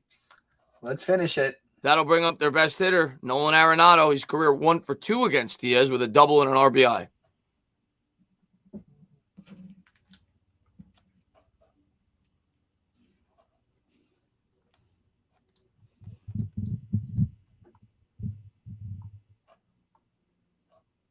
Diaz looks in for the sign against Arenado. Comes to the set. Here's the pitch. And a fastball in there for a strike. 101 again on the gun. J-Dog wasn't. Why doesn't this game count? Because the Mets are going to win. Damn right, Mike. We're going to strike him out. I'll take a ground ball. Soft ground ball here, too. And Arenado will step out. One more, baby. Right, John? One more. One more. Let's go. Let's get it done, boys. Let's get it done. Diaz looks it for the sign. Comes to the set. Here's the pitch to Arenado. And that's in the dirt. Blocked by McCann. 1-1. Snag that. Wasn't a great block either. EJ, what's going on, man? Nice to see you. Good to see you, EJ, man. Thanks for popping in. Oh, the Mets paid the umps. Here's the 1-1 by Diaz. And a fastball in. Oh, what a. Look at the late movement on that fastball by Diaz. Natural tail. It just writes off right to the corner. Yeah. Nolan Arenado's looking at it. He's like, what the hell? That ball went from one side of the plate to the other, and it was 100 miles an hour. They want to talk about this one. Maybe there's a mix-up with signs. I didn't see how McCann caught that. I mean, you'd have to expect 100 miles an hour. Tyler O'Neill on deck for the Cardinals. He could hit a bomb or two. And here's the 1-2. Runners lead. Diaz to the set. Here's the 1-2. Slider swung on and fouled off. Great pitch. Great job of fouling it off. Good spot to miss, too. Really good spot. I go back to the slider. Even further off the plate this time. Try to get him to chase. You got a pitch to waste here. Here's the 1-2. And he comes with the high heat. Hit on the ground is short. Lindor will field it. Flips to second. And the Mets get out of St. Louis with a series split. They get to 500 on the year. Tino, great job today by the starting pitching. And we had 10 walks. So found a way to get a win. I want to confirm whether or not that is, in fact, a Mets regular season or a 9-inning record, for the runners left on base, 17. Pretty alarming. But, again, guys, I think this shows you where we're at with this team.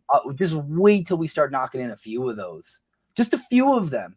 Not even working the walks. Just that's going to come. But let's go put it in the books. Let's light it up. LFGM. Let's go, Mets. It's over. Let's go. Let's go. Let's go. This is what I like to see, guys. Positivity. No hat. Rally pup. We remain undefeated. In streams we've called, we remain undefeated. Entertainah. I want you to know that. Yeah, man. And Joe says, Chris, you need to do more. I'm going to do a few more on my channel as well to try to get more people over here. But yep. I'm kind of waiting until I have some time. The Knicks take it. It's hard to call 2 games in one day, so I'm kind of waiting until after the playoffs with basketball. And then I'll do a ton of Met streams. There's not going to be a ton to do. So I'll do a ton of Met instead of doing NBA playoffs of games I could care less about. If the Knicks are eliminated, I'm going to do a lot of Met streams. So we'll do a lot of them, but it was a great game, man. It was a great game today by the Mets, the pitching in general, hitting not so much. It was nice to see Lindor get out of the funk. He got on base 4 times, including a hit. So that's good news there. And most importantly, we got to win it. Now, like you were saying earlier, we got a pretty winnable series coming up against the Diamondbacks. I feel like we're in a similar spot here that we were coming off our last road trip before we played Boston at home and we got swept by them.